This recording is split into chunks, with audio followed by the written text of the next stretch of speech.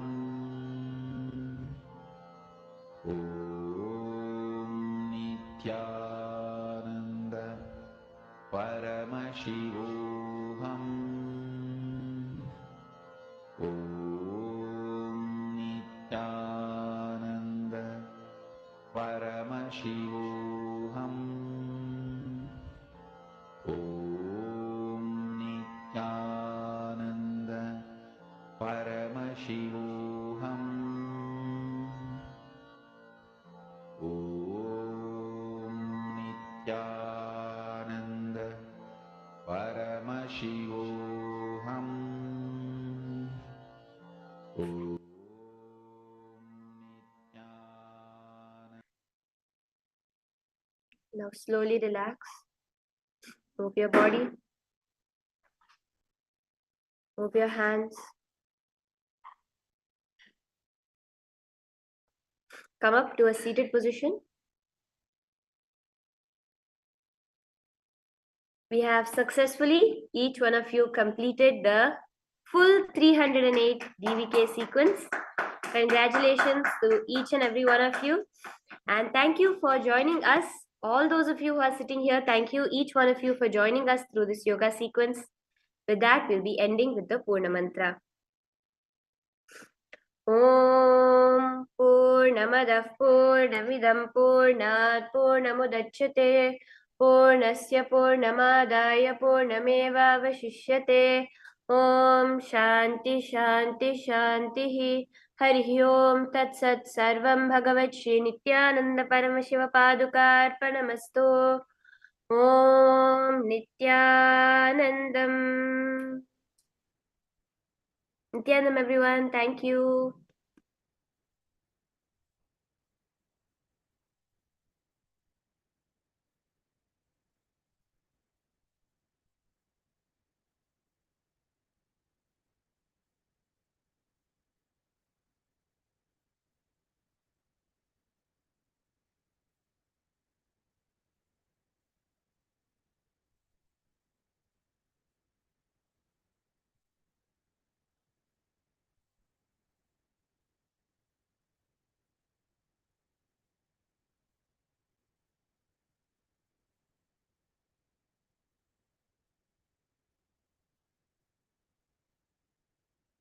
Nithyanandam, everyone. Welcome to the Paramashivoham Level-1 program. With the blessings of the Supreme Pontiff of Hinduism, Jagat Guru Mahasannidhanam, His Divine Holiness, Bhagwan Nithyananda Paramashivan's blessings. Let's start our session with the Sadguru Vandanam. I request all of you, those who are off the camera, please come in front of camera and sit straight with the folded hands in Atmanjali Mudra. Let's start with the Sadguru Vandanam and chant along with me. Nithyanandam Paramasukadam Kevalam Jnanamurtim Dvandvatitam Gagana Sadrusham Tattvamasya Tilaksham Ekam Nityam Vimalamachalam Sarvadi Sakshibhutam Bhavatitam Triguna-rahitam Sadgurum Tam Namami. Nithyanandam, everyone. Let's start our sessions with the power manifestation. You can share your yoga experience and powerful cognitions from Living Enlightenment book. Go ahead and share your powerful cognitions from Living Enlightenment book. Majoyi, Serena 1, Puja Karim, 1 Tingli, Nithyananda Paramashivam. I'm putting you in the waiting. Please change your original name. Last 4-5 days, almost 10 days, I have given you enough requests and you are not changing to your original name. So I'm putting you in the waiting. Please change to your original name and I will allow you to back. Please change your original name. This is not your name.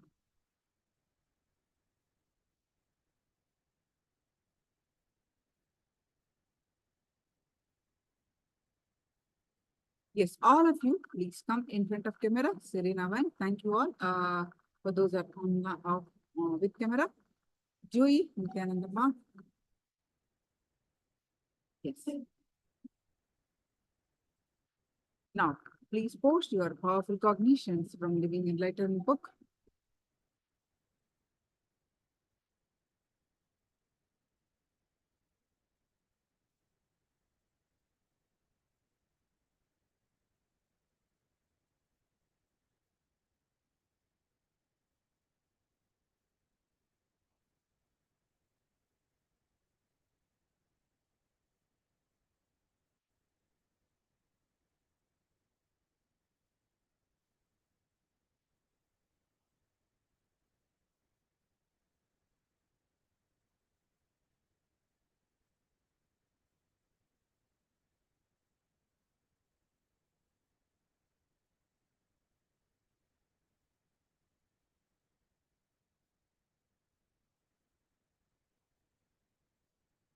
So, what is a powerful cognition?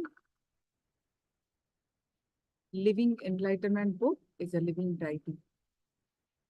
And Swamiji speaks to you through that book. So,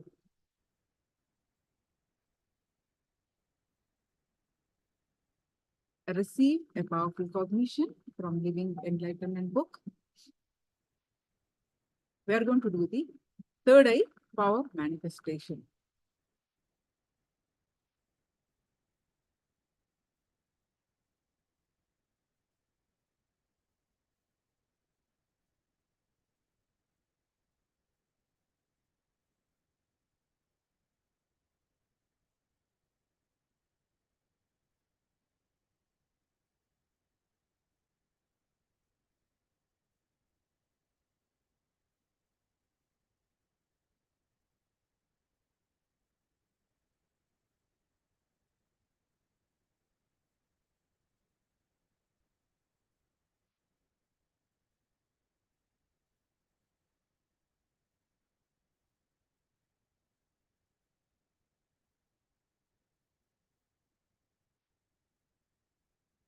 Few more seconds.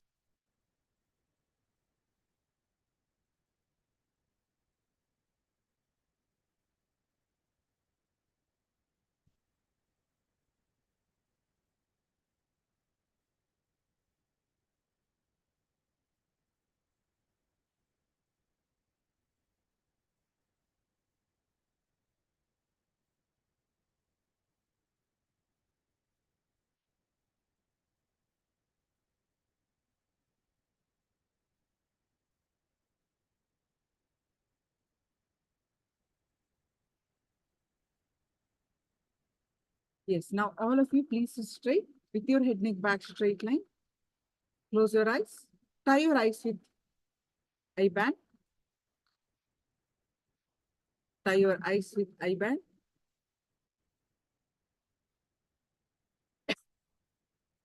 Please sit straight with your head, neck, back straight line. And tie your eyes with eye band.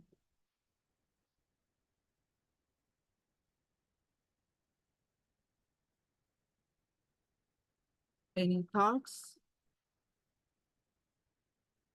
that are coming in the way, let it come, let it go. You bring your awareness to your third eye again and again, and visualize Swamiji's form in your third eye with the cognition that Swamiji is Paramashiva, embodied form in the human. So meditate, forget rest of the body, forget everything. Bring your awareness to your third eye again and again.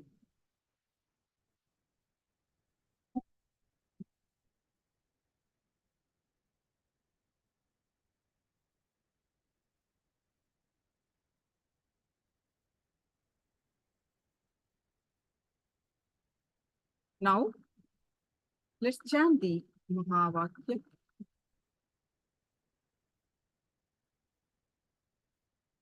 Om Nithyananda Paramashivoham. Intensely chant the Mahavakya and experience the space of oneness. With that space of oneness, scan through your third eye and manifest the power of third eye. I'm going to project the picture. Please close your eyes, all of you.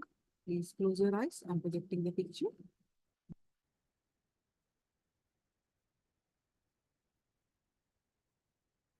Close your eyes and then intensely chant the Mahavakya, projecting the picture now.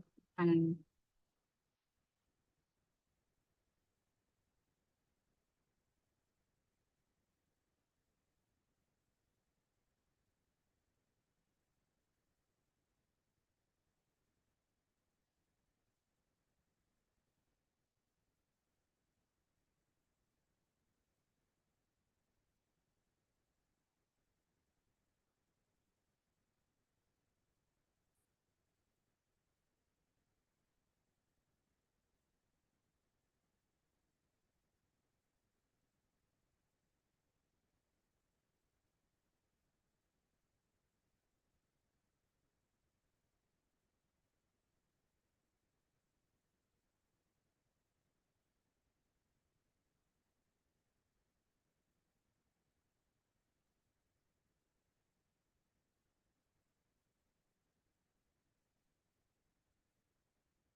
Nithyananda, everyone. Now, please remove your eye band. Remove your eye band and Nithyananda, everyone. Remove your eye band and post whatever your third eye reveal in the chat.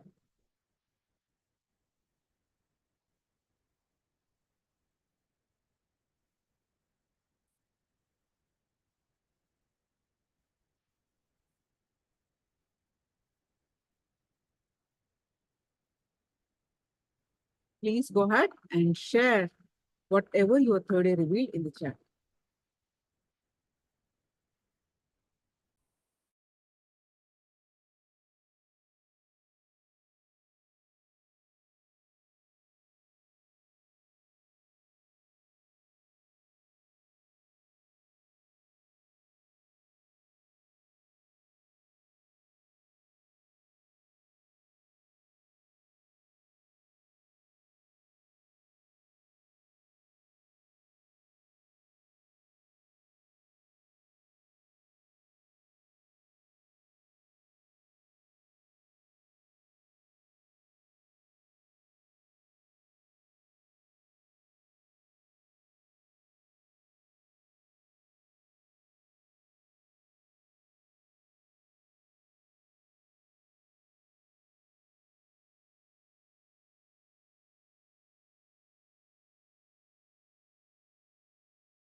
Yes, Nithyananda, everyone. Now, please go ahead and share whatever your third eye reveal in the chat.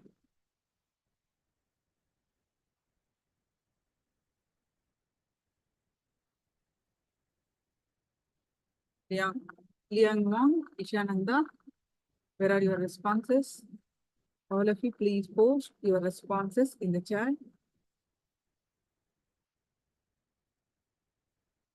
The few responses I got. What about others? Puja Karin, Sada Shivamayi,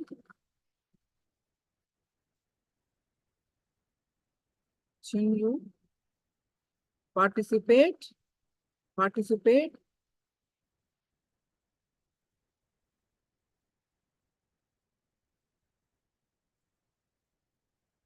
Nithyananda, Paramashiva Shakti, please change your original name. I'm putting you in the waiting room. If it is the original name, please respond that it is your original name. I really request you to put your original name. I have given you many days. I have been requesting that is not, please come to your original name. Until then, I'm going to put you in waiting room.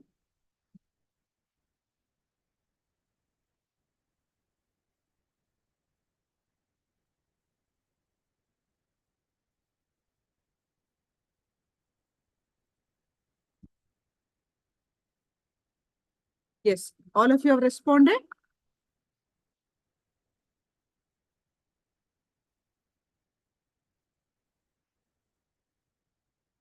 I'm going to project the picture now.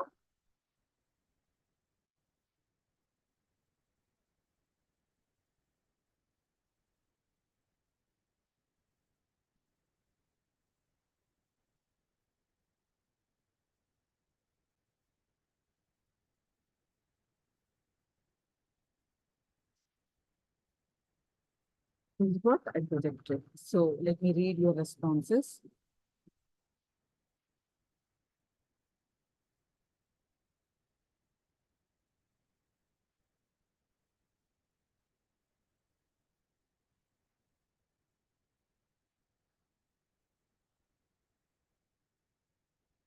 Red, black, yellow chipped, red, gray, and white. So colors manifested. Thank you for responding to the power manifestation. Okay, all right. So now today we are going to continue with the power, the chakras. the rest of the chakras. The remaining 4 chakras we are going to learn. Can someone, if you post, what are we learning? What chakras we learned so far? And what are chakras about? What did we study? So, can just brief in the chat. Any one of you attending for the first time today? Is any one of you attending for the first time today?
Now, wait.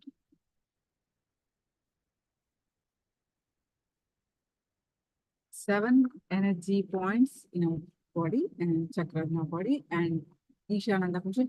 Disease is only an imbalance in any one of these chakras because our body and mind are rooted in our inner consciousness.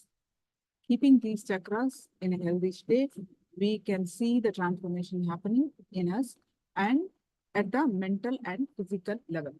Yes. So these 7 chakras form when our physical body, breath body, and mental body joins together, the 7 upper points, upper body points. And they are connected. Our mental body, physical body, and breath body are connected. So that means if we go through the negative thoughts, our body, physical body affects. So that's why if we go through the negative emotions, our physical body affects, and that's why this is happening. We're getting the diseases because of the mental thought currents. Each 7 chakras associated with particular emotion.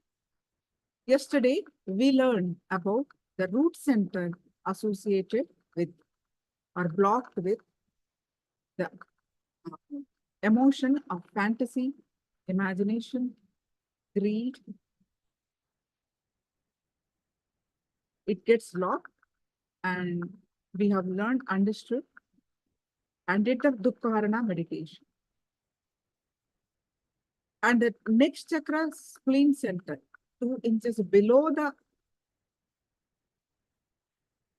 root center, is associated, affected by fear. Fear of all kinds, especially fear of death. The fear is very deep rooted in our DNA. Only we can handle that. So we learned about that. And next chakra we learned was navel center, which is affected by the emotion worry, constant worry. Now today we are going to learn the upper body chakras from Anahata, Vishuddhi, Anya, and Sahasrara. So let's start with the Anahata chakra. Any questions in the meantime, please do let me know. Please don't hesitate to let me know.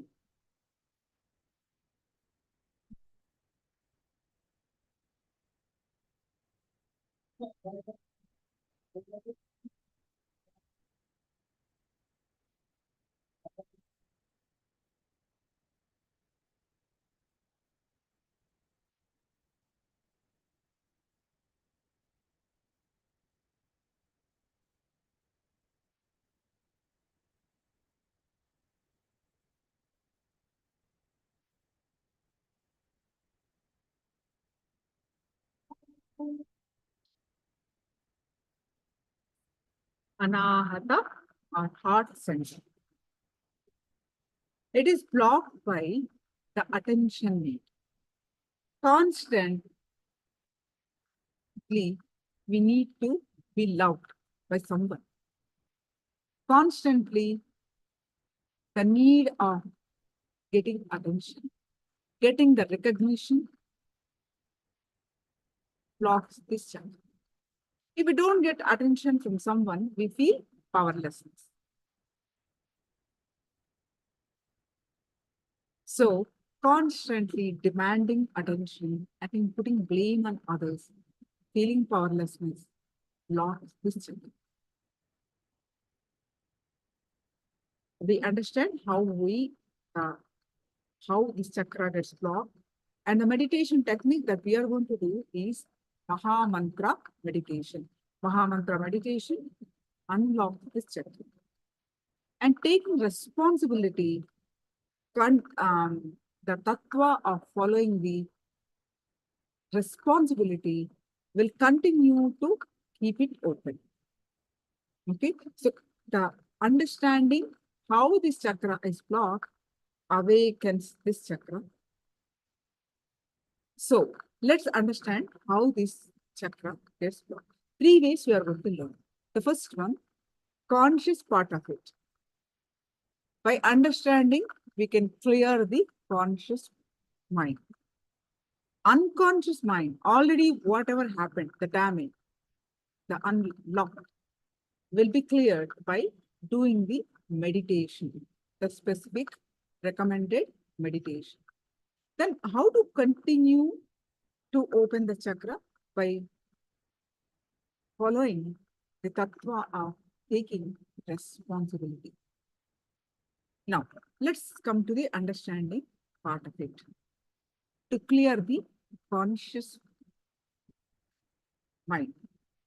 So, what do you mean by attention need? This chakra gets blocked by attention need. What do you mean by attention need? Whatever we do, whatever we think, we are subconsciously seeking concurrence, approval from people around us in some way or the other, in a subtle way. We are very keen that we should earn a good name from everyone.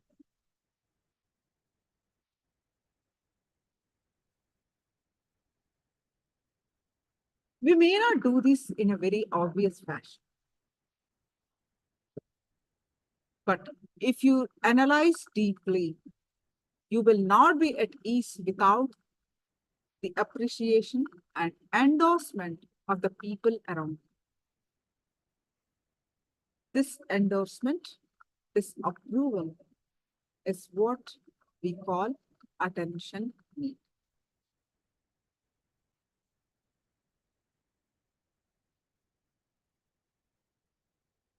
80% of our problems is due to this asking for attention for or approval.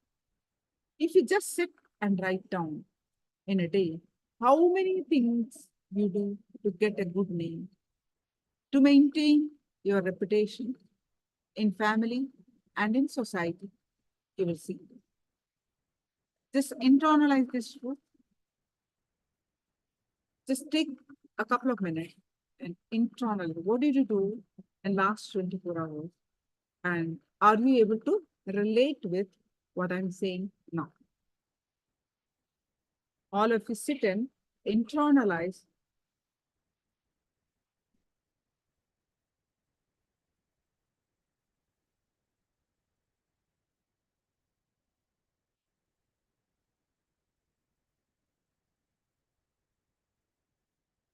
Get into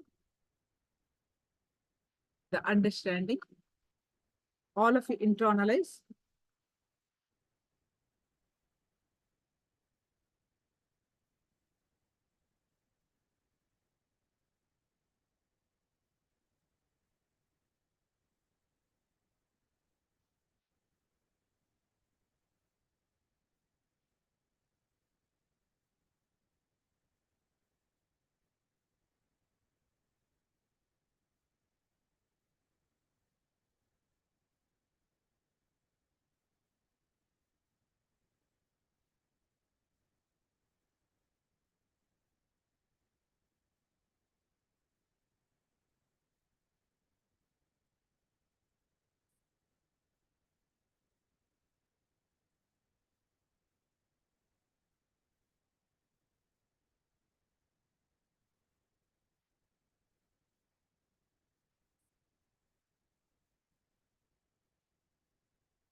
I see some of you are commenting.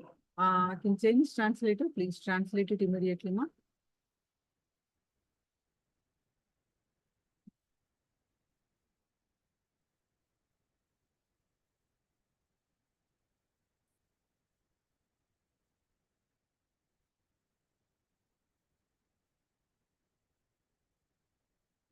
Ishananda is posted. Disease is only an imbalance in any one of these chakras because our body and mind are rooted in our inner consciousness. Wonderful. Keeping these chakras in a healthy state, we can see the transformation happening in us at the mental and physical levels. Beautiful. Chinese Sangam was posted in the Chinese. Okay, so Ishananda again posted. Sorry, although it's not my first time, but don't understand and haven't gotten into the situation yet. Forgive me, teacher. You give me a little more time. I will try to help. What is that situation? What is the situation you're talking about? Can you explain?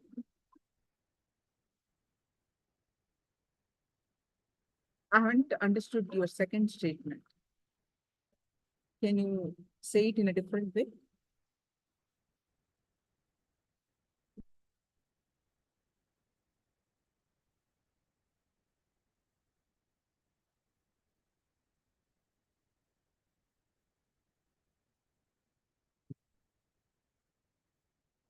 Repeat again.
Yes. Now, I repeat, attention need.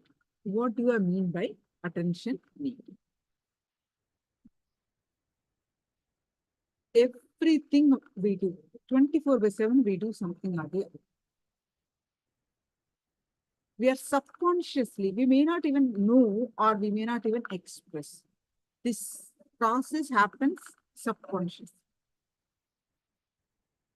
We are subconsciously seeking concurrence and approval from the people around us in some subtle way. We are very keen that we should earn good name from everyone. We may not do this in a very obvious fashion, but if you analyze deeply, you will not be able to be at ease without the appreciation from others. They need to, you're doing good, you're doing good, you're a good person, you're continuously, you need certain kind of a recognition from people, endorsement from people. If you are looking like that, it is attention need. The problem is this. A lot of problems because of this. 80% of our problems is due to this. Asking for attention or approval. If you just sit and write down in a day, how many things you do to get a good name? To maintain your reputation in a family and society, you'll see. You'll find that all the 24 hours, all your lifetime, you are involved in getting approval from others. All your life, you are on a signature campaign, getting approval signatures from family, society, friends, everyone. It is like as if a big register, you make a column. You are a good father. And for everything that you do for your children, you expect their signature of approval under that column. Then you go to your wife, to your boss, to your friends. You prepare columns with suitable headings like good husband, good employee, good friend, and wait for them to sign and pick up. Of course, all this, not only you, in reverse, other people also doing the same thing. They come to you for their your signature. You do need to sign in their register under the columns applicable to you. Unfortunately, this is not one time. You repeat the signature collecting campaign almost every day.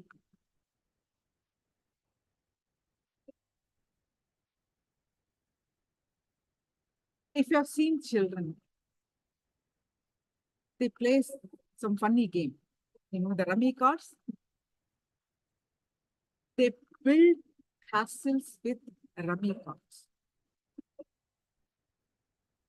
They'll place the card in a certain angle, like certain patterns, like in a pyramid shape they make. It will be a beautiful to look at it.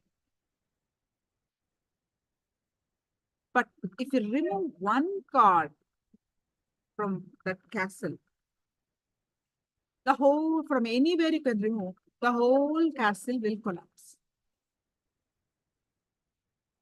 The higher the castle, the more the chances of collapse.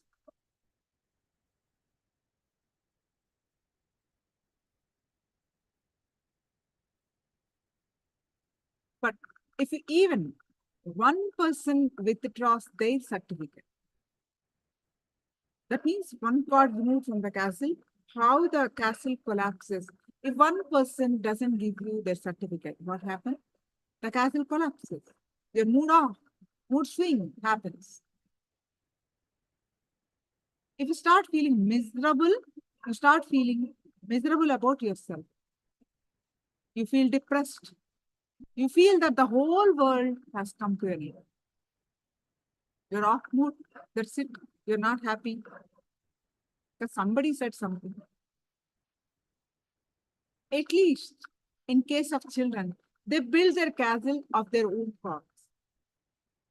But we build our castle with others' cards, with others' certificates. We don't have control over the castle because it is built with other people's certificate. Everybody else has to praise us, to recognize us. They need to approve. They need to say yes. So if one person says this is not right, they fight with you. That's it.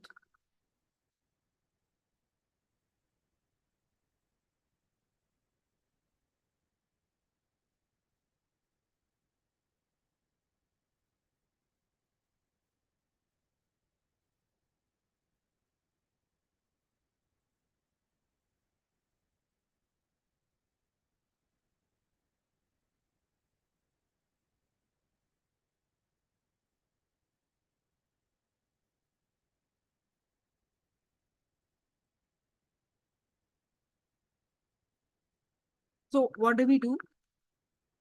We start working hard in maintaining the castle and guarding it well. We start behaving in such a way that people don't remove their certificate.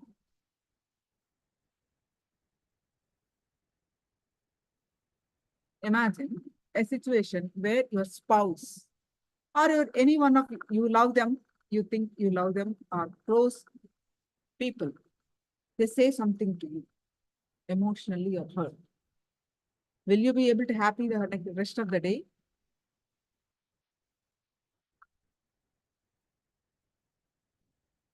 No. Off mood.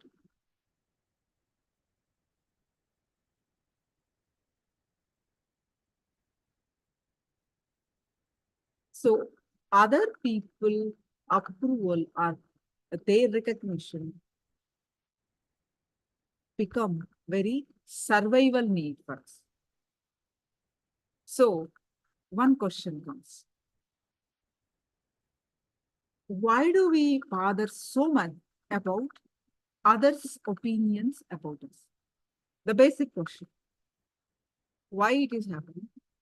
Why do we bother so much about others' people's opinion? The fundamental question.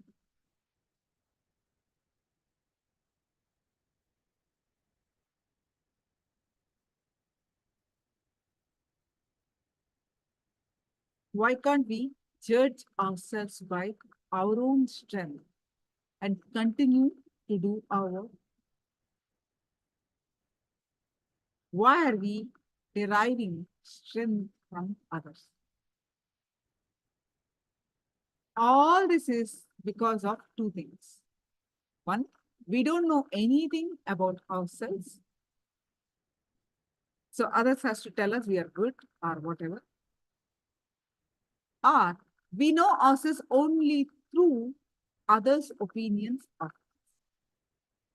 They have to say that you are this, you are a kind person, you are so and so, then only we feel good. We come to know about ourselves only through others' opinion, others' certificates, others' opinions about us.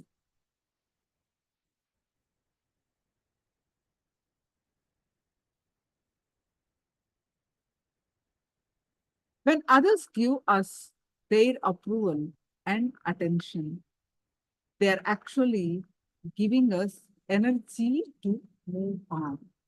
That means what? Attention is energy. If somebody gives you attention, they say some things. That means they are literally giving you the energy. That attention is energy. Attention is energy.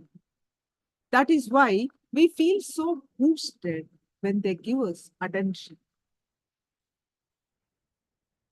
So attention is nothing but energy, which keeps us in good spirits.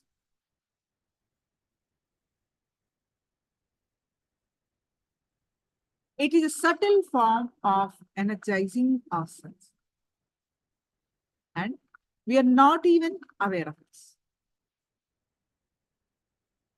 When we need something, that something is not love, it is attention. You don't need love, you are love yourself. So when you say that you need love, when you say that you need to be loved, you're really in need of attention, not love. So the problem is that you do not know how to stand on your own. You want to use the attention given by others to stand up. So unfortunately, the attention that we give it to one another, the energy flow of the heart, the energy current of our so-called love is completely based on hypocrisy, and therefore it can never actually give you any fulfillment. Instead of giving you energy, it can only give you more and more restlessness and tired.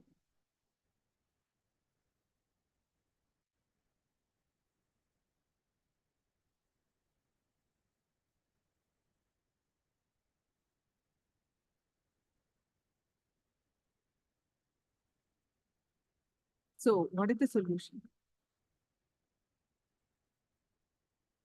When we are seeking attention, we feel that we live in a world that is created and driven by others. In this world, the external actions are beyond our control. How can you control how others person behave?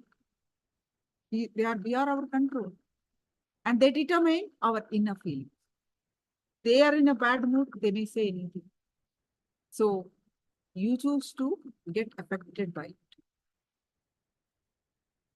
So beyond our control, the outside people determine your inner feelings. So constantly, we are trying to get the external world to give us certificates or attention. Our inadequate inner image makes us want this attention from others. Why we are seeking attention? The reason is low self-esteem, low inner image, or inadequate inner image. You don't know anything about yourself, your strength, you don't know. So what is the solution? Take responsibility for your life. Follow the tattva of responsibility. What is responsibility? Living and responding to life from the truth that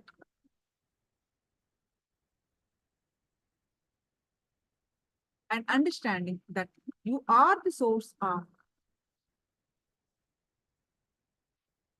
and therefore you are responsible for all happenings in and around.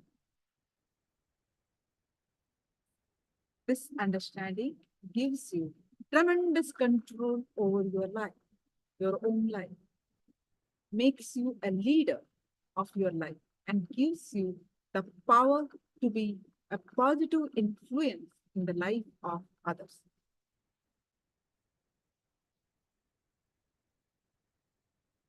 What is your understanding so far? Can you please post it in the chat? How Anahata Chakra getting blocked? What is your understanding so far?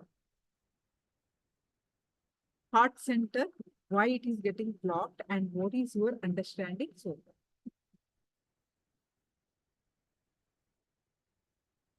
Internalize. If you understood, internalize this in your life. Then only you get a break.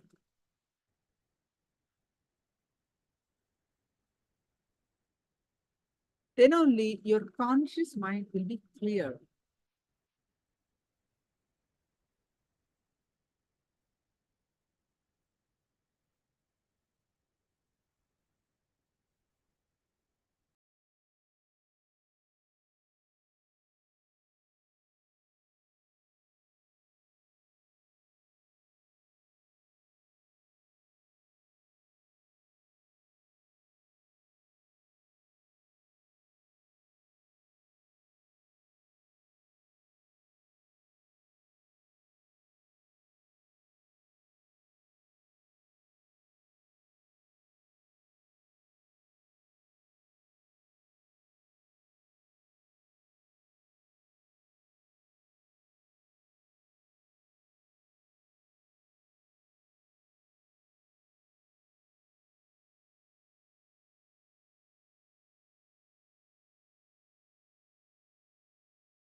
Are you all clear about so far what we discussed?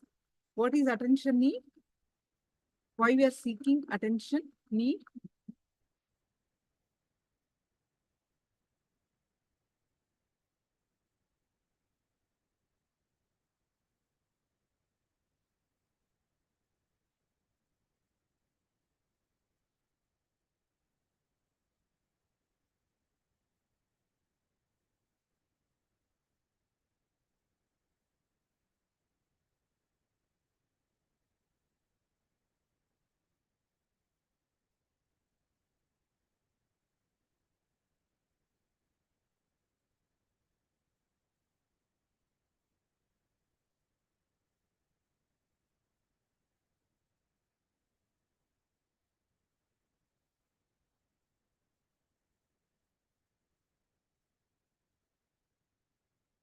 Now, let's listen from Swamiji, healing of the Anahata Chakra. We're going to do the Maha Mantra meditation to unlock this chakra. Before that, let's listen from Swamiji about the Anahata Chakra.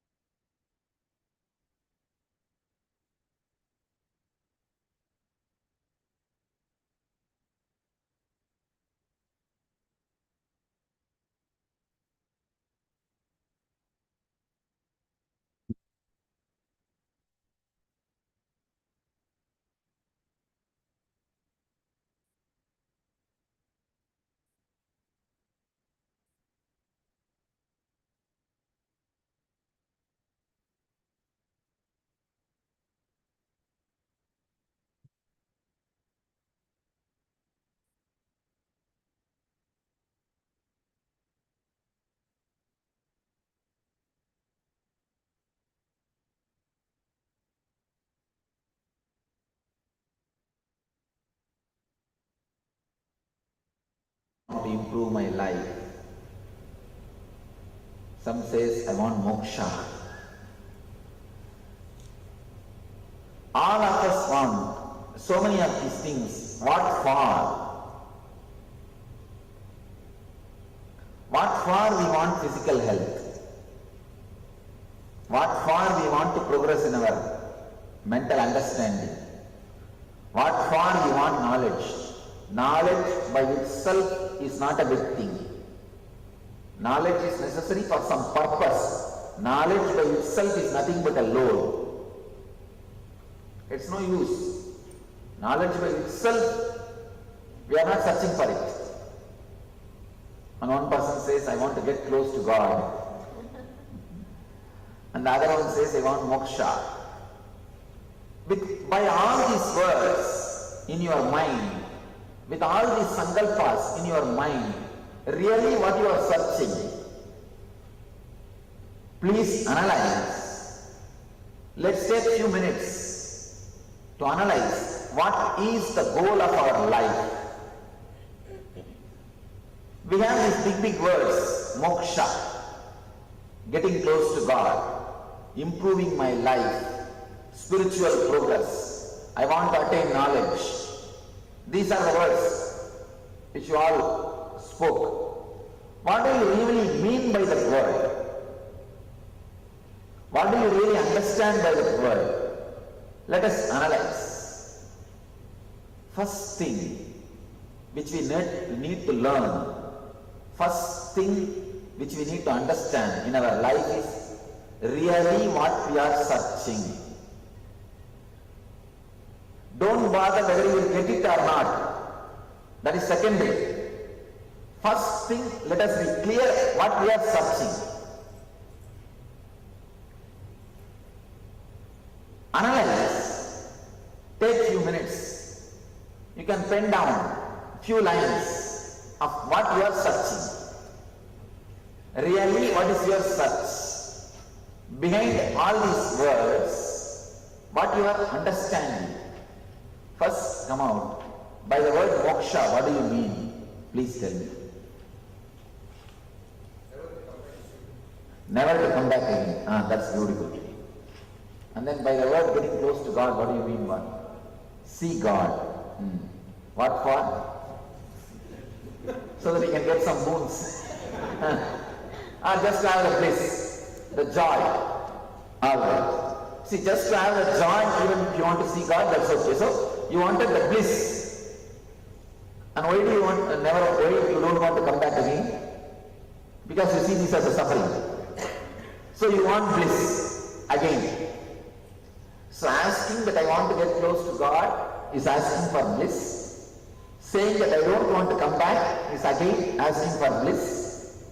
And the third thing, I wanted to improve myself. What are we going to do by improving ourselves? Who said that I wanted to improve myself? Yes. What do you want to do by improving yourself? Or what do you want to achieve?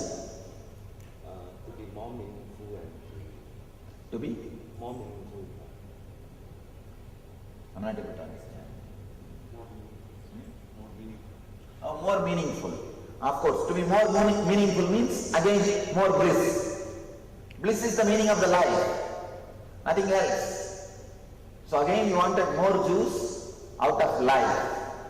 Out of the life fruit, more juice. So, directly or indirectly, all of us are searching something called Ananda, bliss. The unending energy, the unending taste, unending juice of life. For that, we have so many words. Even your search for physical healing is nothing but searching for joy. Inside your system you feel an uncomfortable feeling, a discomfort. The discomfort which is inside your being drives you to come out, to heal yourself, to feel again the calmness of your body. So you rush to doctor to take some medicine. And inside the mind, if you feel restless, inside the mind, if you feel disturbed, then you run to have peace of mind. Somebody told, I want peace of mind. Who is that? Yes. I asked 1 piece or 2 pieces. Even the peace of mind is nothing but trying to solve, trying to find some solution for your inner restlessness, inner unsettled feeling. Somehow or other, directly or indirectly, we are all searching something called Ananda. Please understand. It will be nice if you can take few minutes to write really what do you expect in your life. Not only in this program, what is actual goal of your life? What for still you continue to breathe? What for still you get up from your bed? There are some people, I don't have anything, just still death does not happen, so I am continuing something. If you say it that way, again okay. Write whatever you feel, whatever you think. What for still you are breathing. Take few minutes and think deeply. What do you really want to do in the life? What do you really want to achieve in the life? What you are really looking in your life? If you think that there is nothing much to seek, Swami, just I am living till death comes, or I am waiting for death, you can write that also. I am just waiting for death. Then again you are waiting for death.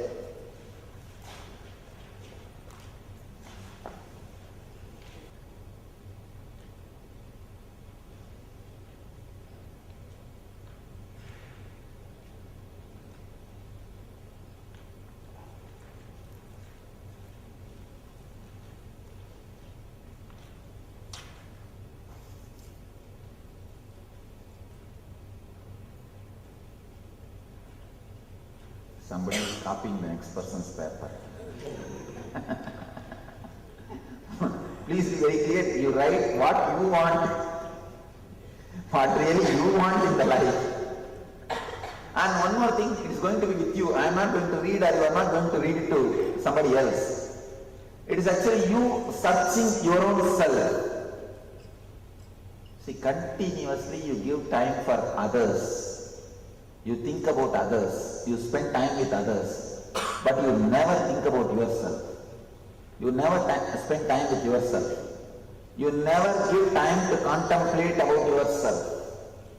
Here I am creating time and space for you to look into yourself, for you to search yourself. All I am trying to do is, I am giving a space in which you can search yourself. You can seek yourself. The first step is start seeking. What do you really want? Try to pen down at least some 10 statements. What all you think is the essence of your life? What all you think as essence of your life, or what you are really searching for?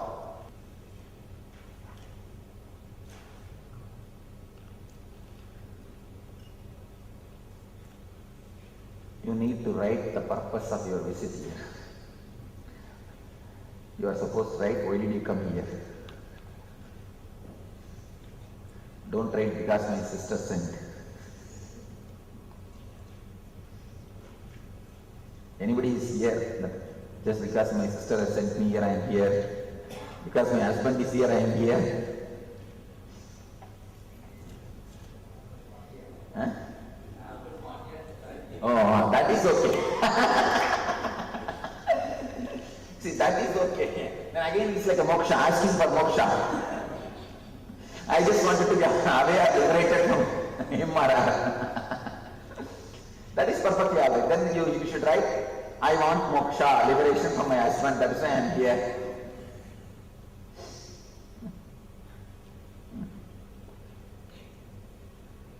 If you are here because your husband is not here, it's okay.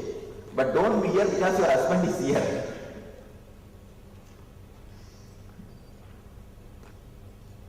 How many are yet to do? Everybody is finished? Alright, we will go to the next step. Directly or indirectly, we are all searching for bliss, ananda. We may give 100,000 names.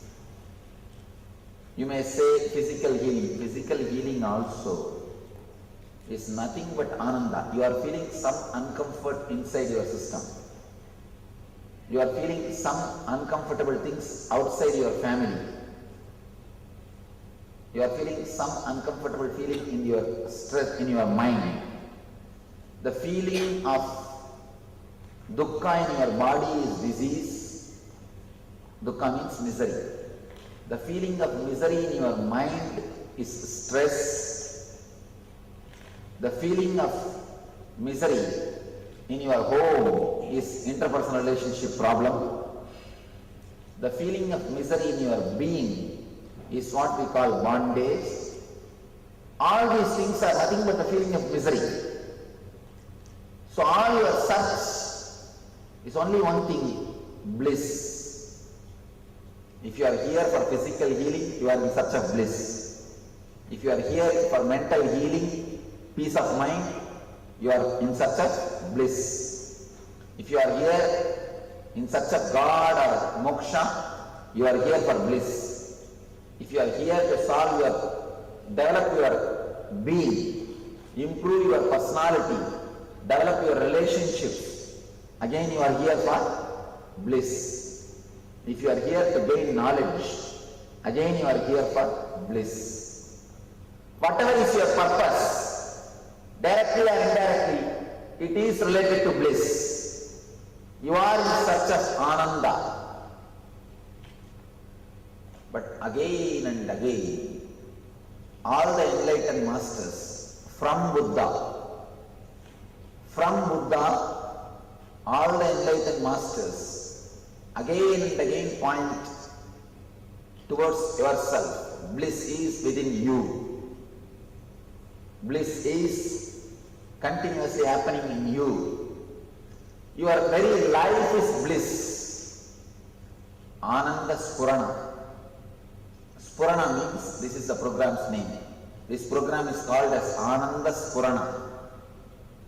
Spurana means life, the very living energy. Ananda Spurana means life bliss. Your very life is bliss. Your very living energy is bliss. The next question comes. We are not feeling that way, Swamiji. We feel life is only misery. Life is only suffering. At the most, we can feel that it is bearable suffering. That's all. But we don't feel life is bliss. Why? Where is the gap? How such a big gap arose between you and Master's words? Surely Masters are not liars. There is no need for them to lie that your life is bliss. Already you are in bliss. But according to our experience, it is only suffering. Life is suffering. One says, Masters say life is bliss, but your experience is life is suffering. Why the gap? Where you are missing? What is the missing link? These 2 days we are going to do only one work. We will try to find the missing link and connect it. All we are trying to find is the missing link and connect it. The missing link has to be discovered. Somewhere we are blocking, we are stopping the bliss happening to us. How we stop? How can we stop the stopping process? Is the whole thing we need to understand. How we can stop and stop the process of stopping. That is the whole thing need to be understood, which we need to understand. Here I am trying to introduce about the 7 chakras. These are 7 energy points which is in your body, which is energy centers, which stores tremendous amount of energy, bliss in you. The amount of energy contained in these chakras are huge energy is stored. A tremendous amount of energy is stored in these energy centers. If you can unlock them, bring them to day-to-day life, you will be able to experience what I call bliss. If you can just work on these chakras, and awaken them, you will be able to bridge the gap. You will be able to connect the missing link of the Master's words and your life. In every energy center, continuously the bliss is happening. But you stop the bliss in every energy center, you block it. These energy centers are directly related to some emotions. Each and every center is related to particular emotion. For example, this heart center is related to love. That is why in all the languages of the world, love is directly associated with the heart. Not only in Tamil, in almost all developed languages, the love and heart, these two words are used as synonymous. What about Chinese? In Chinese, what's the word you use for love and heart? For heart, what is the word? And love? Both don't have any common word.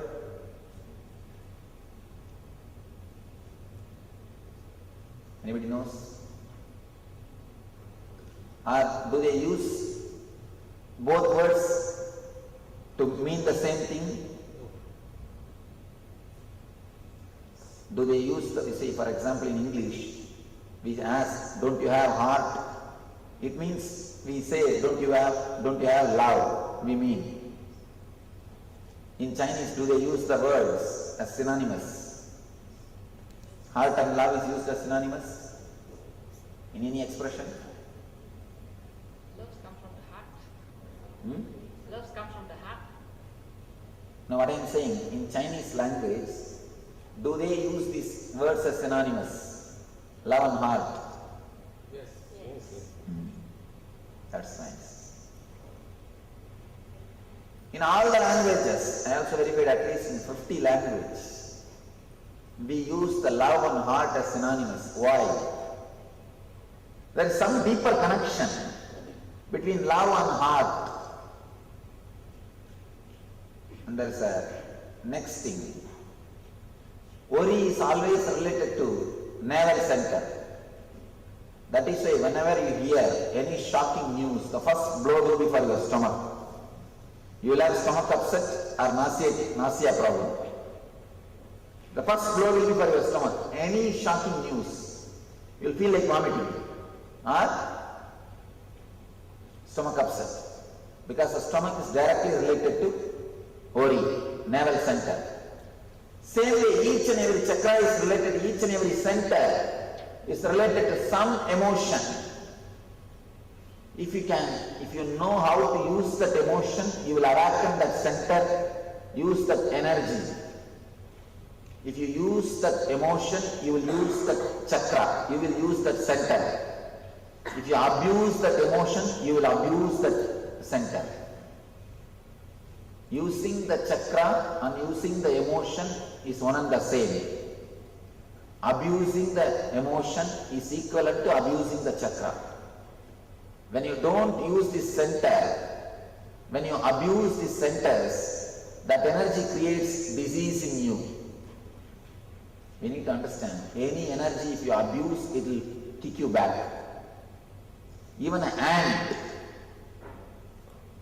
try to put your finger, it will turn, try to do something.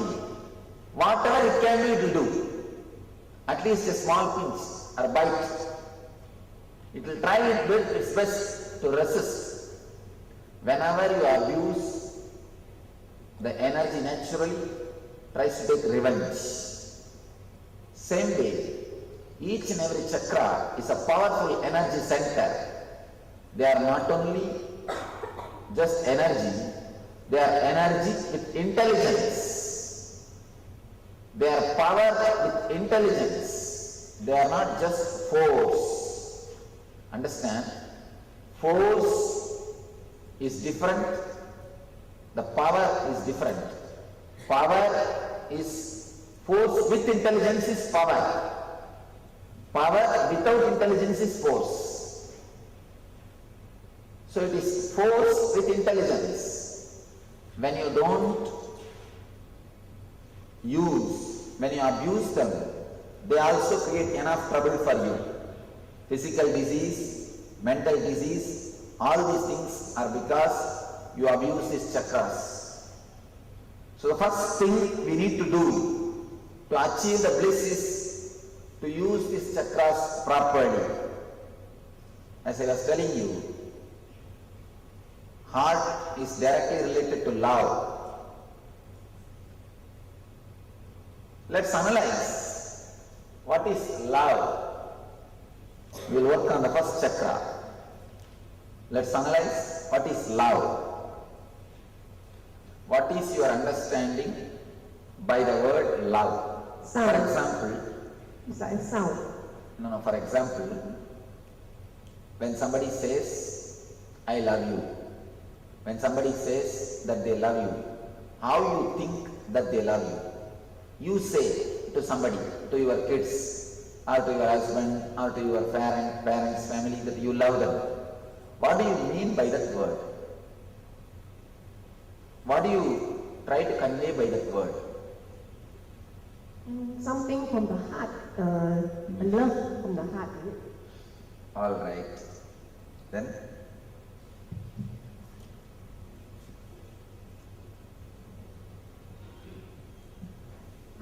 அன்பை காட்டுவதற்கு அடையாளம்.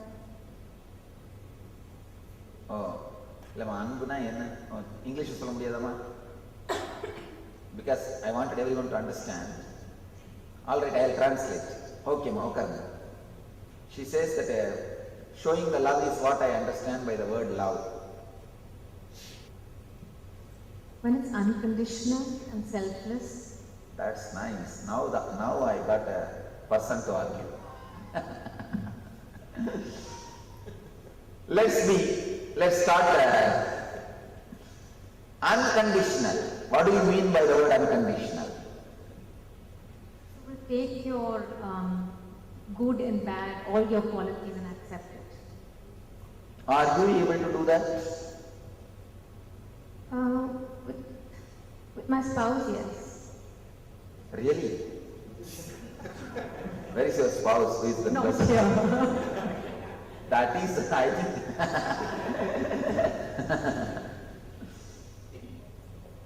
Let me explain this word unconditional. 3 things. First thing I want you to know, all our love is conditional. Either we expect monetary benefit or we expect the psychological support, means that moral support, feeling of family, which gives you the strength, mental strength, or a good certificate, a name, good name. Without these 3 things, I don't think our energy flows towards anybody. Can you say, now with this 3 scale, after analyzing your love with this 3 scale, you are showering love, you are radiating love without even these 3 reasons? Difficult. That's right. You are honest. A good feeling about someone or something. Good feeling about someone. Okay. That's acceptable. Say I would stand by you. Oh, that's safe, very. I'll stand by with you is a very safe answer. Yes. All right, thank you.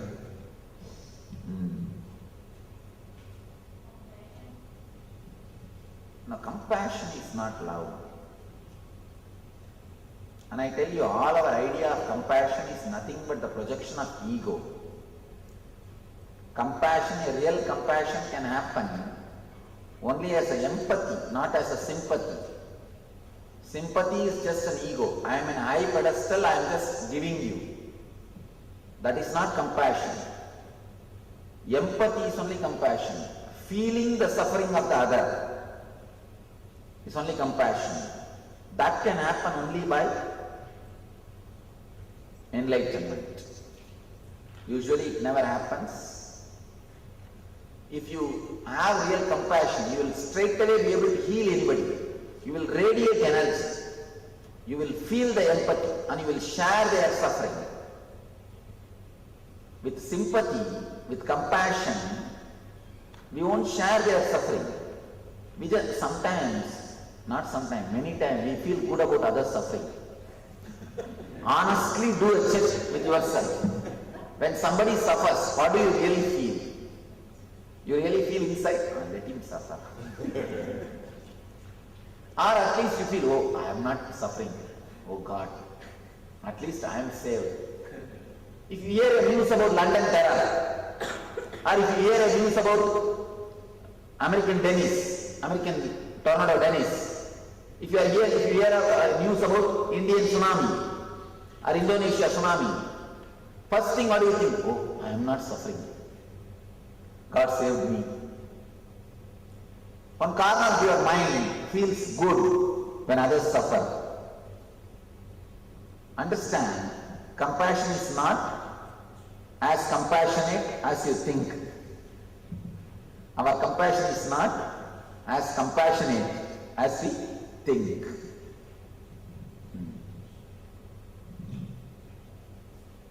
Yes, please answer. Say what you want to say. Public, they want to stand together, gather together. Love is very important for them. No, only sound, no words. நீங்க சொல்லுங்க, என்ன சொல்றாங்க? Says to be the public to stay together, you need love. That's what it is.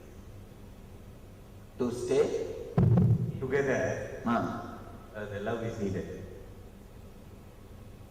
Not only it is needed, it's a basic base. Without that, how will you stay together?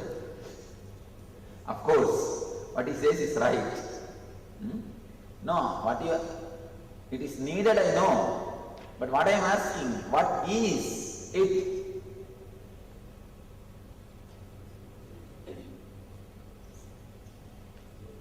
All right. Actually, what he said is an honest, straight answer. Whatever we know about love is nothing but showing affection.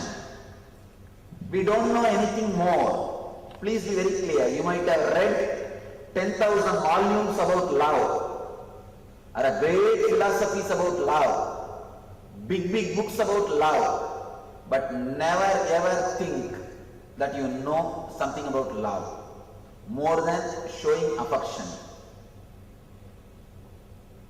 If at all you can complicate a simple thing with big words, you will become philosopher. How to become philosopher? It's a very simple thing. Straight thing. Try to complicate simple things as complicated as possible. Take a simple thing and complicate it as much as possible with a big words, with a big stories, with big adjectives. Use all possible big words and do an intellectual gymnasium. Supply brain candy and make huge theories out of that simple concept. You can become philosopher. Nothing else. That's all. He has put the whole thing in a very simple form. Showing affection. Whatever we know as love is nothing but showing affection or giving your attention. Giving your attention. If somebody gives their attention to you, you say that they love you. If you give your attention to somebody, you say that you love them. That's all. Nothing more. If you find that person is not giving his attention nowadays as he used to give, you say, early time he used to love me, now he doesn't care for me. You don't know anything else except showing attention. If somebody shows his attention to you, his or her attention, you say, he loves. If you show your attention or love to somebody, you say, you love. Whatever you understand by the word love is nothing but simple, pure attention. That's all. Money, all these things follow. That's next. When you give attention to somebody, naturally you try to give your wealth, you try to give some whatever you have. That follows, that is different. But the first thing is attention, showing affection. Why? Continuously we need attention. Analyze. Continuously we are asking attention from others. If you scan your life little bit, from morning till night you are continuously asking others attention. If you are a housewife, morning you get up, do breakfast, this, that, everything, cook. From morning till night you do so much of work. The end of the day, what do you really want? A good word from him, that's all. That's why when you serve, if he doesn't say anything, what do you think? You open your mouth and tell that food is nice. Will you lose something? We expect at least few words of attention, few words of encouragement. It's nothing but attention. Whole life you work, but if you scan and see what far you are running, in the end of the day you want a certificate. Good wife, good husband, good son, good sister, good mother, good daughter.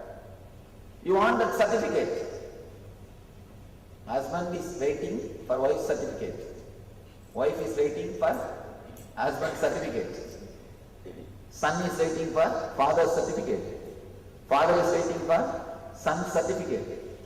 Continuously, everybody is running behind other's certificate. Everybody is waiting for other's certificate. Everybody is begging for others' attention.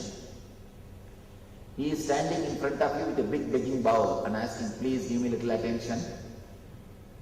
And you are standing in front of him and asking, please give me little attention. When both begging bowls hit each other, only sound comes. Nothing more happens. When both begging bowls hit each other, only sound comes. Nothing else happens. Understand, it is pure sound. Attention need is nothing but continuously trying to exploit other person. One more thing you need to understand. Attention is energy. If more persons give you attention, you feel more energetic. If the more persons want you, you feel you are wanted. Energetic. If more people give their attention to you, naturally you feel you are wanted. You are energetic. That is why these politicians, when they see a big crowd, you will see that they will give a wonderful speech. They will give you a great speech. They will give you all boons and all promises. The more the crowd, more the promises will be. Why? Because when they see the more crowd, they feel energetic. Continuously they are given attention. When you get the attention, you feel more energetic. You need to understand few basic things. Attention is energy. That is why you are continuously asking for it. If you can create energy in you, you will give to others. You will start giving attention. If you have excess energy, you will start giving attention. If you have low energy, you will be asking for attention. Attention and energy is one and the same. The person who is continuously energetic, alive, will never ask for attention. Will only continuously give attention. He will be attending others. He will be giving attention to others.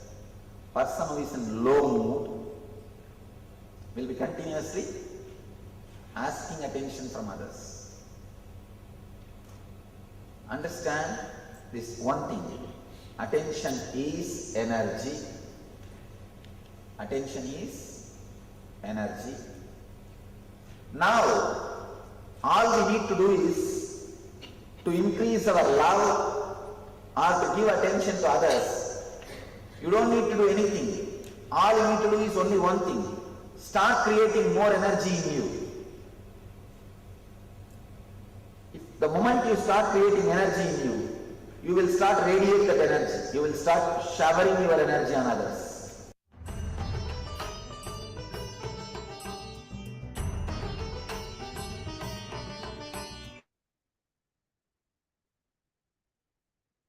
Yes. Now, let's do the Maha Mantra meditation. Any questions? Please do let me know. So we're going to do the Maha Mantra meditation.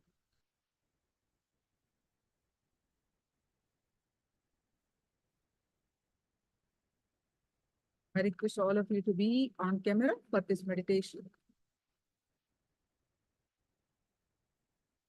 So there are 2 steps to this meditation.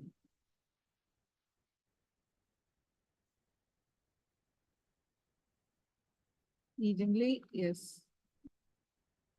Q Mengua, Juan Hu, Abora Shoshakti, Joey, all of you please visible in the camera. Some of your camera is open, but you're not visible. So please be visible in the camera. So we're going to do the Maha Mantra meditation to unblock the Anahata Chakra.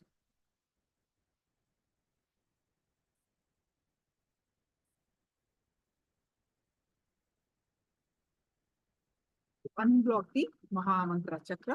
We're going to do the Maha Mantra meditation. This meditation has got 2 steps.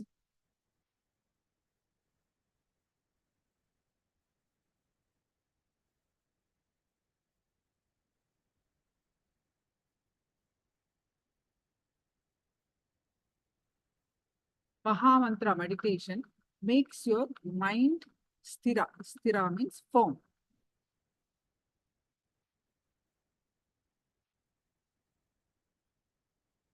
Preferably, this meditation should be done on an empty stomach. You can do either alone or in a group. Total duration of this meditation is 30 minutes.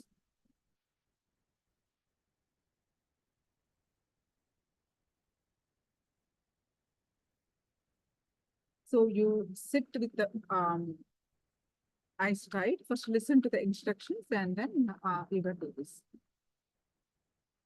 First, to stop preparation for this meditation, you do this. You have to stop visualization, vocalization. That means imagine your eyes. With the eyes only, all the visualization starts, right? So for this, you visualize your eyes have become stones. Your eyes has become stones. Then put the to stop the verbalization, lock the upper tongue to up, to the upper, the tongue, lock it to up. Hardened eyeballs and locked tongue will help still the mind. Before, this is a preparatory, this is not the meditation, but preparation for the meditation. Locked eyeball and tongue will only to still the mind to start up, and only for a maximum of 1 minute you are going to do this. Put the tongue up, take the tongue up and lock it. And visualize eyeballs have become stone. Visualize stone. The eyeballs have become stone. Both they are going to do this for 1 minute. All right. Then after that, the 2-step meditation starts. You have to keep your lips together and make the sound from the navel.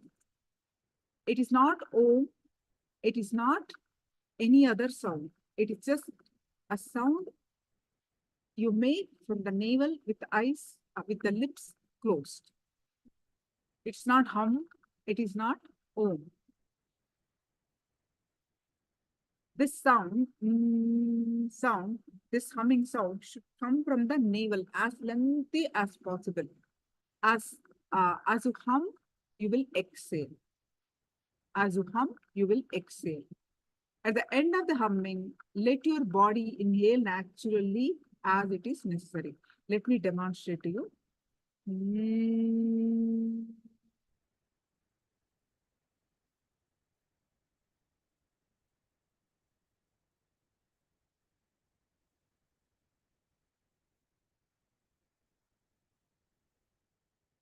As lengthy as possible, as loud as possible, as lengthy as possible, as loud as possible. Humming should start from the navel and should be as deep as possible, as loud as possible, and as long as possible. Then the inhalation should happen by itself. You don't need to make any effort. You are so involved in the humming that you become humming. You forget the body, you forget everything, you just become humming. Breathing will happen by itself. Just do this in a playful mode, become humming. You do this for 20 minutes, humming. Then 10 minutes, just relax with a blissful smile. And you stop the humming, just remain silent, focused on the anahata. Just bring awareness to your anahata. Sit in a blissful mood and a smiling face. All right. So whatever energy created in 20 minutes of humming will enter into all corners of your body and cleanse the body. Any thought come, just let it go in the last 10 minutes. Simply wash the mind and don't resist any thought. Thoughts will definitely come. Just watch them. Don't involve in any thought. Witness and ignore them. Do not follow them. Create more thoughts. Don't try to suppress them. It will not work. Thoughts are like ripples in water tanks. The more you touch, the more they will arise. You cannot stop the ripples. So you just ignore them. All right, so we are going to do the Maha Mantra meditation. Please get ready. Are the instructions clear? 2 steps. Preparatory step.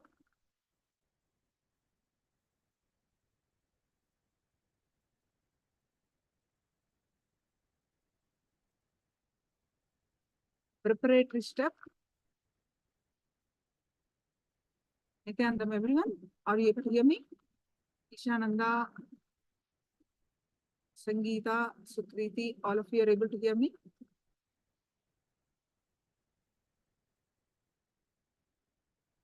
Am I audible? Okay. Are the instructions clear?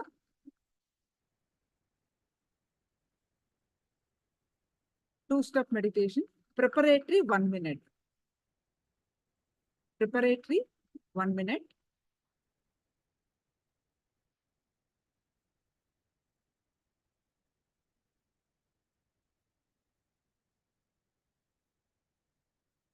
So you didn't hear anything what I said so far? You didn't understand anything so far? You heard the instructions? Or I have to repeat the whole thing again?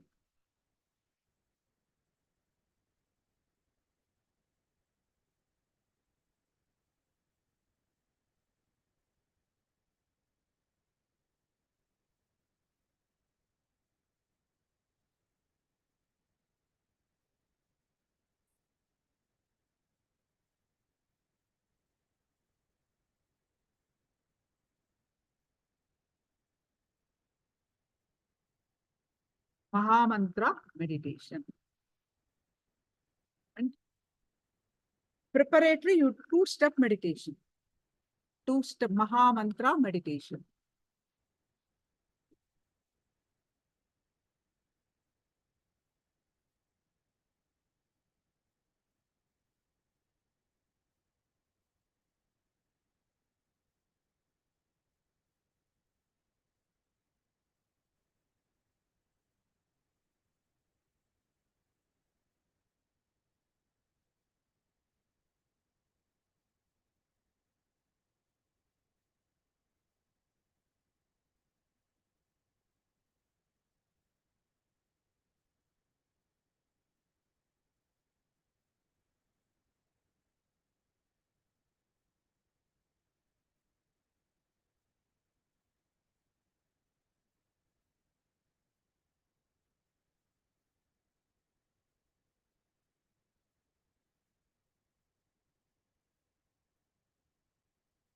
All right, I'm repeating the instructions. Please listen carefully. Two-step instruction. First step, 20 minutes. 30 minutes meditation total. 20 minutes, you hum.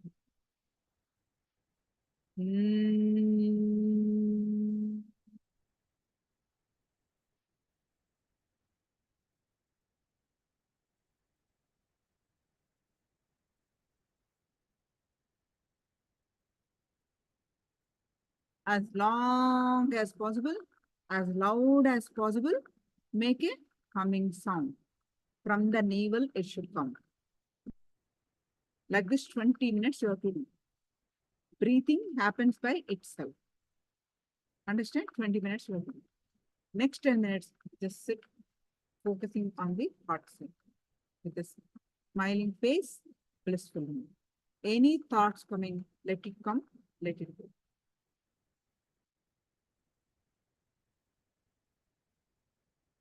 Easy only, you understand?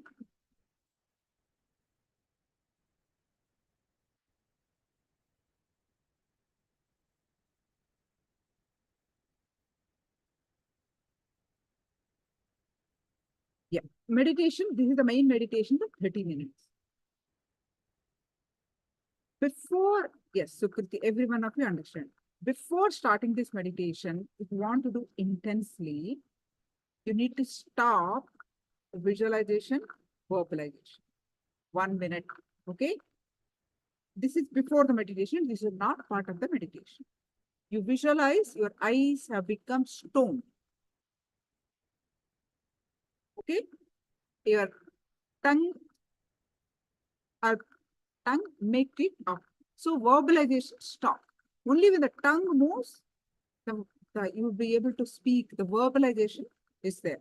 When the tongue is up, then you won't be able to talk. The verbalization starts.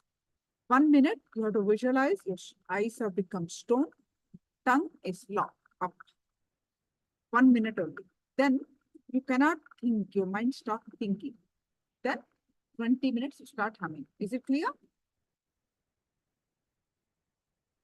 Any questions? Please do let me know. We're going to do this meditation for 30 minutes.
Please sit straight.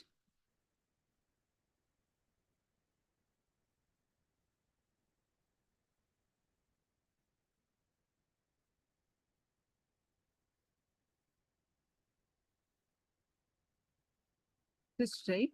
Close your eyes. Close your eyes.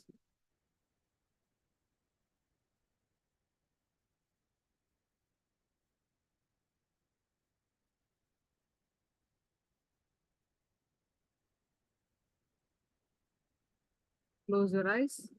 With your head, neck, back straight line.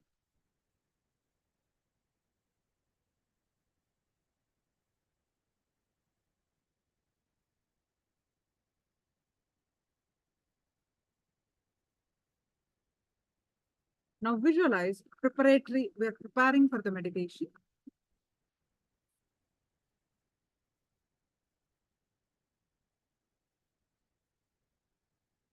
Visualize your eyes have become stones.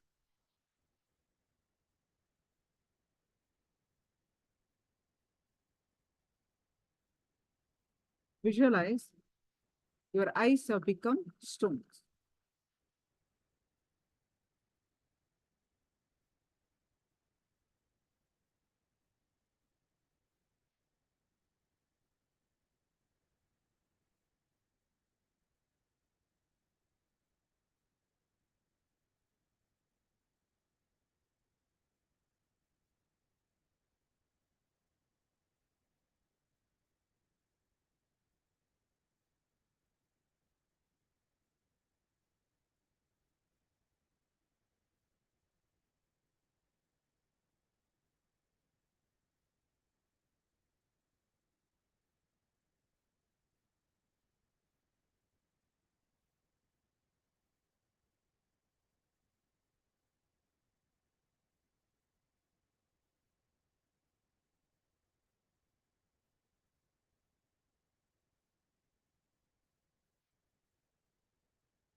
Now take the tongue to up, lock your tongue to stop the verbalization.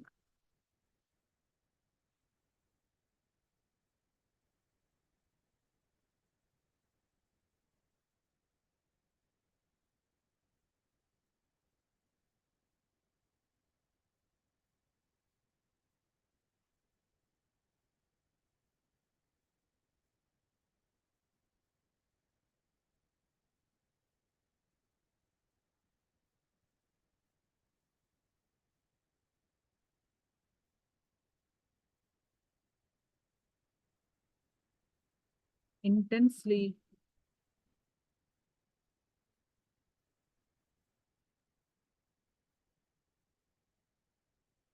Visualize your eyes have become stones, your tongue is locked.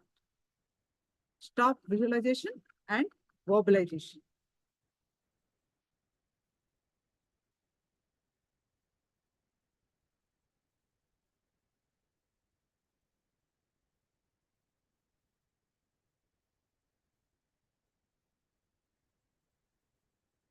Yes. Now let's start the meditation.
Stop and just sit.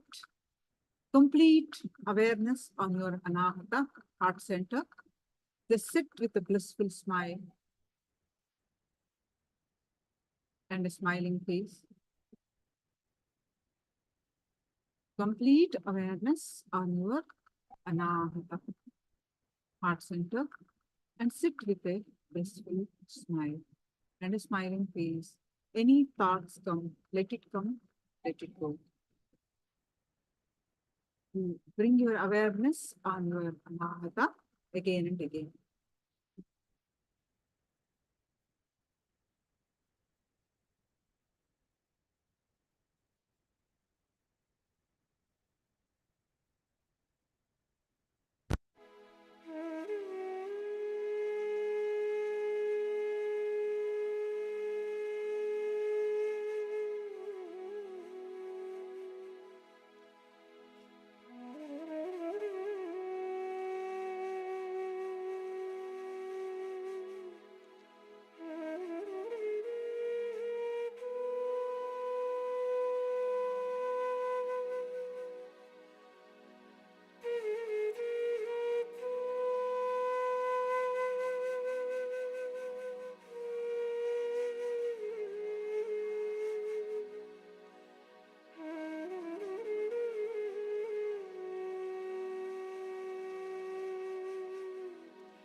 Yes. Now all of you relax.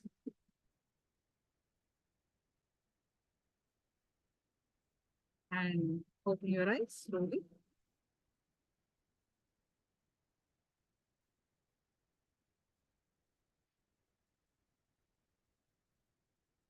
Open your eyes, relax.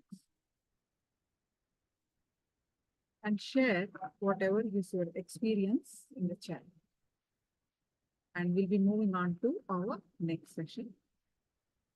You can start sharing your experience.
Relax and you can start sharing your experience. All of you, please share your experience. We'll be moving on to our next chakra.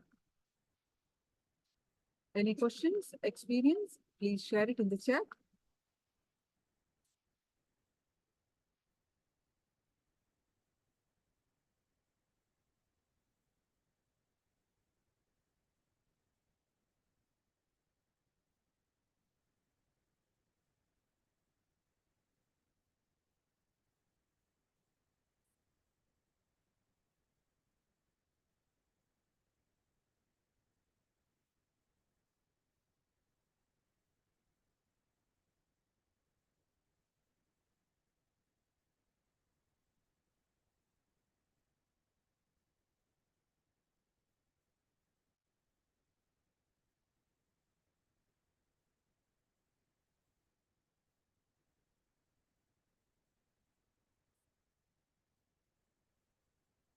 So, sharings.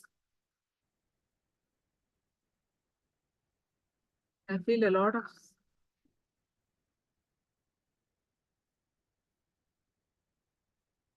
um,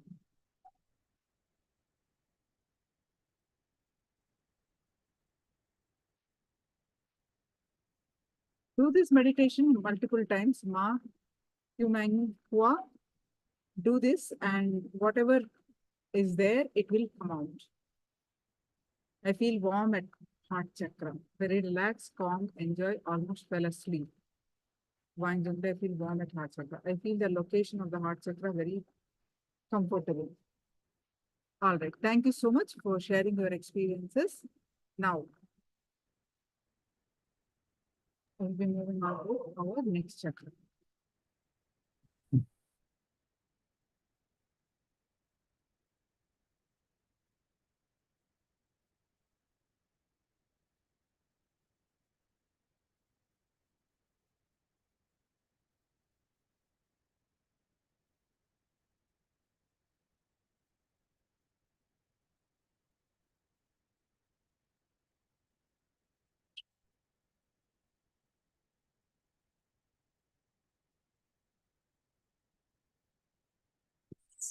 Nithyananda, thank you, Ma. Nithyananda, everyone. We'll begin the Sadguru Vandanam. Please sit straight with your head, neck, and spine in a straight line, hands together. Om Nithyanandam Paramasukadam Kevalam Gnanamurtim Dvandvatitam Gagana Satrusham Tattvamasyadilakshyam Ekam Nityam Vimalamachalam Sarvadhi Sakshi Bhutam Bhavatitam Triguణarahitam Sadgurum Tam Namami.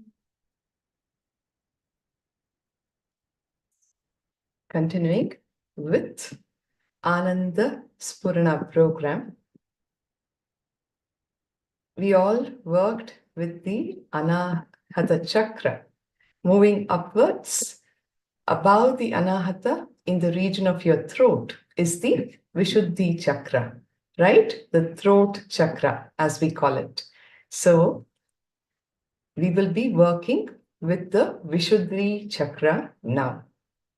The Vishuddhi Chakra is located here at this dip in the middle of the throat between the two collarbones. This is the exact location of the Vishuddhi Chakra. What blocks the chakra is comparison and jealousy.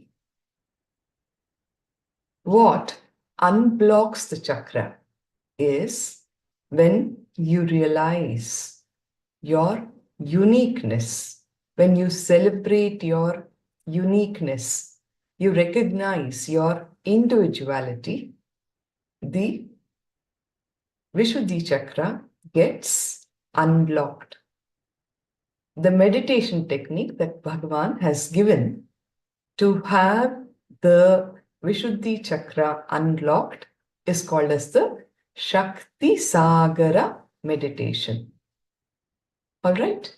When the right cognition happens about your uniqueness and you stop comparing yourself with others and move beyond the clutches of jealousy, that powerful cognition can unlock the Vishuddhi Chakra. The meditation that we will practice to unlock this chakra is known as the Shakti Sagara meditation. Above all, when you have your Vishuddhi unlocked, how to ensure that it is permanently kept open? Even for that, the Supreme Pontiff of Hinduism, the Avatar, has given us the lifestyle that you should be practicing. The lifestyle of supporting and enriching others. All right? So all of us here are ready to have the powerful cognitions about the Vishuddhi Chakra, practicing the meditation, and living the lifestyle to keep the Vishuddhi unlocked. Okay. Ma Sangeeta, tune you. And Yanli, Aya, Sukruti, Parameshwari Priya, Honhu, Sadashivamai, Wong Junji, Manitya Aghora, Lian Wong, Nithyananda, all of you. Nice to connect with you all again in today's session. We'll continue. Like I said, the Vishuddhi Chakra gets locked by comparison and jealousy. When we exhibit our individuality without worrying about others and express fully our uniqueness, our capacity, our creativity, this chakra opens. Vishuddhi is the seat of our energy. When the Vishuddhi Chakra is open, we tap into the cosmic energy continuously.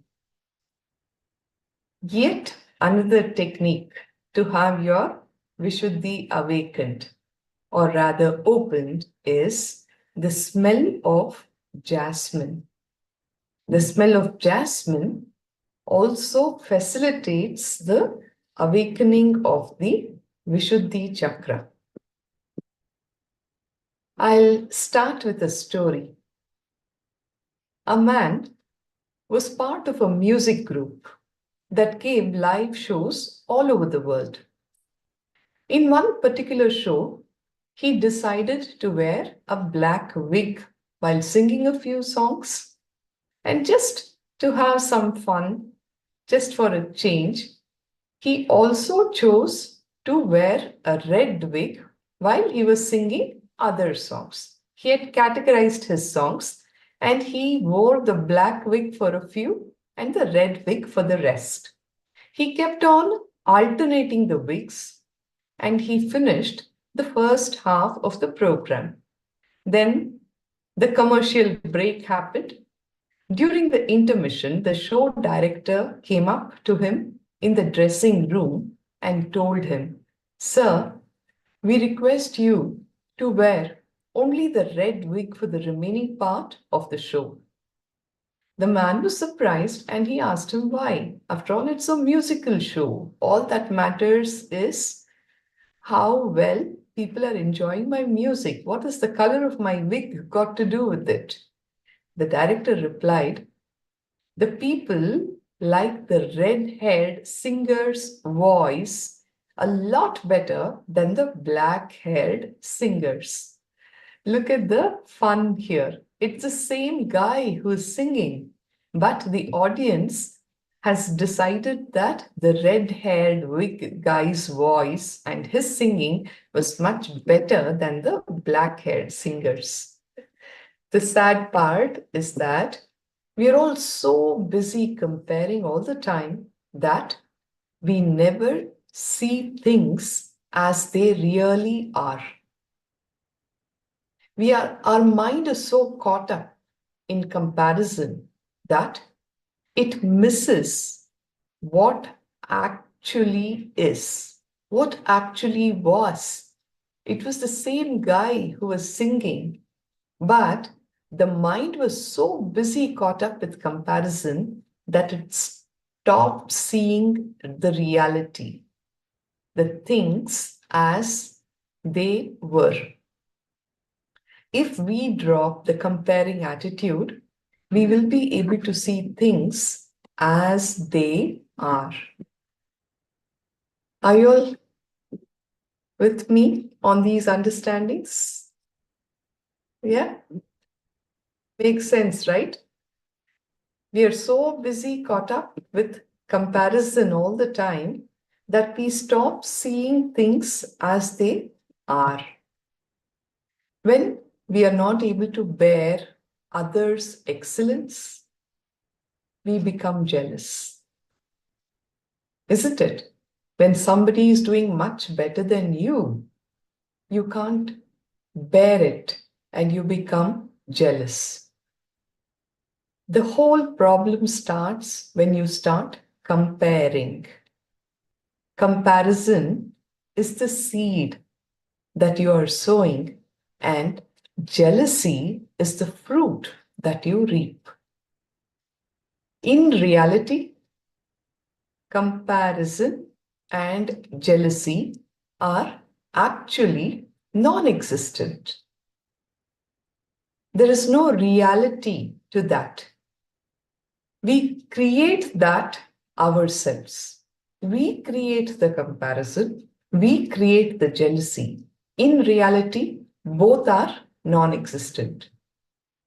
We create that concept and we go on talking endlessly on how to overcome it.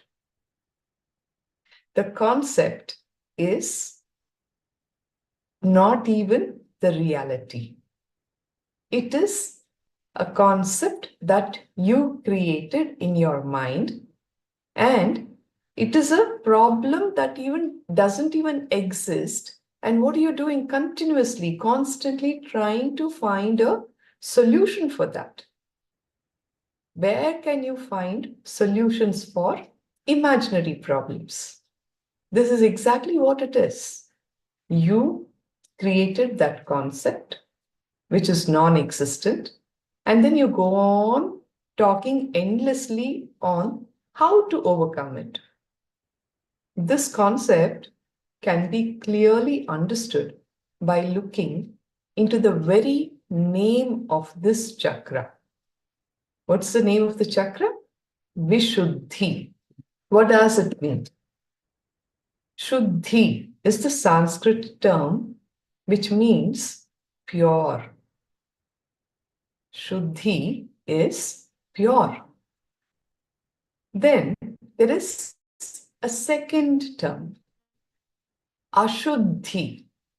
Ashuddhi means impure. Shuddhi is pure, Ashuddhi is impure. Then what is Vishuddhi? Vishuddhi means beyond pure and impure. The name Vishuddhi means beyond pure and impure. The name, therefore, suggests that the chakra can never get impure and hence never needs to be cleansed. Understand? Vishuddhi is beyond being pure or impure. Just by that name, understand and contemplate on this truth. This Vishuddhi chakra can never become impure. It doesn't need to be cleansed. Comparison is like a shadow without an object. And there is no basis for the concept of comparison. The whole world is caught up with this non-existent factuality, not reality. The concept of comparison. Look around, look into your life. What are all the zones in which you compare? The major aspects of your life: money, status, beauty, and knowledge. Isn't it? Whole of humanity is caught up with comparison in these aspects. Your status, your bank balance, how much property you have, your beauty, your knowledge. Sadly, most of us get envious of others who are more materially affluent than we are. When our neighbor gets a refrigerator, the temperature in our own house will go up. When a colleague buys a more expensive car, our own car, till that point in time, which was perfectly fine and usable, suddenly becomes a junkable heap. Ah, what a beautiful car this guy has. Look at mine, such a useless thing. Till that point in time, you are actually using it. All these material possessions lead to greed, to possess more and more and more. The more greed, the more possessions, ultimately, what does it lead to? More suffering, nothing more than that. All materialistic possessions always lead to suffering. You can own, but never possess.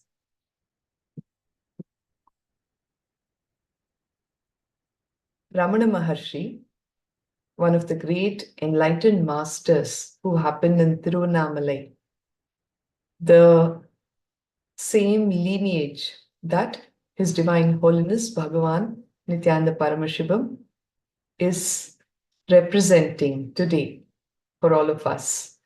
Ramana Maharshi says, the universe can fulfill the need of the entire world, but not the want of one man. The whole universe's, the entire world's need can be fulfilled, but not the wants of one man. Understand, there are two concepts here. One is need, the other is want. What all of us need to live, the universe can fulfill. But even one man's wants can never be fulfilled.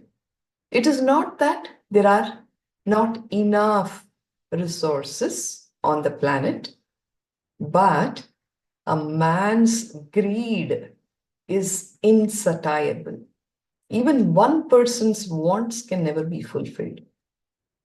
Anything you give, he's never fulfilled. He's never happy. He's never satiated. There is always something more that he would want. Our wants never cease. Swamiji says, when we come into this world, we bring with us all the energy, the Shakti that is needed for our lifetime. God does not send us empty-handed. The compassionate mother, the very responsible father that he is, he doesn't send us empty-handed. He actually endows us with all the energy that is needed for our lifetime. But sadly, what happens? Acquisition, just acquiring more and more and more and more, is the goal for most of us. You're so lost, so busy in the acquisition process that you're not even enjoying it. Acquisition is the goal, not enjoyment. Isn't it? We keep moving like rats on a treadmill, not quite knowing where we are going. Everyone is running the rat race. Ask them where, what for. People don't even have an answer to that question. Performing well has nothing to do with how good you are and how joyfully you do your job.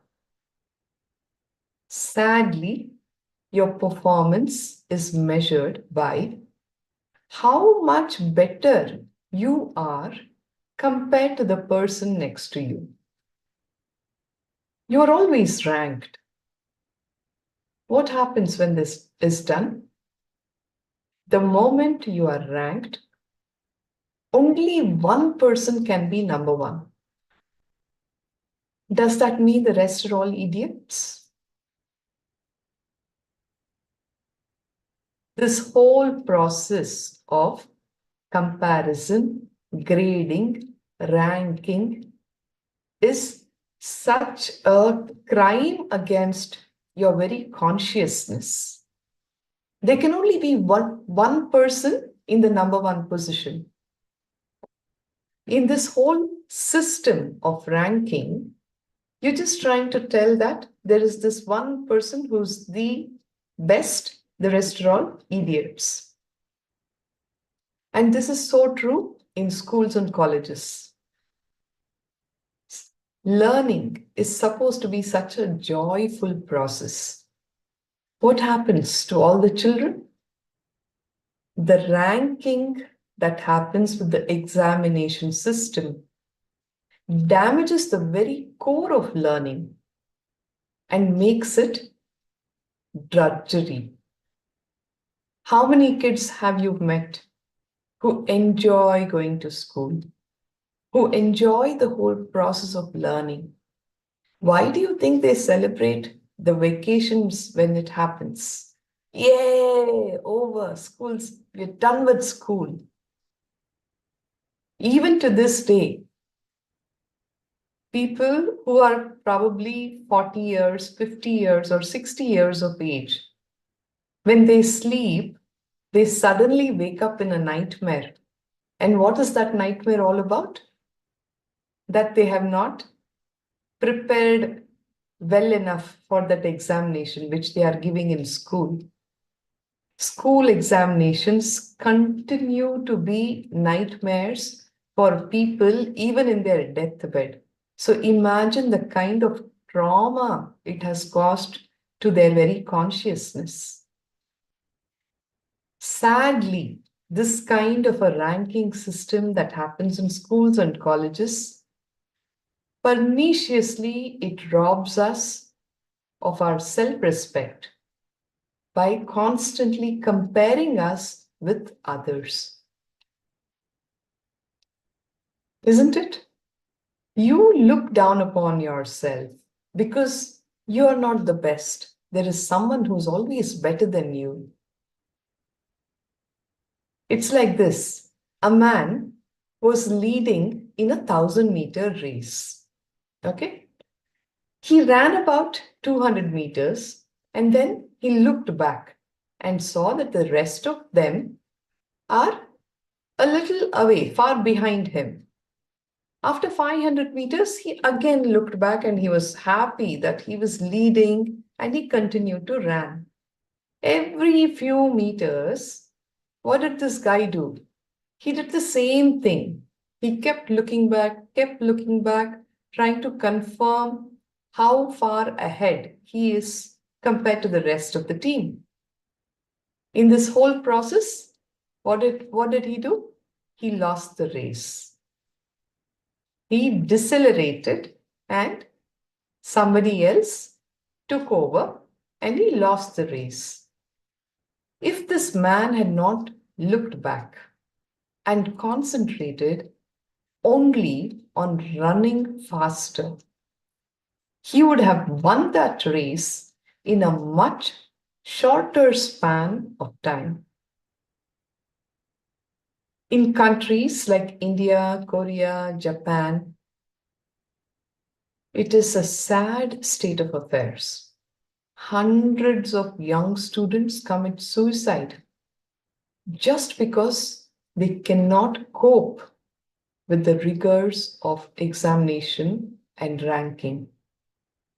Such a big loss, having the younger generation commit suicide for this societally induced concepts of comparison, ranking, which is a direct crime on consciousness, human consciousness, where children lose out on their self-respect, their self-confidence.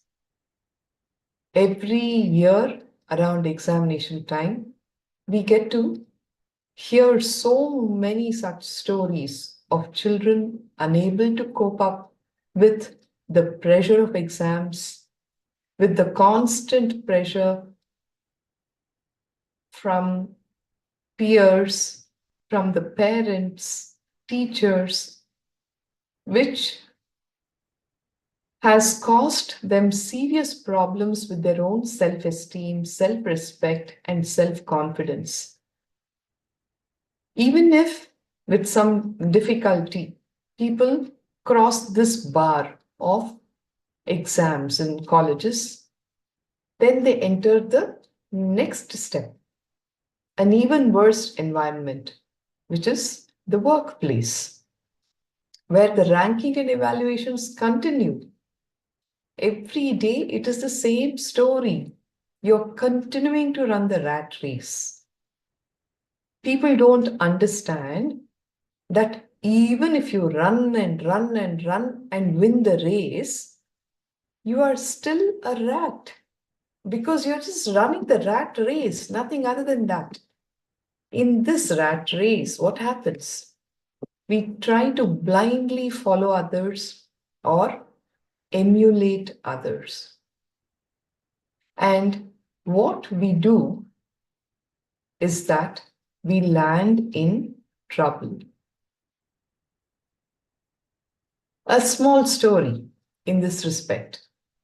A man was driving along a dark village road. He decided to follow the car in front of him to play safe.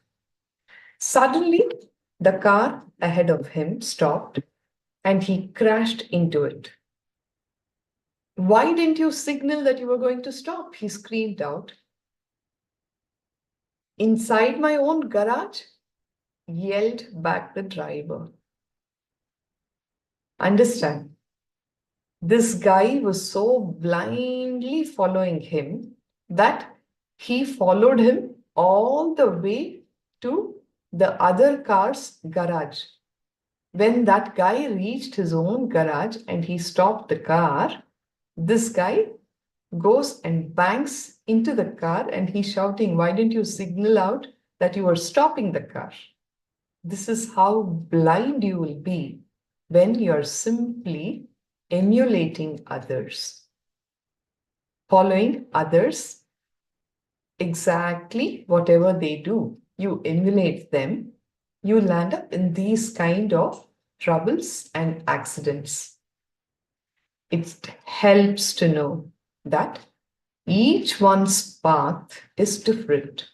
Mine is different from yours. Yours is different from the one next to you. To follow another on his path and to blame him at the end of it is nothing but a mere folly. It's simply a mistake. It's a silly mistake. Understand, you are unique and your path is also unique. Don't try to continuously emulate others and fall into trouble. If we analyze our own behavior, we will soon find that we are always envying our neighbors, friends, or colleagues. You'll always jealous of your neighbor. You're not too okay with your friend's success, the success of your relatives, the people in your immediate vicinity. You do not compare yourself to Bill Gates. Rarely anyone in his right mind becomes envious of Bill Gates. Why? He's far too remote for you to be real. But if your neighbor wins a lottery ticket, or heaven forbid, a close relative does win a lottery ticket, our heart burns even as our mouth smiles. So socially, you will be politically correct. You will actually go out, and if you happen to meet your neighbor or your relative, you will stretch out your hand and say, congratulations, so happy for you. But deep inside, your guts, your heart is all boiling and burning, isn't it? And I'm just sharing this to tell how we are continuously, constantly comparing with the people in our own vicinity. Just look at your friends closely the next time you see them congratulating you in something that you unexpectedly won. Watch where they are smiling from. 90% of their smile will be only from their mouth. Very strained. Good, congratulations. That kind of a thing. The 10% who smile with their eyes are your real friends.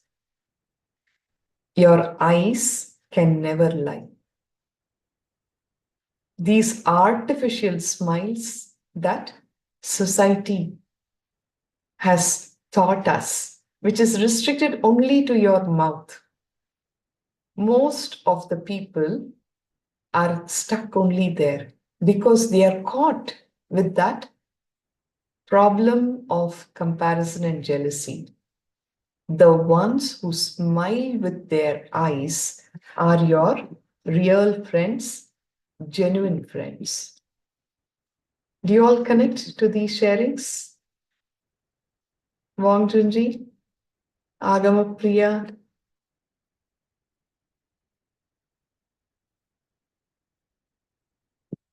We are trying to, yes, Saya, thank you, analyze this whole concept of comparison and jealousy, which is a non-existential reality of your life. So let's continue. If you were to queue up all the people in the world in an order, ascending order, with respect to money, power, skills, where do you think you will be? If all the people in the world, if you were to queue them up in your assessment of, say, power, skills, or money, where do you think you would be? Please put up your responses.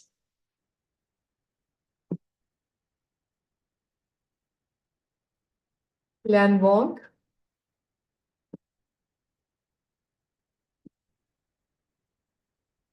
Where do you think you would be if we were to put up all the people in one ascending order? 0 to millions, wherever. The odds are that you'll be somewhere in the middle, isn't it? You're neither too bad, nor are you number one, isn't it? The odds are always that you'll be somewhere in the middle. You will not even be able to count the number of people on either side of you in the queue. Can you do that? Now, with your thoughts, you have to decide if you're going to look at the queue that is in front of you and feel jealous, or look at the queue that is behind you and feel relaxed and grateful to existence. It's all in your hands. Definitely, you will be somewhere in the middle.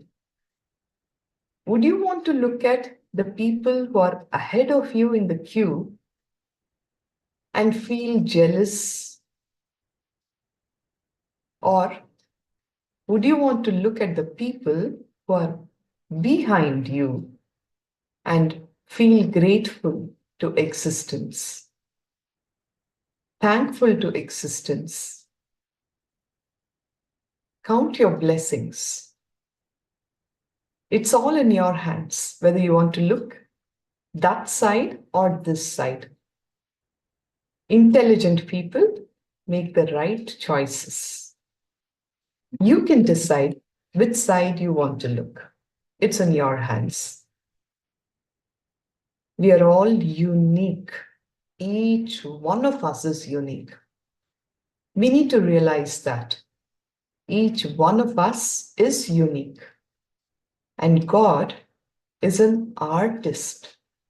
He's not a mechanic. He's not a machinist. He's an artist. He sculpts each one of us with his own hands, lovingly and uniquely. Therefore, each one of us is different. Someone is shorter, someone is taller, someone is bigger, someone is smaller, someone is good at one thing, somebody is good at something else. Look around as far stretched as you can see. Is there any one person in this whole world who is exactly just like you are in every which aspect?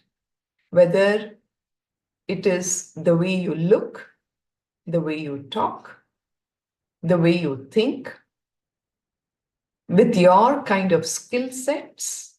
Is there one person?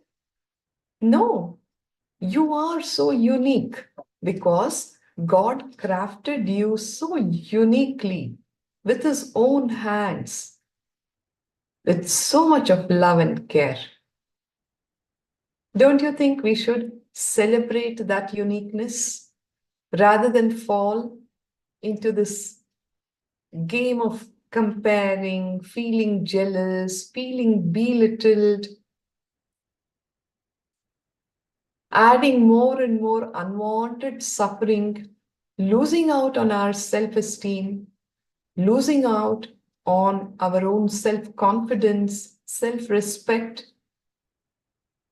It is such a silly game when you're comparing yourself with others.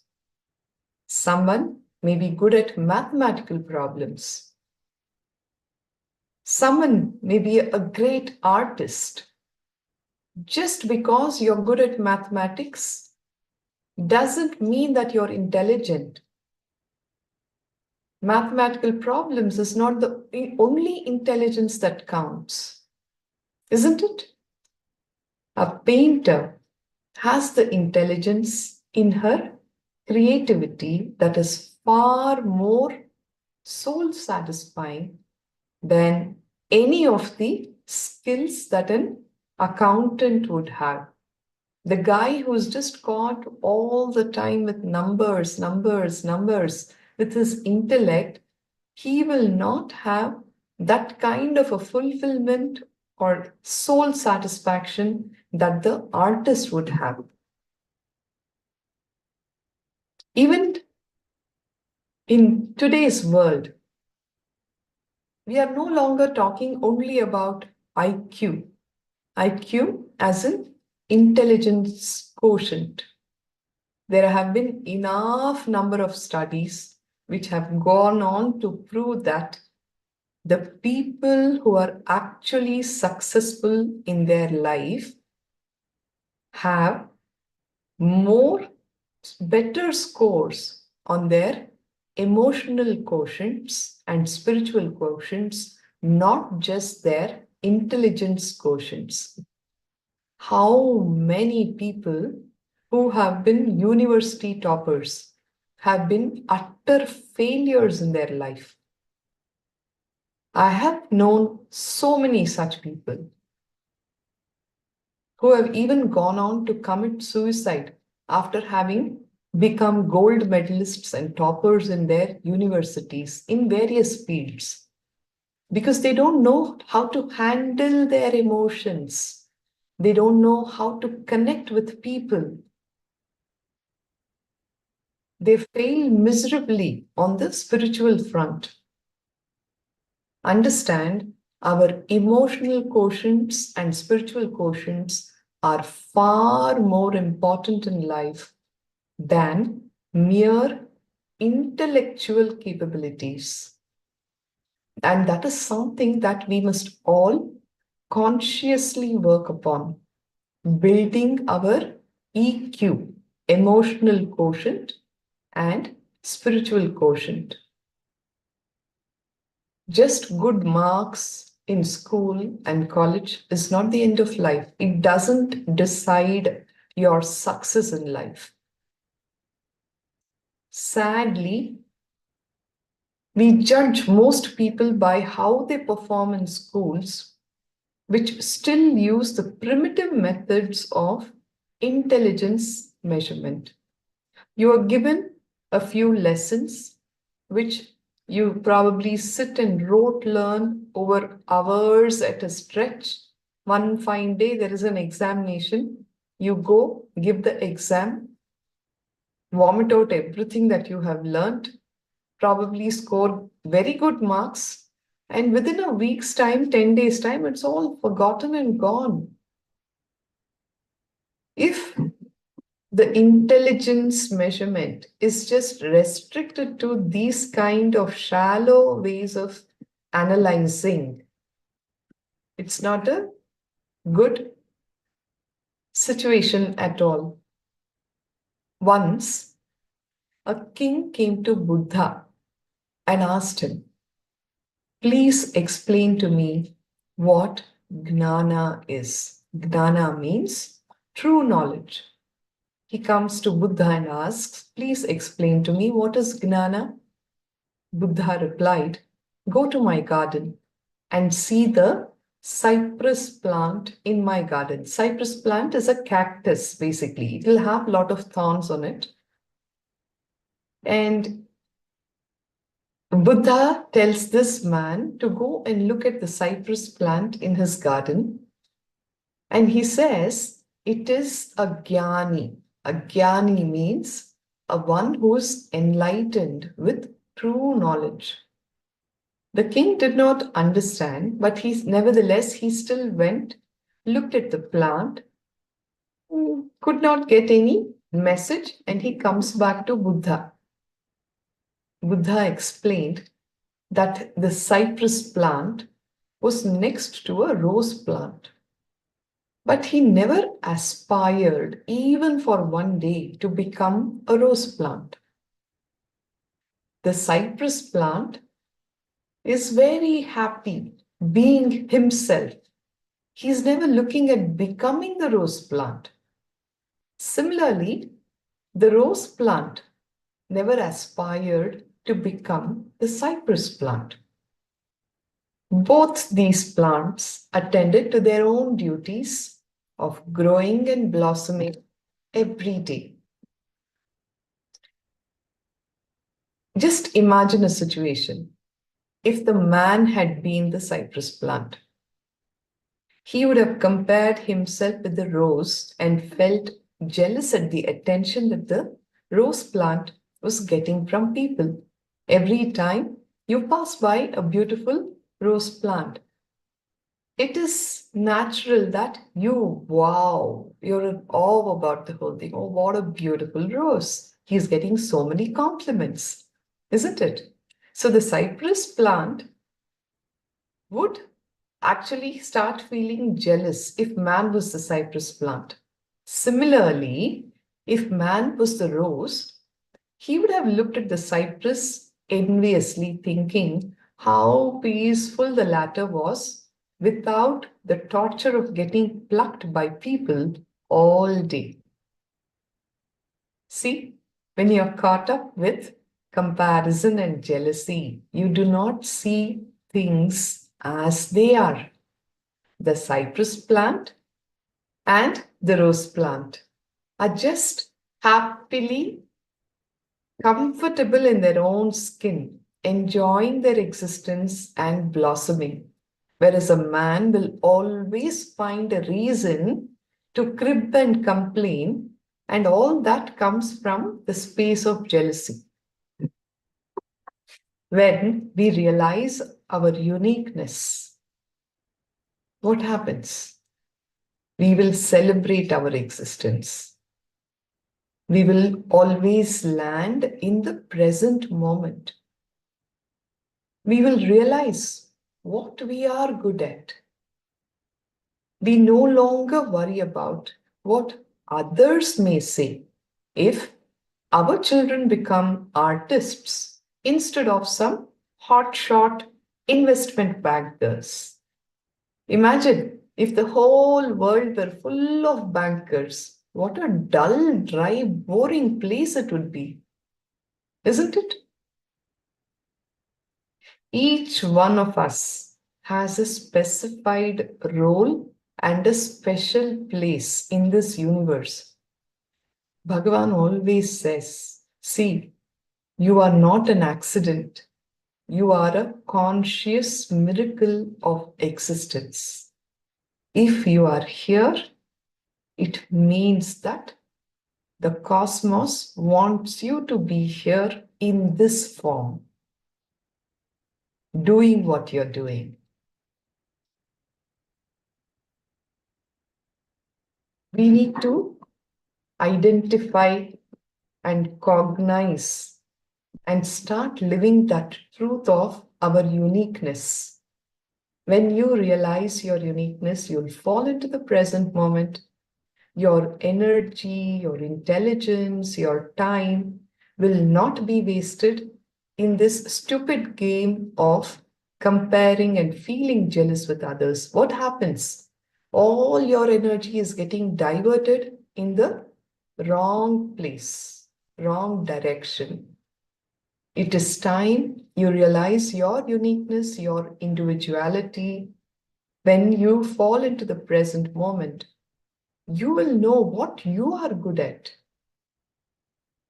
And you can focus and invest all your time, your energy, and your attention on what you are good at. Okay? All of you cognize with these truths?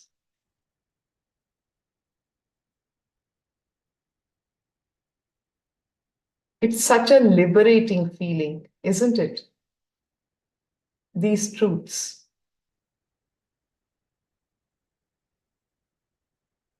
Yes, Ganesh Ramaswamy Ayya, Nithyanandam. Thank you for that. Thank you for the acknowledgement, Wong Junji. It is time that each one of us celebrate our individuality and our uniqueness. With this, we will look at how to keep the Vishuddhi open always. I'm sure for all of us who have clicked with these powerful cognitions, the Vishuddhi is already awakened. So how do we keep it open always? The way out is enriching others. Why should I enrich others? As long as I am happy, I am doing my stuff, and I'm not troubling anyone, why should I even think for others? Why should I think of enriching others? Understand, you do not live in a forest. You do not live in some desolate cave. You are a social being, isn't it? You live with other people, and life is happening to you from others, with others, isn't it? So how can you disconnect yourself from the other? In reality, there is no other. Everyone around you is your very extension. And this is the truth of your life. Life is happening outside of you, and life is happening to you with others. You are involved with hundreds of others, and hundreds of others are involved with you. So, naturally, when your life is involved with so many people, for any transformation that you want in your life, you have to work and transform others' lives as well. In any which aspect, anything that you want to live as your life, until and unless that is happening even to the people around you, you're never going to be successful. The transformation in you will happen only when you are also working towards transforming other people's life as well. Otherwise, what? Just go to some cave, go to some forest, sit and continuously meditate for months or years, and raise yourself to a very high level of joy and bliss. You're all by yourself, and you'll actually feel, I think I'm enlightened. The moment you come back to your house, your spouse can bring you down in less than 10 minutes.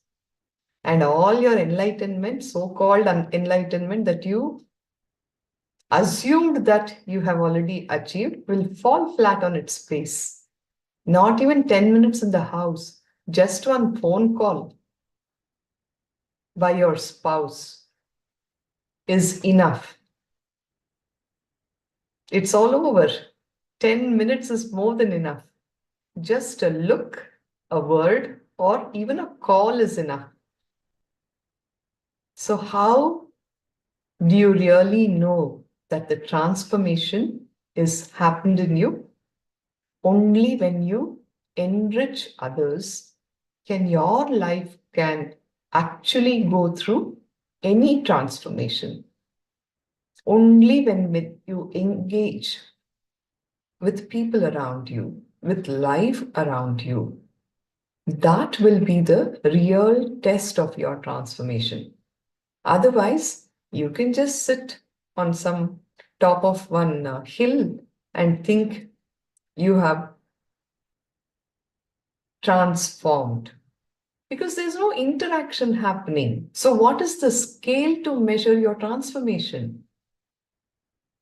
Are we all clear on this aspect? Why enrich it?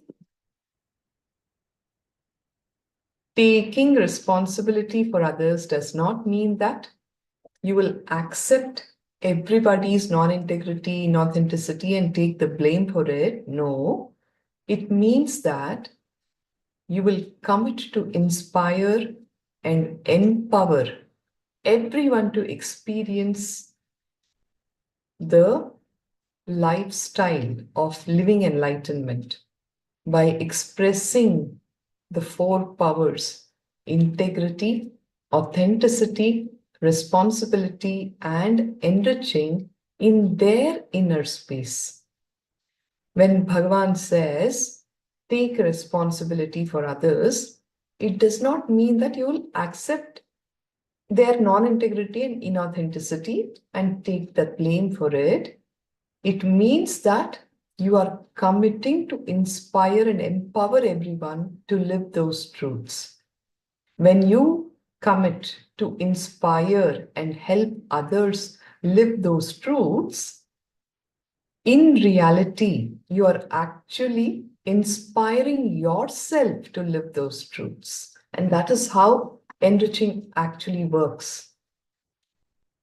The way to open the Vishuddhi Chakra forever is to constantly give to others what you want for yourself. For example, if you want a job for yourself, help others find a job. If you want great relationships, constantly enrich others to have great relationships. If you want good health, constantly enrich others to have good health for themselves. When you work to cause that for others, you will learn a lot of lessons in making it happen for yourself. Only when you cause it for others, you will see that automatically, naturally, it is happening for yourself. Bhagavan says, only when you create more teachers, you become a better teacher. When you create more gurus, you become a Paramaguru. Anything that you want to manifest for yourself in your life, cause it for others. The space of Advaita, oneness. This is what it is. In this low level of consciousness, comparison happens. Comparison happens only when you feel that you do not have the ability to create what you want in life. When you are confident that you can manifest what you want in life, you will not be playing these silly games of comparison, falling into jealousy, all of those things. Understand, comparison happens only when you feel that you do not have it in you. You do not have the ability to create what you want in life. When you keep giving and creating for others, suddenly you will realize that you are the one who is manifesting for others. When you can manifest for others, it actually means that you have the ability to manifest for yourself. When you constantly give to others, the cosmos will give to you. This is how this whole cycle works. You stretch out your hand to help the other, you will see that the cosmos will stretch its hand to raise you higher. Just decide in whatever small way. You don't even need to label it as big way, small way. Whatever I can do in my ability, in my capacity, let me add value to life around me. It could be something as simple as giving a smile to a person who needs it. Giving your listening to someone who needs to talk to you. Why do you think psychiatrists are so busy these days? They're actually making big bucks. Sadly, in today's world, nobody even gives their listening to the people in their own life. Obviously, you have to go to a counselor, you need to go for therapy, because you can sit there and pour out all your heart's pains and sufferings and pay that big buck and come back. Provide listening to the people in your life. Right, authentic listening. Don't judge them. Whatever that person is talking, just allow those words to fall into your Ananda Gandha. You will see that that person will feel healed at the end of talking to you. They may have problems. You don't even need to open your mouth. When you provide that kind of a listening, as they are done with what they had to share, they feel healed inside. And in the process, they will actually find solutions to the problem with which they started off. In simple ways like this, you can actually start enriching people around you. You receive the healer's initiation. Reach out your healing hand to touch lives around you. The powerful cognitions that you have been receiving during the course of the session, I'm sure you can talk about this to your friends, your family, your colleagues. These truths will click for people instantly. You're going to help them come out of their suffering, their depression. Reach out to people who are on the streets. Always, if there is someone who's coming to you begging, they don't have food to eat, just giving them a morsel of food is a way of enriching. If you have it in your capacity to find a job for someone, your friend owns a company and somebody reaches out to you, you can actually make that phone call to that friend and put him into his company. You're enriching that life. Isn't it? There are so many ways you can actually live this enriching lifestyle. When you do that, you will understand that you are that chosen one who is the instrument in the hands of the divine. And you will be so grateful that he chose you to do this, and allow that himself, the divine, to express through you.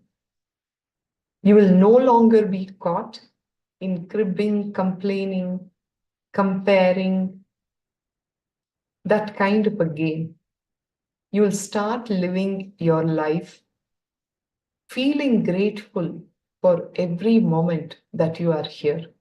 And for that, small actions that you can do to enrich others. When you do that, you will see that the cosmos will continue to support you in all your enriching efforts. What Swamiji says about enriching is, whenever you think others are separate and you are separate, that is the basic flaw of life. Understand, there is no other. The basic flaw is you thinking that you are separate and others are separate. What you have about you, the same only you will have for others. If you give up on yourself, I guarantee that you will give up on others. If you do not give up on others, you will not give up on you. It's very easy to give up. This does not work for me. I'm not going to do it. He is hopeless fellow. Nothing can be done to help him. This is the mindset that most of us are caught with. Swamiji is very clear. See, there is nobody other who's separate. Every one of us are in oneness. Whatever you apply to you only, you will apply to others. If you give up on yourself, you will give up on others. If you do not give up on others, you will not give up even on you. Swamiji says, whenever I felt in my life, others are my extension, and I've handled that situation, I was successful. In my life, I have every character, every possible character. I have all combinations. I see all of them. I deal with all of them. But I tell you, whenever I handle the situation with the clarity that others are only my extension, I was successful. In every moment, in every interaction, whenever I remember others are only my extension, what I am doing with others is what I am doing with me. I was successful, says Bhagavan. So how many of us here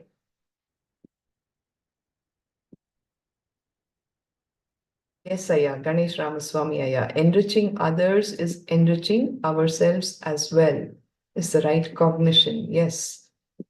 So how many of us here want success in everything that we do in our life? All of us. Bhagavan says, with integrity and authenticity, I tell you, I'm giving you the most important key for life. In every situation, understand one thing. Every person who comes in your life is an extension of you. It is an extension of you, including your enemies, including my enemies, whether they are abusers, devotees, disciples, whoever I see in my life, I am very clear they are extensions of me. How you deal with you is the way you deal with them. How you deal with them is the way you deal with you. When you enrich yourself and others, it is a step above taking responsibility. Enriching alone can burn any lack of integrity, inauthenticity, and responsibility in you, says Bhagavan. Enriching is taking responsibility for everyone and everything, including others' inauthenticity and lack of integrity, because they are a part of you. So, we will now learn a meditation to clean your Vishuddhi chakra. Before we enter into the meditation, I'd like to give you a few understandings understand there are 3 layers of energy in us. The first layer of energy is from our mind. And it is this that we use for our day-to-day activities from morning till night. Now, once this energy, the first layer energy expends, we start feeling tired and irritated if we are given more work to do, right? The second layer energy is the emergency layer. It is the energy that arises from our emotions. At the time of emergency, this energy opens up. Let us say you're really tired and walking back from work to your home. You feel you have enough energy only to enter your house and crash on your bed. All right? This is the second layer energy that we are talking about. You have had an exhausting day and you will say, my God, I can't do anything more. I just have enough energy to walk into my house and crash on the bed. At that time, suddenly if a dog starts chasing you, what do? You start running much faster than you ever ran before, isn't it? Even if you are dead tired, even if you are earlier unable to move even a limb, suddenly you run with a different kind of energy. Now, this is the emergency energy that arises out of emotion. What's the emotion here? You're so scared for your life, right? The fear is what drives you and you start running for your life. Now, there is a third layer of energy. This is the being level energy. The being level energy is an infinite source of energy within you, which you don't use at all. It is there, but you do not use it. It can only be opened and experienced by deep meditation. Whether you accept it or not, you are in connection with all these 3 layers of energies, and the Vishuddhi chakra holds in it the key to these higher energy levels.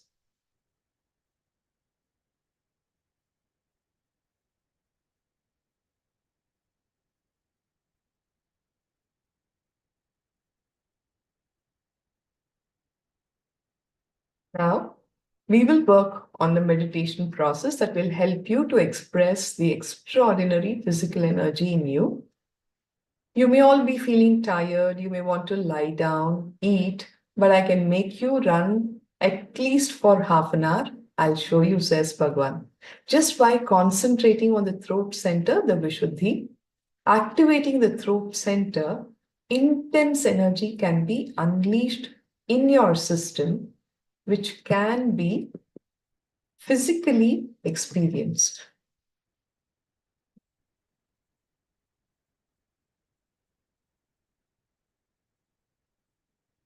I'll show you step by step how bringing awareness to your throat center awakens deeper layers of energy. Even physically, you can experience the deeper layers of energy. I'll give you this very simple technique. When you are walking on the streets or you are taking your morning walk or you are on a trek or you decide to go to Tirupati by climbing the mountain and you feel so exhausted, so tired, or you're doing even the Girivalam around the Arunachala hill, any of these activities, and you feel, oh my God, I can't do this anymore. Simply bring your attention to the Vishuddhi chakra. Just start walking with awareness on your Vishuddhi chakra. You will see that you will just do it so easily.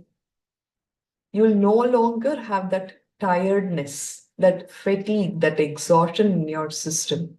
Even before you know, it's all accomplished. Try this the next time, whenever you feel that tiredness and exhaustion with physical activity of walking, running, whatsoever. So the technique that we are talking about, the meditation, is called as the Shakti Sagara meditation. The key to this meditation is to keep the mind fixed on the Vishuddhi while the body moves. The Shastra Pramana for this meditation is from the Shiva Sutra, Vijnana Bhairava Tantra, verse number 111. It says, wander and wander to the point of exhaustion. Whirl until you lose all control. Dance until you are ready to drop. Then drop. Fall to the earth. Surrender to the swirl of sensations surging through your form. Dissolve in awe as arising energies continue to dance in your inner world beyond motion and commotion. Become the body of ecstasy. Bhrantva sharirena tvaritam bhuvi patanat kshobaksha viramena para samjayate dasha is the verse from the Vijnana Bhairava Tantra. Understand, the Vishuddhi chakra is near the cervical ganglia that can stimulate the adrenal gland.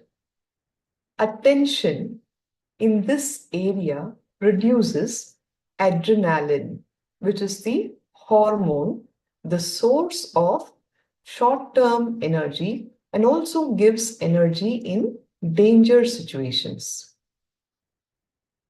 I repeat, the Vishuddhi chakra is near the cervical ganglion that can stimulate the adrenal gland. That releases the adrenaline hormone, which is the source of your short-term energy and also gives energy in danger situations. The Shakti Sagara meditation is based on a phenomenon called the runner's high that happens in marathon runners.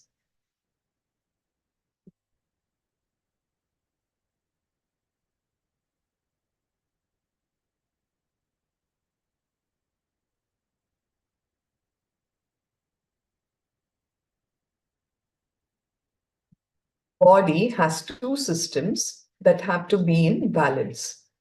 One is the adrenaline producing system, the stress hormone. The second is the happiness hormones, the endorphins. Now, in this meditation, the entire body is moved vigorously till the body uses up all the adrenaline. Suddenly, when all the adrenaline is stopped, the happiness hormones are in excess and they create an ecstatic feeling. So this is the science behind this meditation. You have happy hormones and the stress hormones. In the initial stage, you will move the body vigorously till the body uses up all the adrenaline. Suddenly, when the adrenaline is exhausted, that stopped, the happiness hormones are released in excess and they create an ecstatic feeling. Okay, I will have to stop here. Our next Acharya will lead you through the meditation process itself. I thank you all for your sincere listening and participation. I'll conclude now with the Purna Mantra. Om Purnamada Purnamidam Purnat Purnamudachyate Purnasya Purnamadaya Purnameva Vashishyate. Om Shanti Shanti Shanti Hari Om Tat Sat Sarvam Bhagavat Shri Nithyananda Paramashiva Padukarpanamastu. Om Nithyanandam.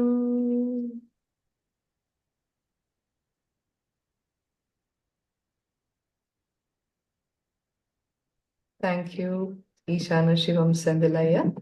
Thank you. Nithyananda. Again, everyone. Now, all of you, please come in front of camera and let's start doing this meditation. Are the instructions clear? Should the meditation? No, ma, you will have to give the instructions. Okay. So let's do this meditation. It's basically Shakti Sagara meditation.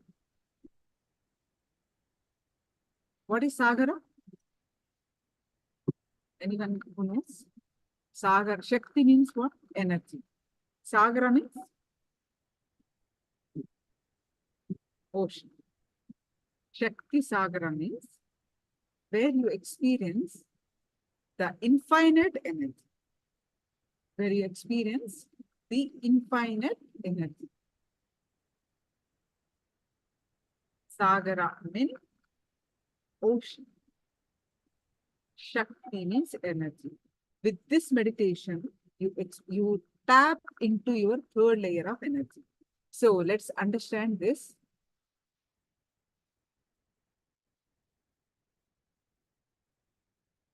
Shakti Sagara meditation.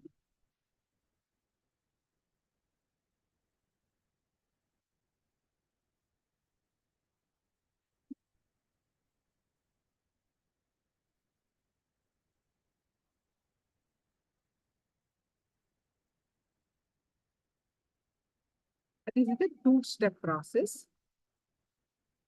See, we have three types of energy. Regular one, every day what we use. Every day-to-day energy that we use is a regular level of energy. We get tired after certain 8 hours, so by evening we get tired, right? So that is a regular energy. The second type of energy is what? The second type of energy is what? Emergency layer energy.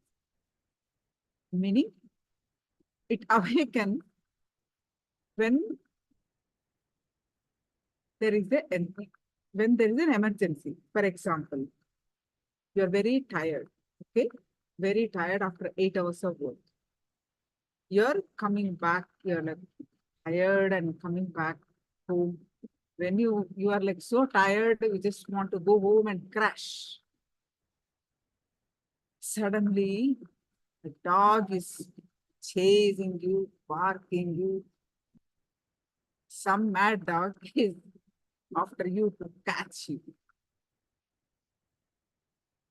What will you do? You still walk like this? Or you run? What you do? You run, isn't it? You run. So that is emergency. Where is that energy coming from? Why you didn't run before? Normally you're tired, but suddenly a dog chases you. Even after you're tired, you run, isn't it? You have to save yourself. So that is emergency layer. Understanding what I'm saying? First layer is a regular energy that we use every day to day. That you get tired, you think you run out of that energy by evening and you get tired. And there is second layer of energy that awakens only when when you sense that there is an emergency. Are you getting it? Dog chasing example I just said. Similarly, similar examples like when there is an emergency, this energy layer awakens and you use that. All right. Now, what is the third layer of energy? That is what we are going to awaken by doing the Shakti Sagara meditation. All of you are able to understand? See, how come that this meditation relate with Vishuddhi Chakra? Any guesses? How Shakti Sagara meditation relates with Vishuddhi Chakra meditation. We're supposed to unlock the Vishuddhi Chakra, isn't it? We are learning Vishuddhi Chakra. And this Shakti Sagara meditation, how it relates with the Vishuddhi Chakra? What are your thoughts? How to internalize? That's why I'm asking you.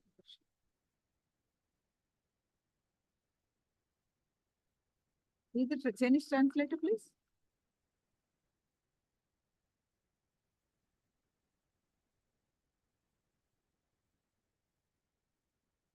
See, now we are learning Vishuddhi Chakra.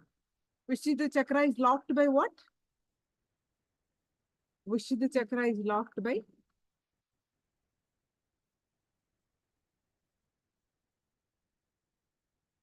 comparison and jealousy, right? Comparison and jealousy.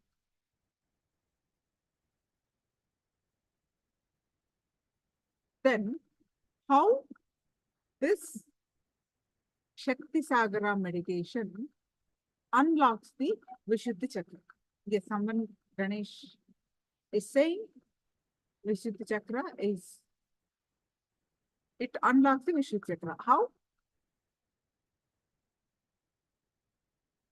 The third layer of energy is, we all have this third layer of energy, tapping into the infinite source of energy, ocean of energy, tapping into the infinite ocean of energy.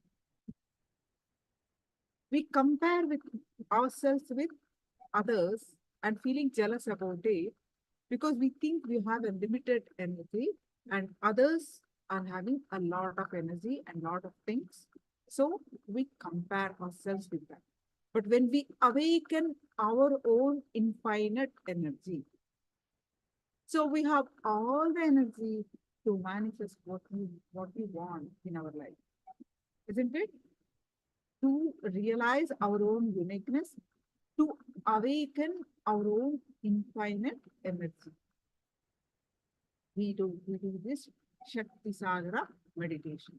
Are you able to understand? Sukriti, ye gently come in front of camera and participate in this meditation.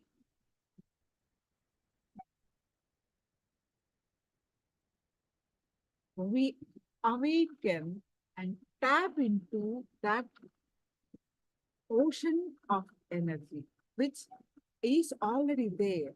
We are going to awaken that. So then we have the infinite energy, we can do whatever we want, manifest whatever we want. So there is no comparison. This chakra is just, there's nothing like a lock. We just need to tap into that. So we do. It is like a bringing the light into the dark room. Darkness we cannot bring, isn't it? We have to bring in the light into the dark room. So the darkness goes on. That is the only solution. You can't try to just remove the darkness. Darkness disappears only when you bring in the light. Same way, when you awaken your infinite energy, automatically Vishuddhi functions fully. So that is what is the Now I'm going to give you the instructions. In the meantime, for those of you who are off camera, please come in front of camera. Generally, I4. Please rename to your phone. Otherwise, to avoid moving you to waiting room, please put your name, rename to your original name, please. Someone who logged in as iPhone, please rename. So, UV Ping, please come in front of camera.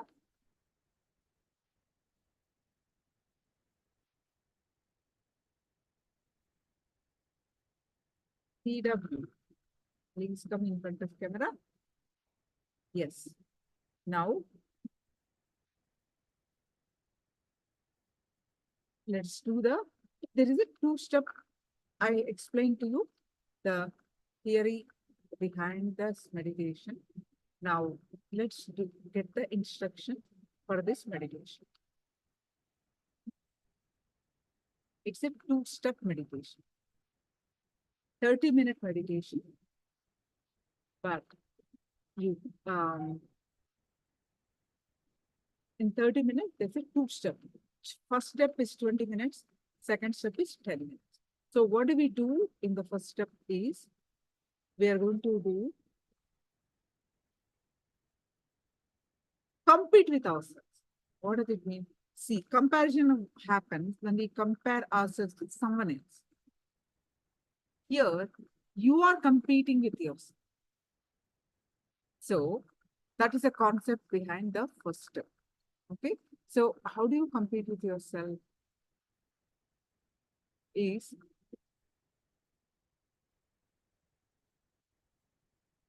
you start off slow body movements and you increase the movement, You constantly increase but never come down. Understand? You slowly start moving right hand, then left hand, then both hands, then legs, one leg, two legs, and then two legs. So constant, and then start slowly walking. Then little bit increase in pace, and then you start slowly jogging. And then increase the speed of jogging. So like this, in 20 minutes, you start slowly and increase the speed. Okay? But you're not jogging, you're not going to out and jog. You put a chair and hold the chair. Understand? Your whole spot running. Basically, you wherever you are, you stand there and do the meditation. Do this running. You're not running outside or inside. You just put a chair and hold the chair. And then do this meditation. Imagine treadmills, how you do? It is like a treadmill, but you're not going to use treadmill. Are you able to understand?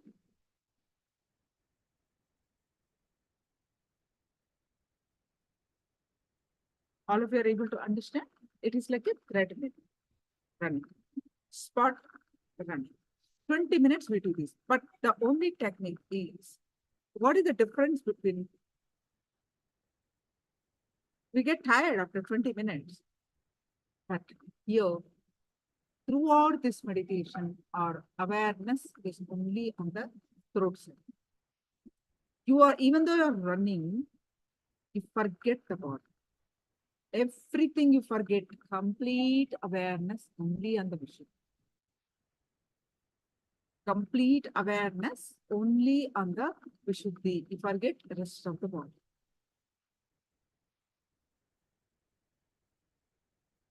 After 20 minutes, sit wherever you are and continue to aware of the Vishuddhi Chakra.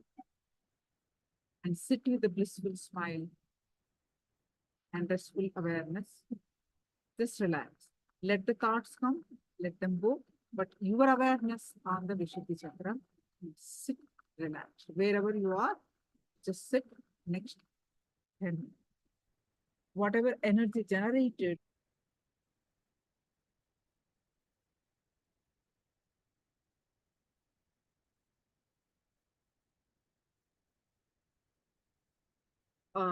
any questions on this meditation?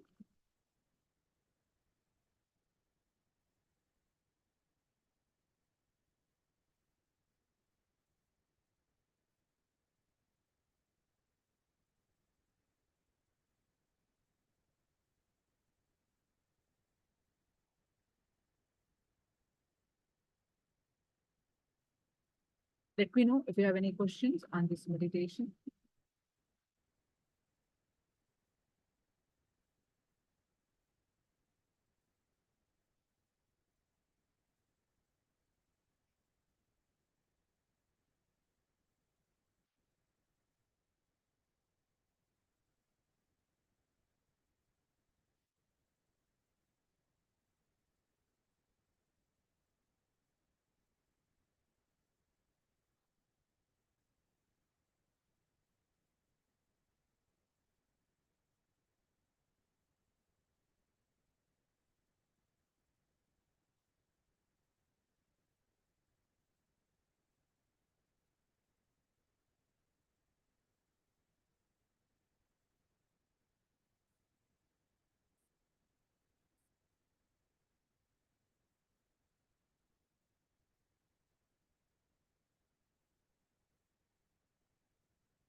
So first 20 minutes should be start slowly increase.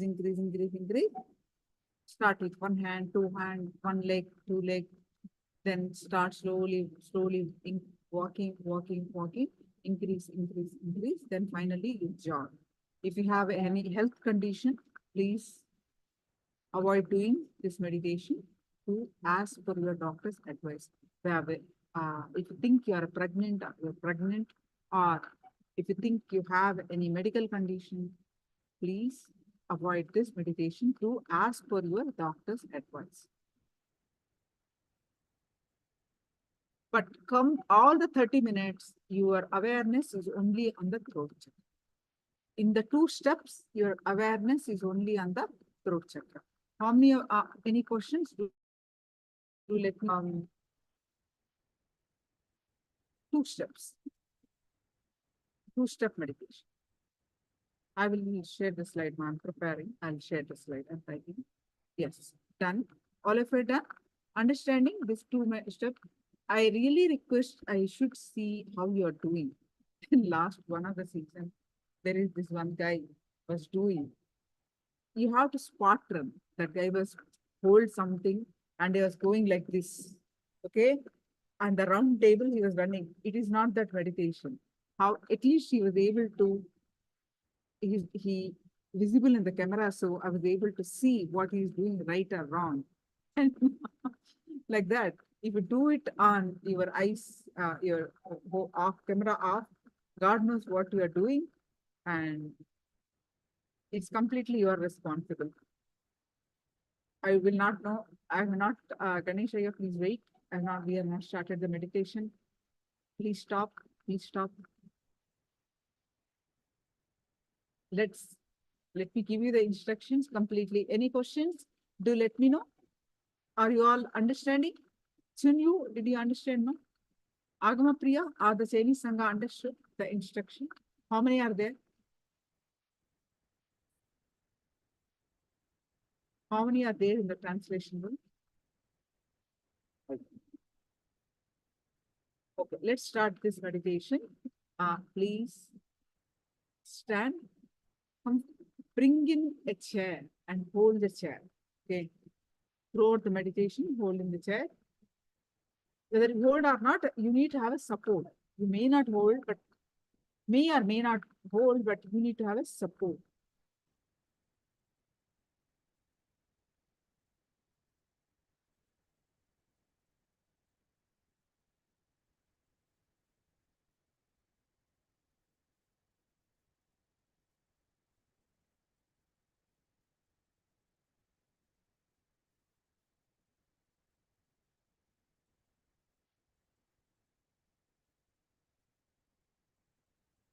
Are you all ready?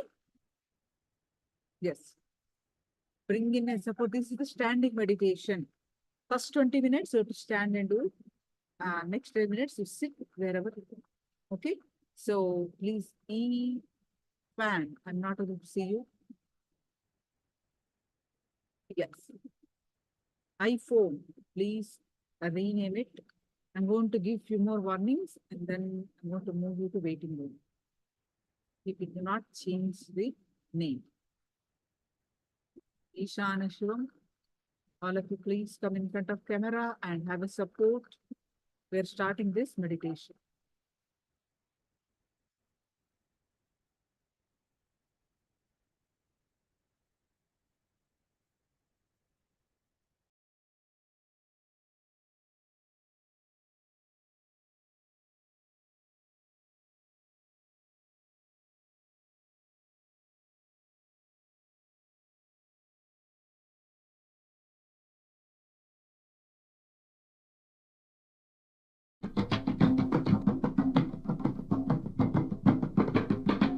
We're starting the meditation.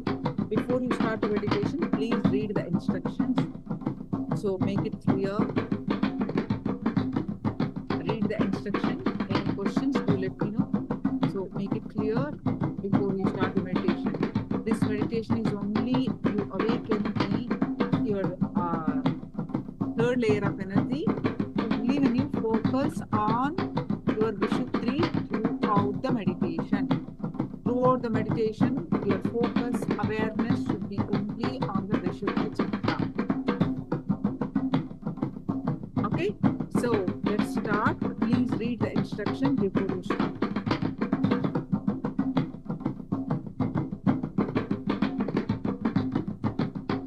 One minute to read.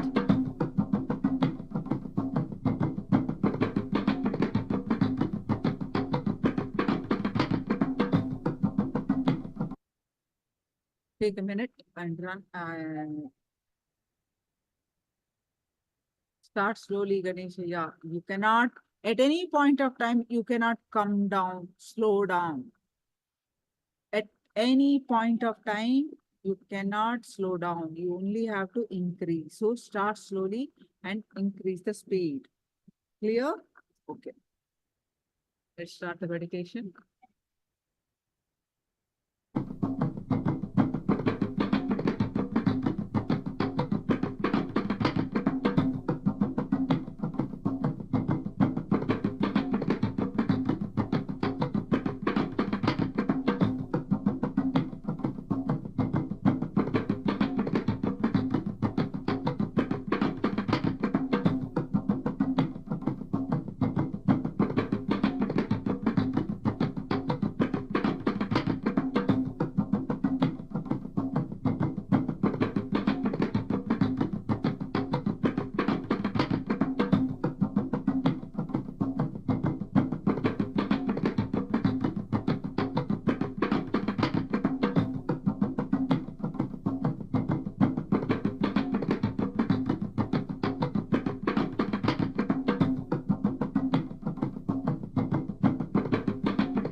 Now sit wherever you are. Sit wherever you are. Complete awareness on your Vishuddhi chakra with a blissful face and smile. Sit wherever you are. Complete awareness on your Vishuddhi chakra. Sit with the total awareness on the Vishuddhi chakra.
Nithyananda, everyone. Now relax.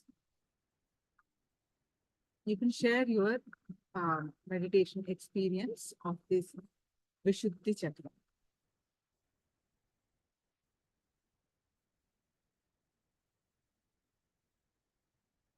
You can share your experience.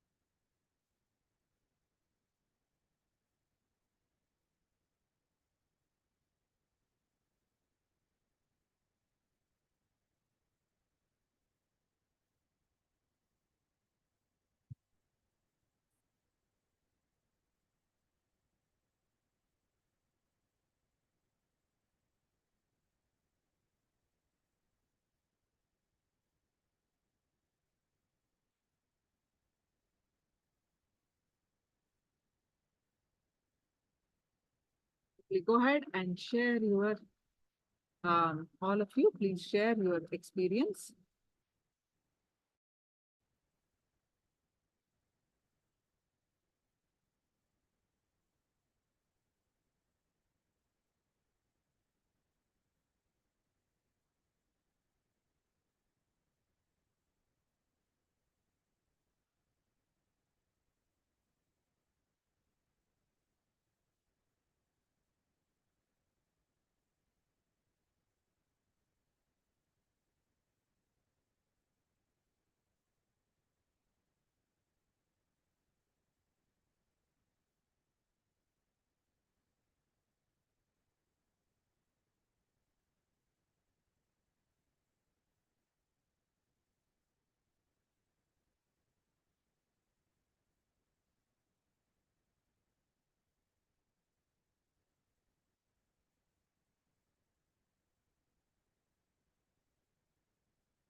So comfortable and energetic.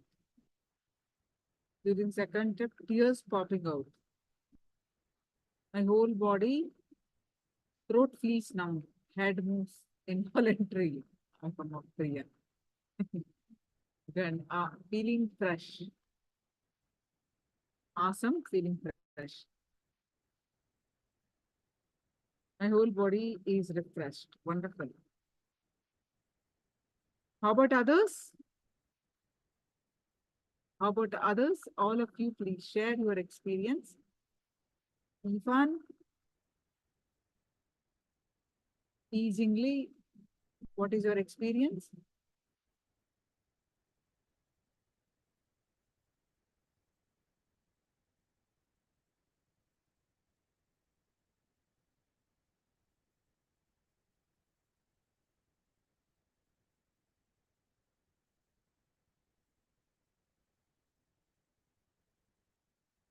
Okay, so now we are going to move on to power manifestation. Quickly go ahead and share your powerful cognitions from Living Enlightenment book. Please go ahead and share your powerful cognitions from Living Enlightenment book.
Yes. Now we are going to move on to the power manifestation of the Dura Drishti, a remote vision. All right. So we're going to move on to the power manifestation of the remote vision.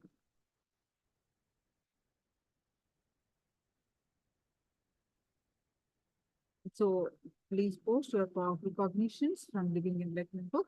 I'm going to explain to you about the remote vision, how to manifest that power.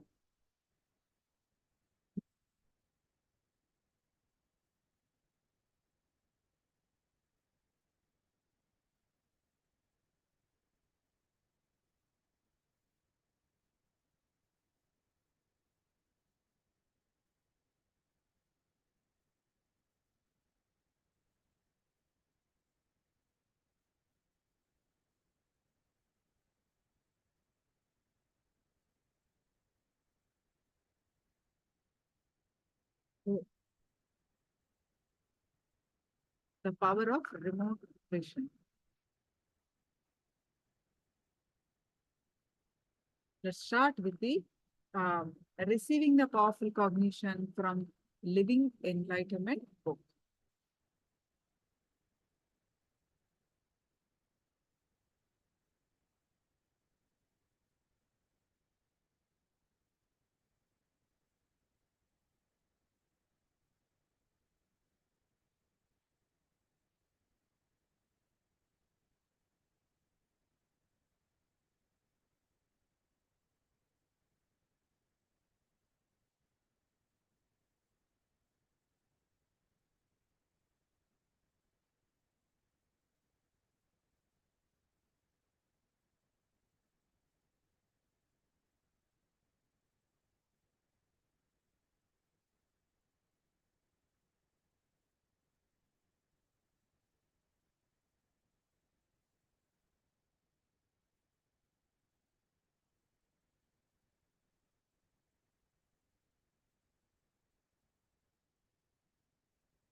All right. So now, how we are going to manifest this power is, I'm going to keep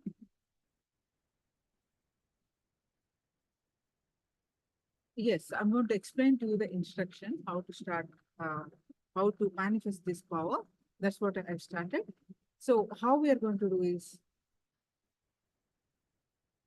we're going to, I'm going to keep some objects in my right side. Okay. So you have to figure out what are those objects.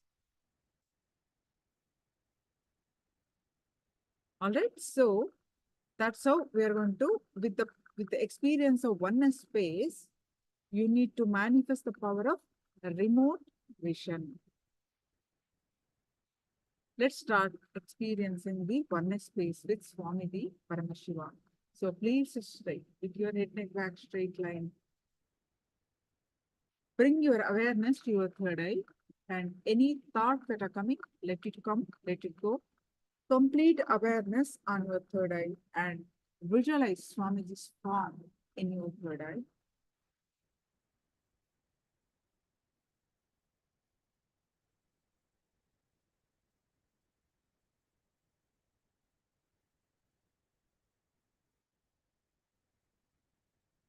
All the thoughts Anything coming in the way, let it come, let it go. Forget rest of the body and sit with the complete awareness and sit with the cognition that Swamiji is Paramashiva and you are experiencing oneness space with Paramashiva. He manifests through you.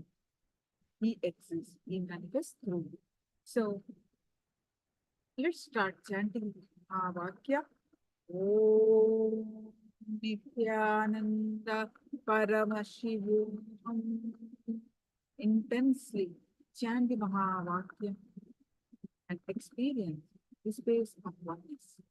With that space of oneness, scan through your third eye and manifest the, experience the oneness space and scan through your third eye and find out the object names on my right side.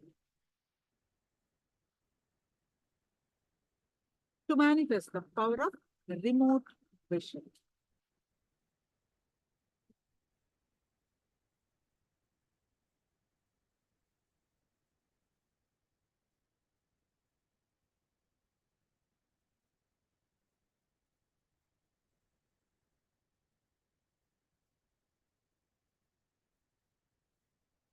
Let's start.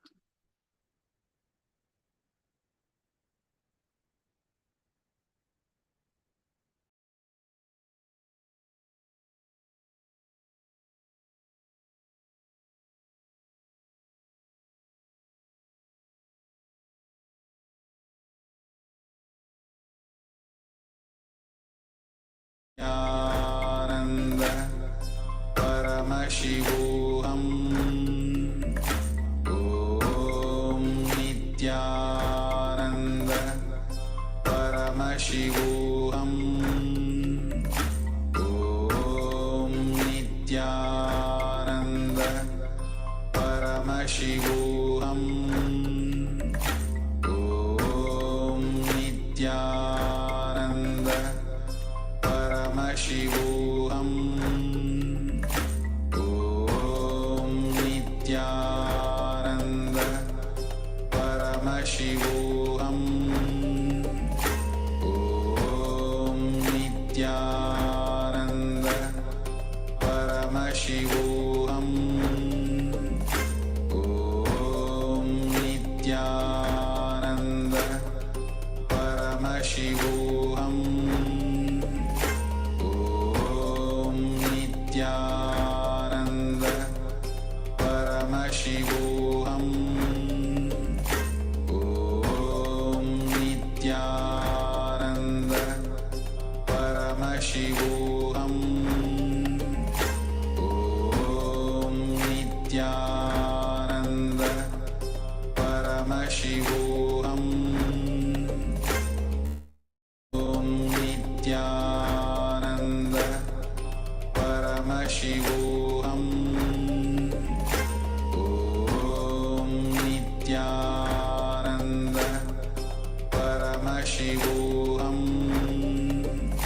Om Nithyananda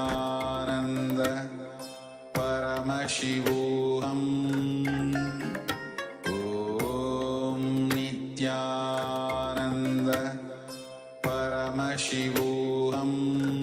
Nithyananda Paramashivoham Om Nithyananda Paramashivoham Om Nithyananda Paramashivoham Om Nithyananda Paramashivoham Om Nithyananda Paramashivoham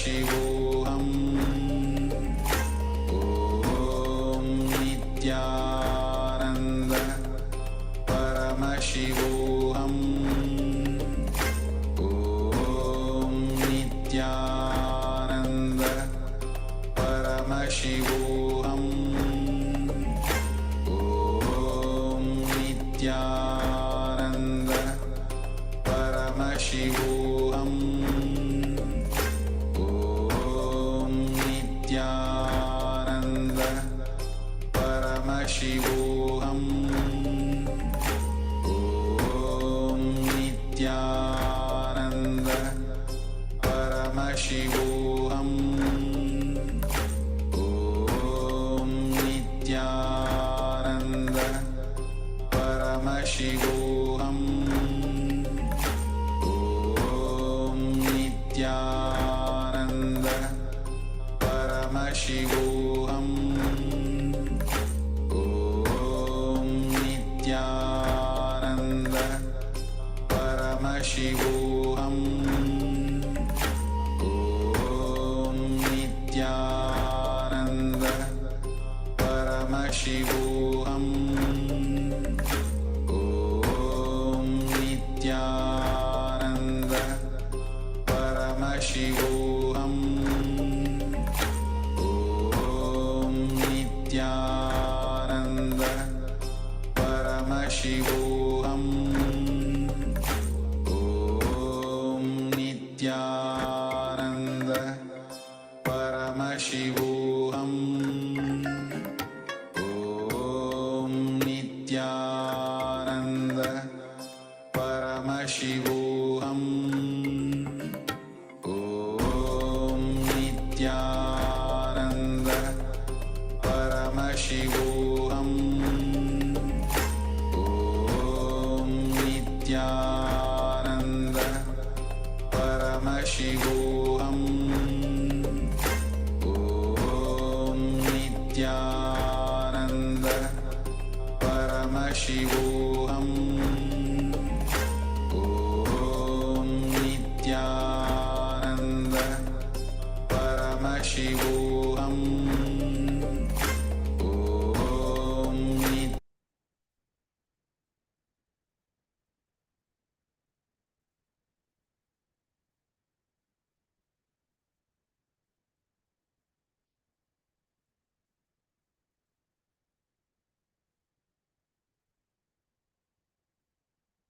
Now, please go ahead and share whatever your third eye revealed of the items that are on my right side. What are the items on my right side? To manifest the power of remote vision.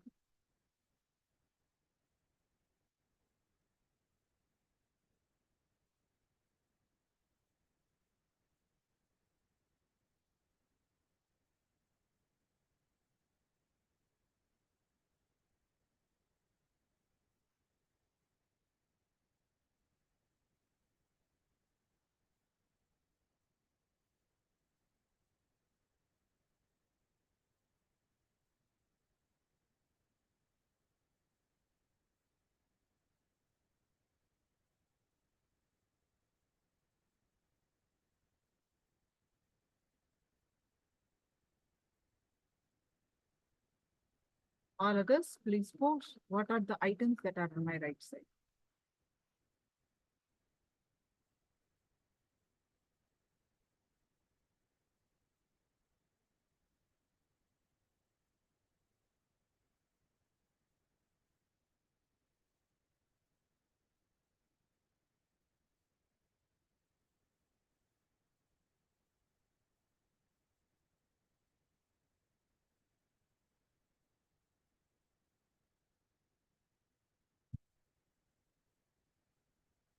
Few more seconds.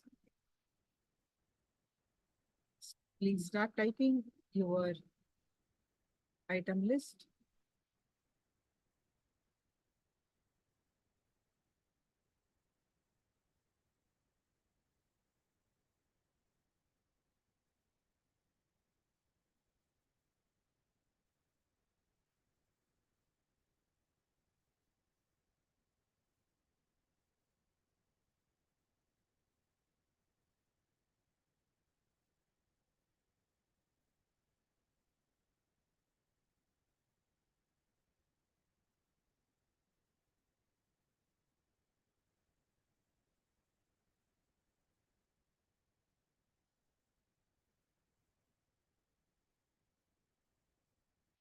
All right, so I'm going to read your responses.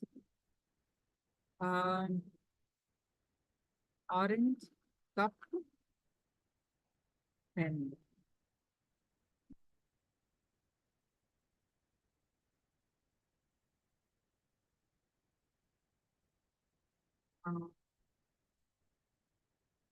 Round or curved object of suffering are gold color, like brownish color.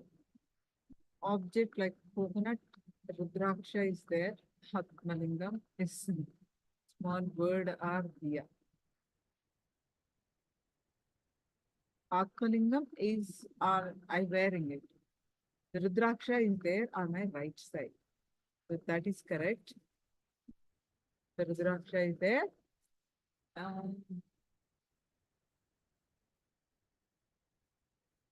There is a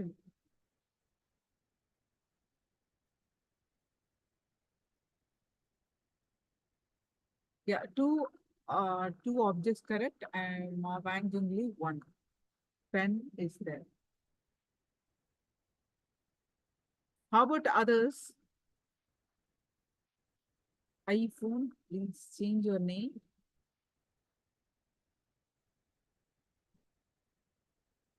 Senthil Kumaraya, have you manifested this power? All right, so now we are going to move on to the next chakra, Anya chakra.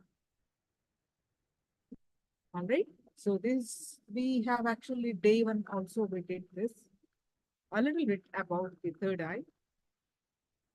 Now the next chakra, Anya chakra.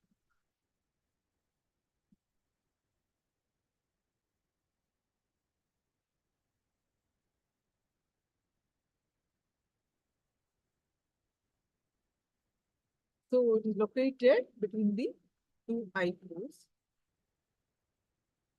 around the near the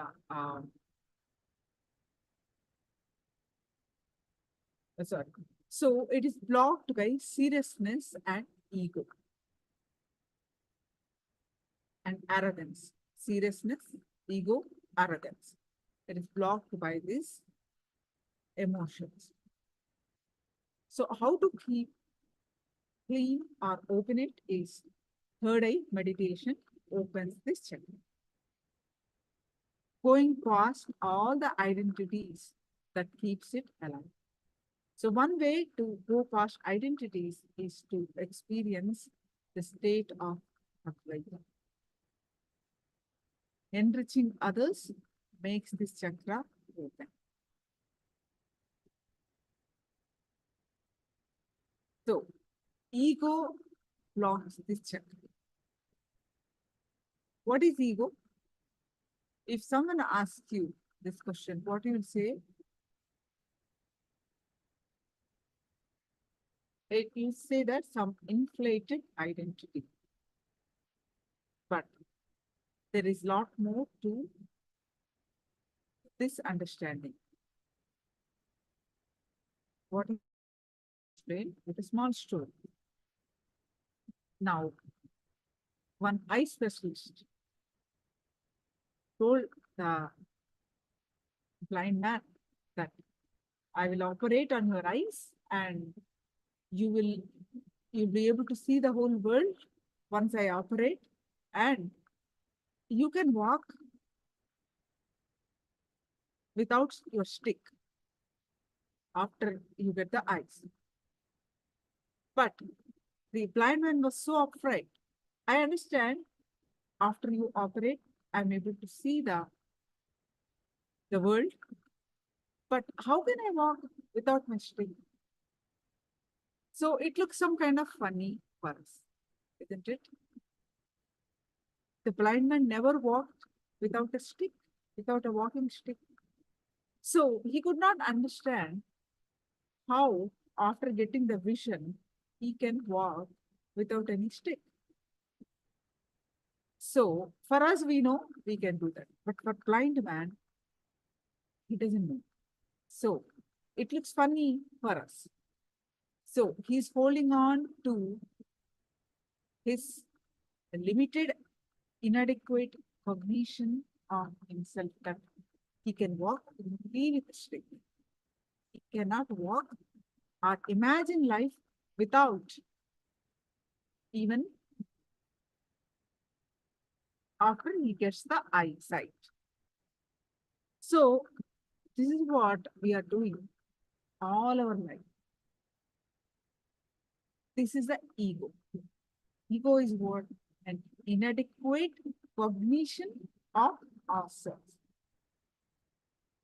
Arrogance is holding on to that inadequate cognition or limited cognition. Ego is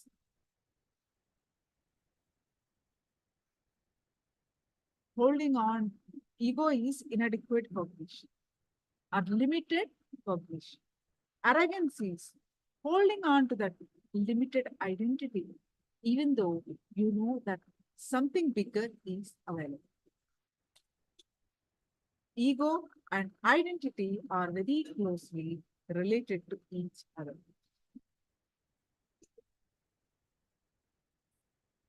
So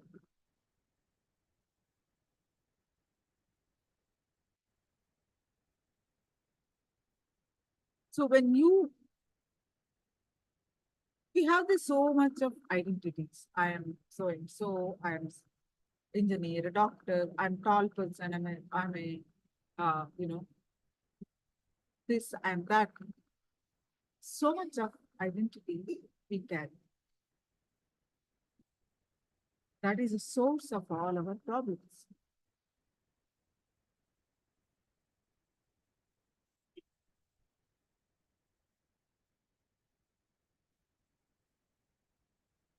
Many of us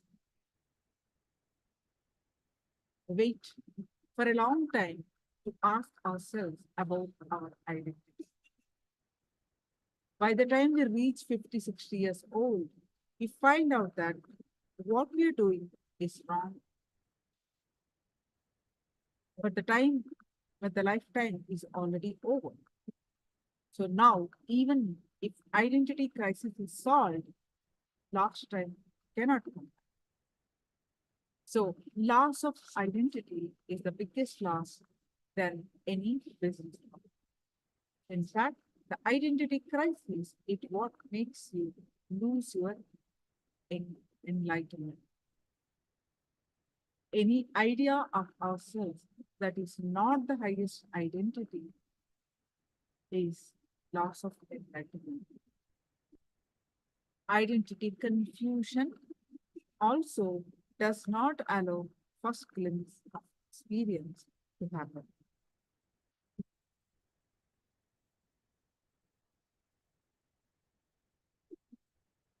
Identity crisis is nothing need to be solved for every human. The moment they start building this identity,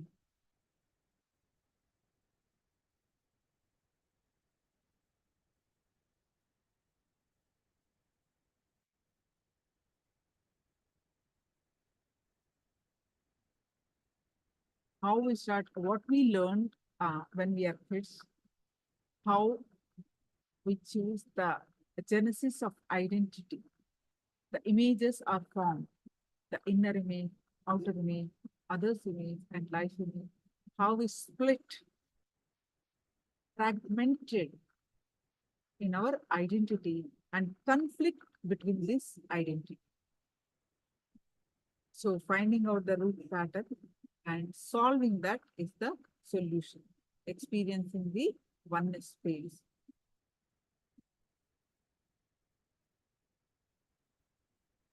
We are going to do third eye meditation to solve to unlock the third eye. Now we're going to listen to Swamiji about the Anya Chakra, how to unlock the power of third eye. Any questions? Please do let me know.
So the third eye is in between the eyebrows, the center part of it. Anya Chakra process I have not explained. We're still learning about the Anya Chakra. We have not started the third eye, the Rose and Chakra meditation yet. We're going to learn about the Anya Chakra still. We are not learned yet. After that, I'll explain the meditation, how to do.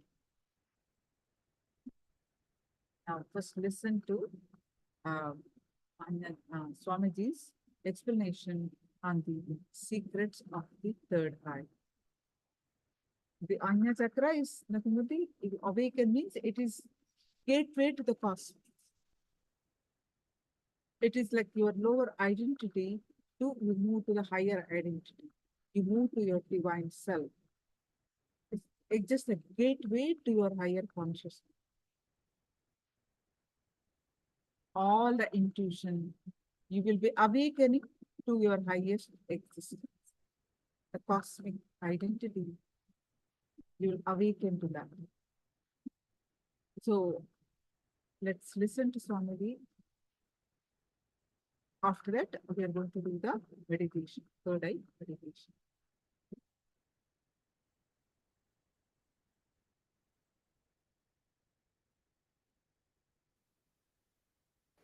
Third eye and awakening the third eye is not just mystical alone. It can be directly experienced in your very physical plane.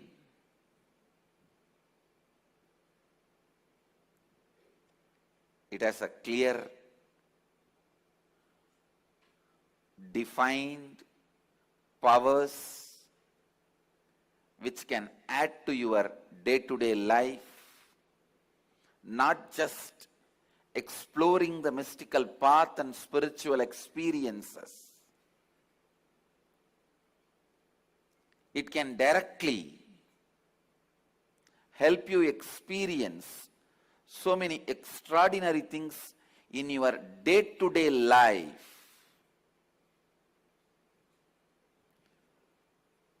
Almost all religions, all spiritual groups,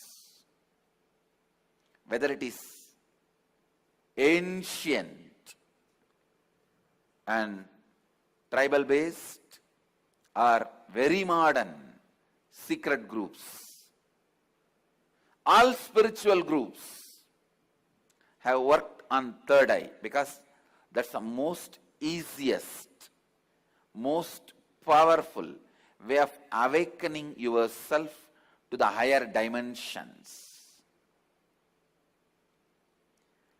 Awakening yourself to the higher dimensions.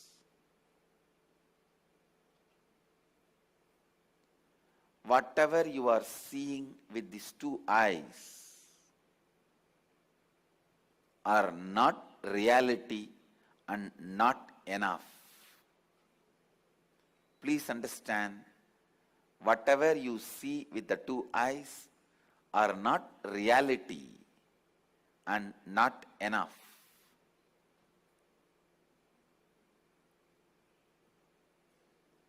Third eye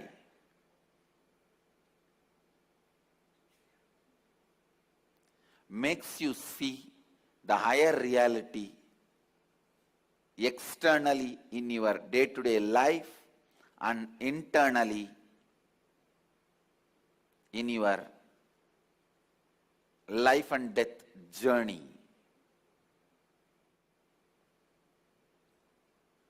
Third eye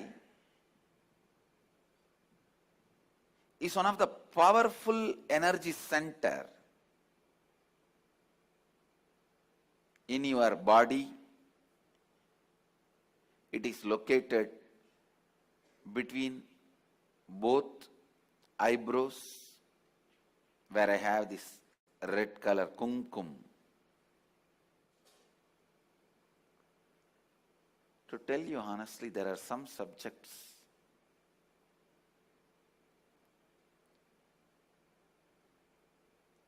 when I start speaking about, I am stuck for words because so much need to be told. So much need to be told.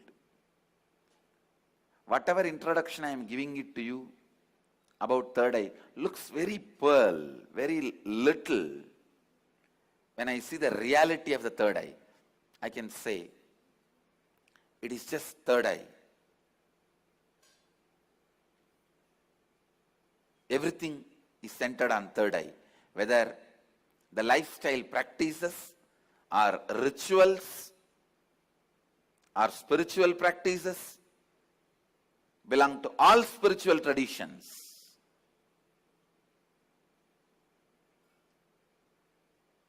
Everything is centered on third eye.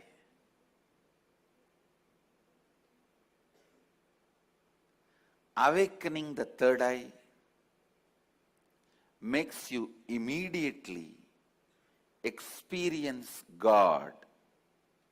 I can say God minus third eye is man, man plus third eye is God. God minus third eye is man, man plus third eye is God.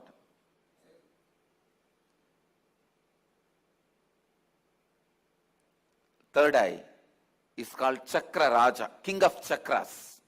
That's the last chakra. The crown center is not actually chakra, it's an opening. The third eye is the last chakra, an ultimate chakra in your body. All the different energy centers in your body is ruled by third eye chakra. It's called Anya chakra in Sanskrit. It means literally the seat of the will power. Will. Anya means will. That's the seat of the will power. Anya chakra. Will power. Chakra Raja. The third eye is the king of all chakras, energy centers. If that one energy center can be awakened,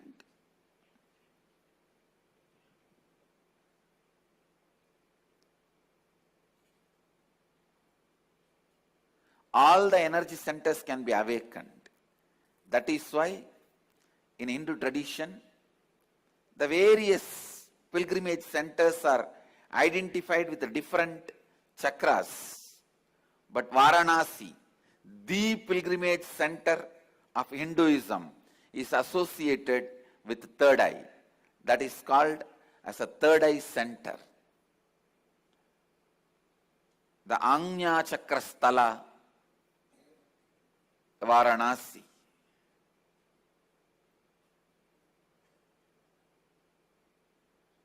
People ask me, what happens to you when you activate your third eye?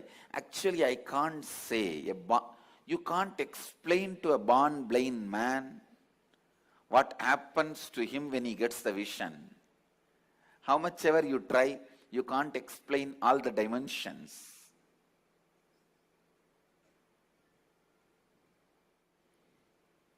Actually, when you activate the third eye, only then the real vision about the life happens to you. You start seeing the reality. You start seeing the truth as it is. Seeing only with two eyes and living, making decisions, seeing through the third eye, living and making decisions, these two lifestyles can never be compared. I can't even say, with the awakening of the third eye, you will get a lot of intuition power or other spiritual powers. No. Let me be very honest. When you awaken the third eye, your whole life will be different. What ordinary people call as intuition will be your lifestyle.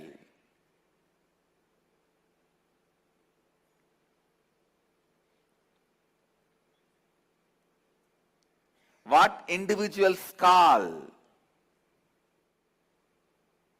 as spiritual powers, that will be your lifestyle. It is not easy to describe the difference. I am telling you, the truths about the third eye was never believed by mass because it seems too good to be true. Too good to be true.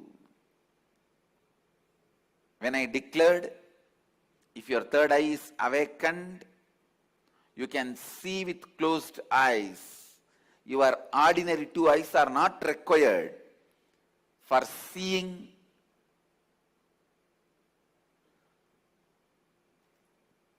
or perceiving, recognizing things. People felt it was too good to be true. When I declared at the age of 12, when I had the third eye awakening, with closed eyes I was able to see 360 degree. People really felt it was too good to be true. But today you are going to have a live demonstration of not just me doing, the kids of the Gurukul demonstrating the power of third eye awakening. When your third eye is awakened,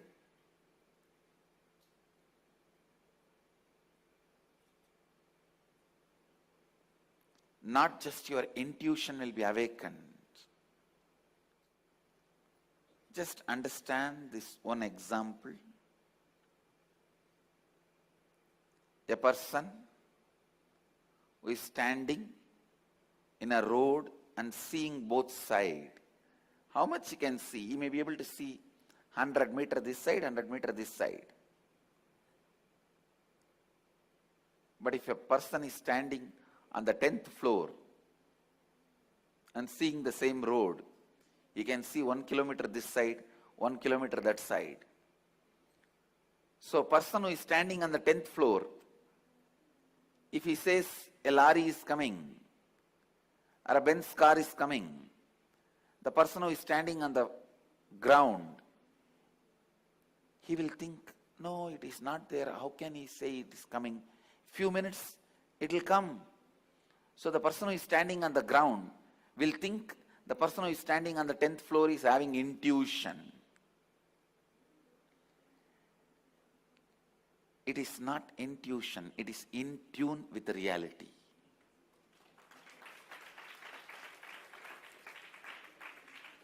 When your third eye is awakened, you will be able to see everything from the higher plane. So you will be in tune with the reality. People ask me, can it help me in my material growth? I tell you, it will help you in everything. In your health, you will be able to see through your body. I have seen so many siddhas. They will just scan their body with closed eye. They know where the problem is and heal it. Very soon you can expect my kids doing X-ray and scanning. You will see they will be demonstrating. Just by seeing a person, they will diagnose them.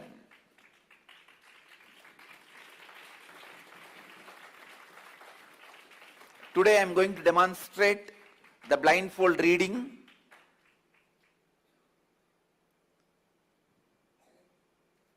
Now I am demonstrating the power of third eye awakening to the whole world in front of all of you. And I am also declaring now, I will be taking my Gurukul kids to the next level where they will be able to just see a person and diagnose whether he has a kidney stone or tumor in any part of the body or a heart blockage. They will just be able to scan. I just need to educate them in body anatomy, that's all, and sharpen this power. these powers of awakening third eye will help you to achieve health, and not only you will be able to diagnose, you will be able to just command your body to get back to health, because the third eye is the seat of willpower. When Kundalini is activated there, when third eye is activated there, to tell you honestly, the moment third eye is activated, Kundalini is activated, alive in your third eye, you can get anything you will. That is why it is called Anya Chakra. Your will be honored by the cosmos. Your will be honored by the cosmos.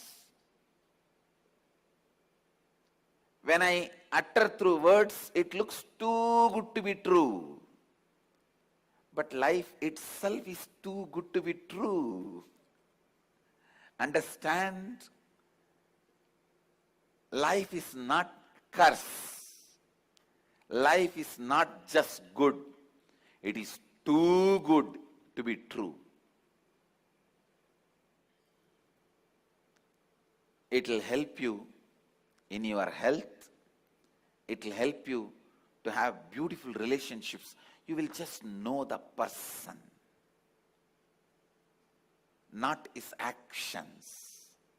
You will just know people, not actions. You will be able to speak into people's listening, help people to achieve completion. You will be easily able to achieve anything you want with people. You will be able to achieve anything you want, whether it is a wealth or blissful relationships, material comforts and luxury, ultimately completion and enlightenment. You will be able to achieve anything. You will be able to experience anything.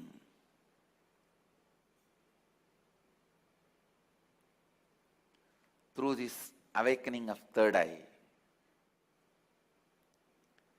The third eye is blocked by your decision to be comfortable, cozy with arrogance and ego. Let me define arrogance and ego.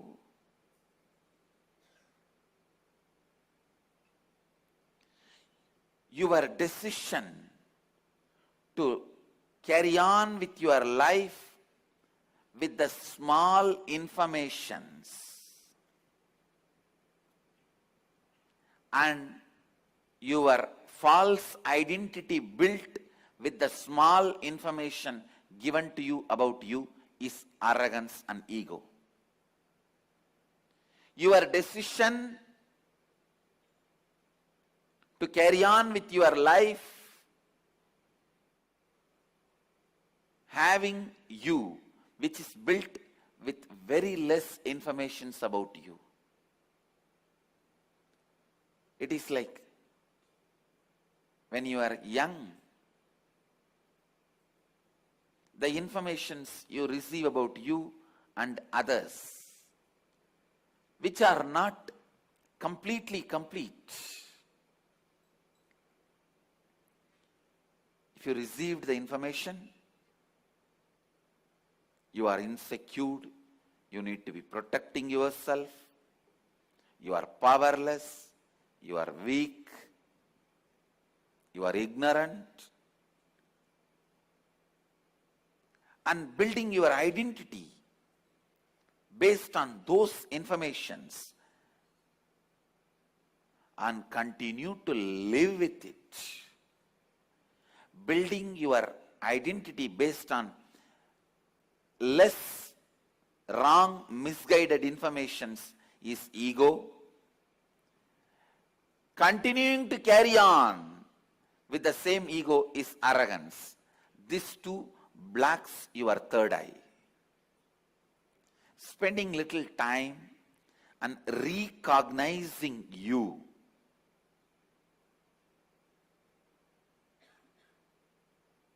by internalizing some of the truths from the Upanishads, understanding what is you, and after understanding you in a real sense, living with that understanding makes this third eye open. Now, I wanted first the demonstration by the Gurukul kids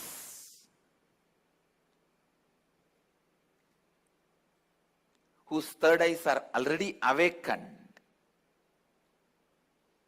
You will have a live demonstration now by some of our Gurukul kids whose third eye is already awakened. Then I'll continue to expand on answering some of your questions.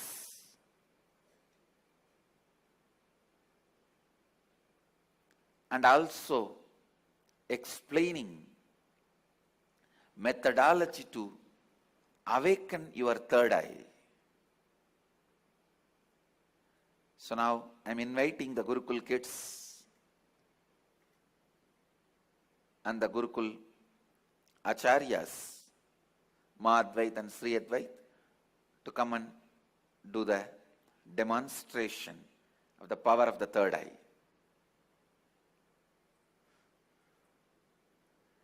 Even I can do blindfold reading, but I will start reading Akashic records. That is why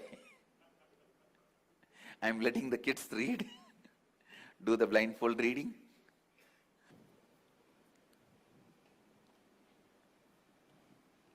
We welcome you all for this demonstration of the third eye awakening. Swamiji has blessed the Gurukul children with this wonderful siddhi. And today we have Ma Viraja and Ma Nandita who are going to be performing this demonstration for all of you. So the third eye awakening is what we use is we have a double blindfold that we put on the children and then they will be reading. We request somebody from the audience who can come and help us. Anybody who's a skeptic, who doesn't think that this works. I was myself before I met Swamiji a few years ago, so I didn't know that these things happen. There's something called spirituality and the siddhis and the signs of enlightenment. So there's nothing wrong to come and try and experience it in person. Anybody? Anyone volunteer, please, from the audience?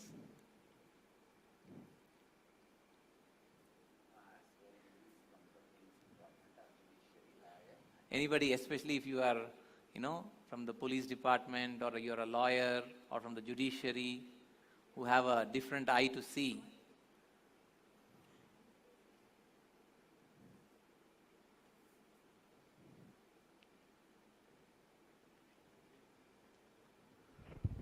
So what we will have right now is we will show, we basically, as part of the blindfold, we have the black color cloth that goes up on the eye, and then between the cloth and the eye, we also put a tissue paper. So this makes sure that there is no light that goes through between the nose bridge and the cloth. So to make sure that absolutely no light passes through. So we have that.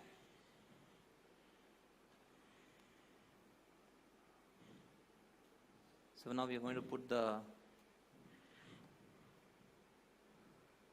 okay, please.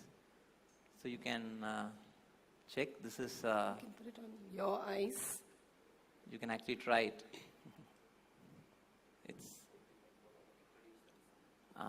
your name please? Mr. Paramesh Gowda, and you're from? I am Paramesh Gowda, I'm from Bangalore. I'm running an advertisement agency in Bangalore. So just we started and I want to see this, and I heard about this blind reading and I want to experience it. That's why I came here, and we'll see all of us. Wonderful. Thank you. Thank you. And we also have with us your name. Basraj Loganathan. Okay. From Tirupattur. Basraj Loganathan from Tirupattur. Okay. So I wish to experience this blindfold. Great. Thank you. And also very much impressed. Thank you. So you can just feel this is a tissue paper, regular tissue paper that we use in our homes, and then we also have the blindfold. If you can just put it on him, so that he can knows, that there's no light that passes through.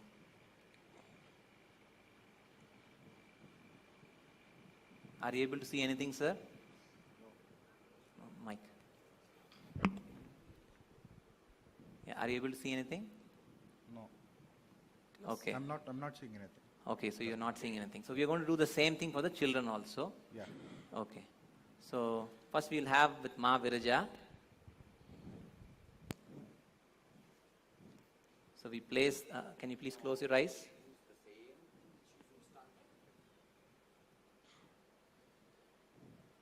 So please close your eyes. So we place the tissue and then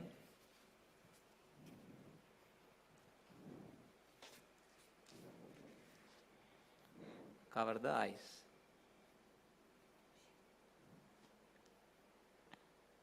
So we're using the same blindfold that our friend used it here on stage, through which he said that he could not see, Mr. Gowda. So we have used the same blindfold. So now we have this, Mahaviraja is ready with the blindfold, and we are going to have Mr. Gowda write something. Can you please? So it's a plain paper we are giving to Gowda. Yeah. So Mr. Gowda is going to write something.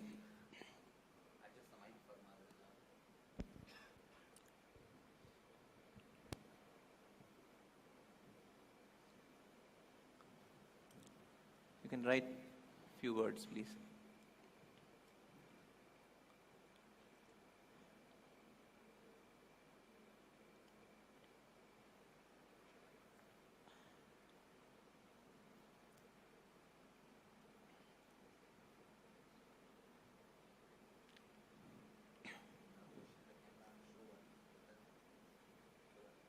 So now we are going to show you in the camera what has been written, and then we will now pass, after that we will pass the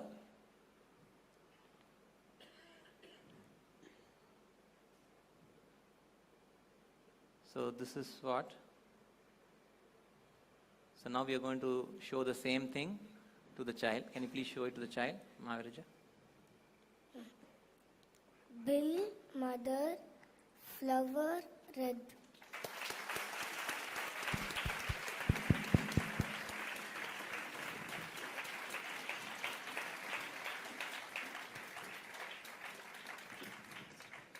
So whatever was written, Mahaviraja was able to read it.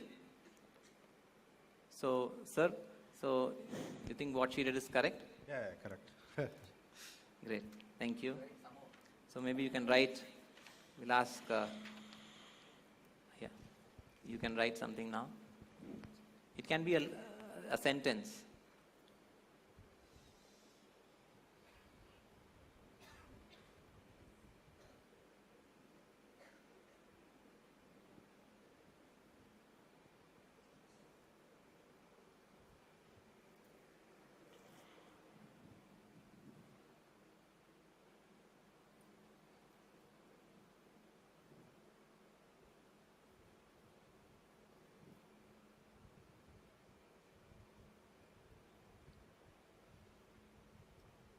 Okay, so can you show it in the camera, please?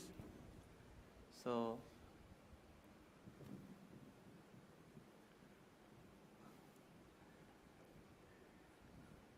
we are now going to, what you're seeing on the screen, we're now going to show it to Mahaviraja.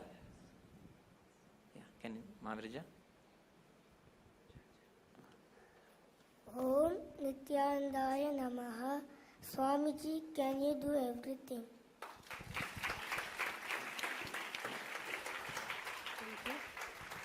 So Bhaskara, was she able to read everything? Yes, yes, yes. Ji. Great. So this is what it is. It's a very simple technique. Once Swamiji has initiated all the children, and they have been very successful in reading everything blindfold with the third eye awakened.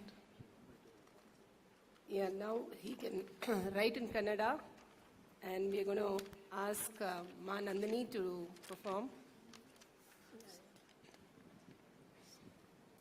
So now We have the same. Can take this.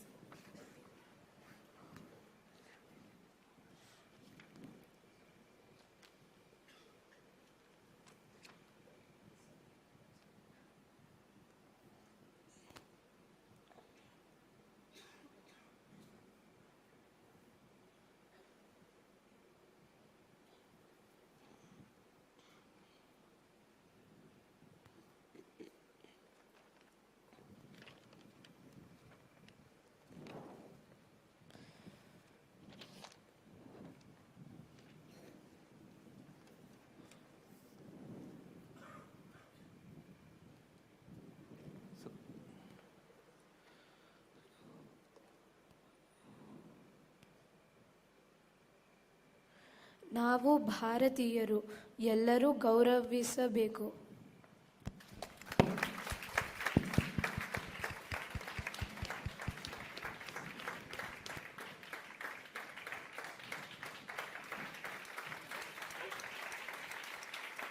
Sir, did she read it correctly?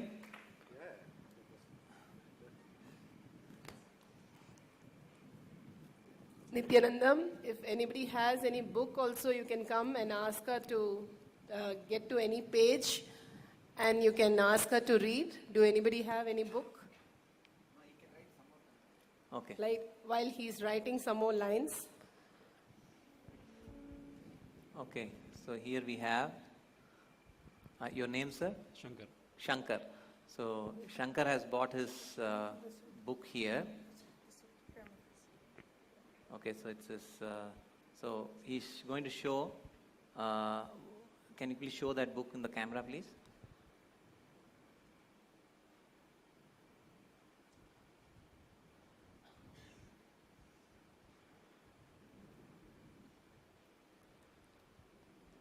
So, yeah, Manandita, can you read what is written? What do you see? Gandhiji's picture. And is it, okay, Bhajan Diary 2014. And there are two pictures here. And it's written GGF, Gandhi Global Family. Okay. And there's a symbol here.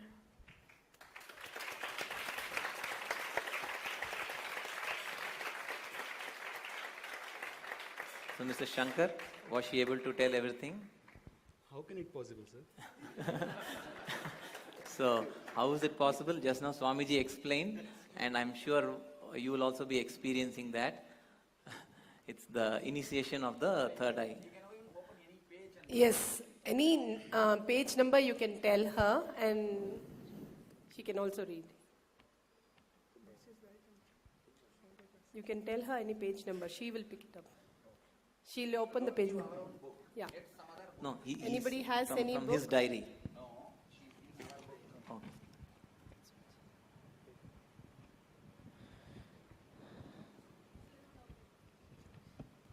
Yeah. Okay. You can show any page. Yeah. I don't have a page number, but I... That's okay. That's okay. Yeah, you can give it to her. Okay, show it on the screen. So from his diary, he's showing one of the page.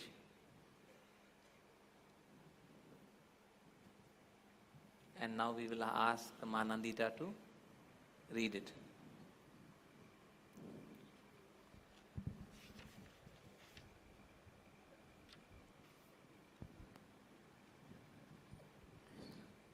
जिस प्रकार प्रकाश गहरे से गहरे अंधकार का मुकाबला कर सकता है, उसी प्रकार सत्यात्मा भी बड़ी से बड़ी विरोधी ताकत का मुकाबला कर सकता है. Gandhi.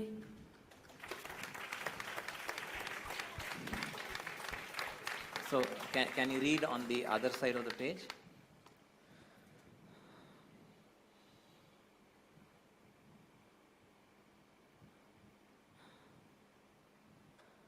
National language, economic equality,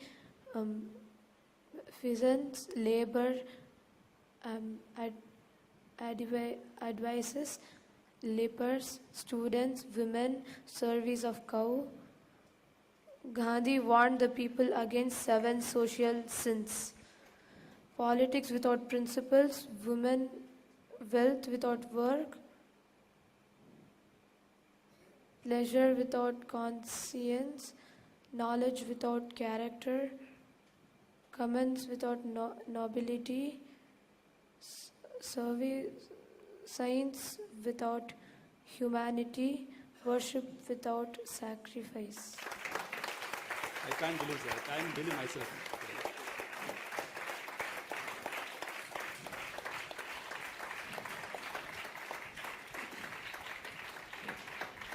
Wonderful. Thank you very much. It's amazing, sir. Really amazing. I don't think it's a magic. Yes.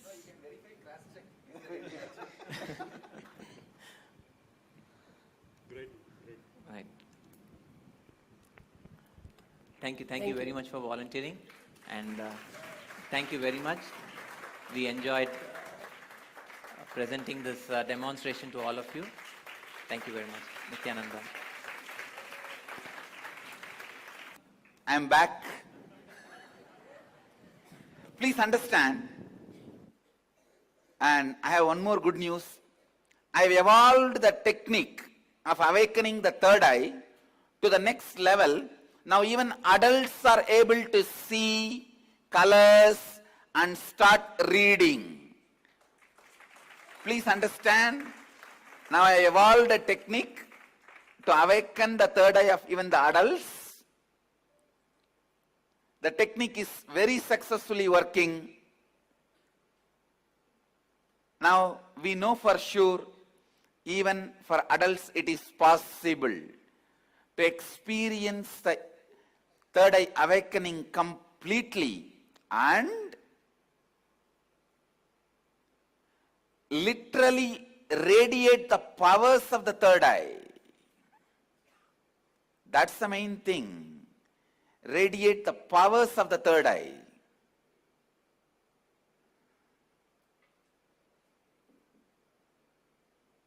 Somebody was telling me, it is not all about being superhuman. It's about being human is super. I say, no, relax. Being human is okay. Being superhuman is only superhuman. It is possible. Understand? When you don't know the possibility,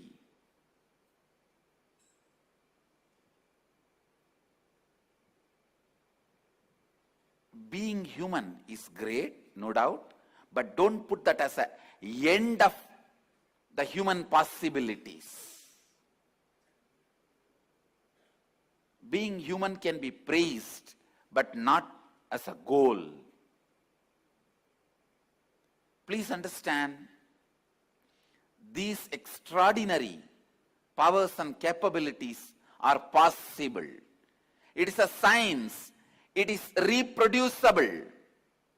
If just I do it, it will be called as miracle. Mainstream media will brush it aside as miracle or magic. That is why at least now I have 500 kids able to do radiate the power of the third eye. Already I have produced at least 500 kids whose third eye is awakened, who are able to radiate the same power. And now I am telling you, I'll produce at least few thousand more people, kids, adults, in next few months with this power, who have awakened their third eye, who are experiencing their third eye awakening and who are able to radiate this power of third eye. Please understand,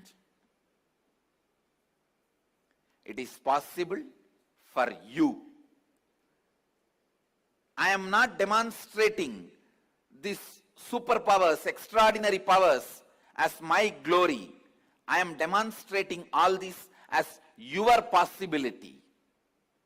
I am demonstrating all this not to tell it is my glory. I am demonstrating all this just to tell you it is your possibility. And Varanasi is Shiva's third eye. Understand? Varanasi is Shiva's third eye. Varanasi means in Sanskrit. In Sanskrit, the literal meaning of that word Varanasi means the space between eyebrows and nose. Varanasi. The place between eyebrows and the nose. Shiva's third eye is Varanasi. Now, the inner awakening program, which is going to happen in Varanasi, is completely centered on third eye and Shivoham process.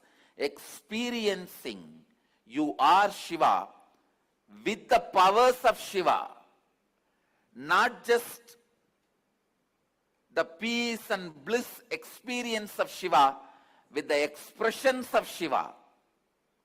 Understand? You are not just going to experience Shiva, you are going to express Shiva. That is why the Varanasi inner awakening is not just going to be inner awakening, it is outer awakening also. Once it is awakened, it is permanent. Please understand, once your eyes are opened, it is permanent.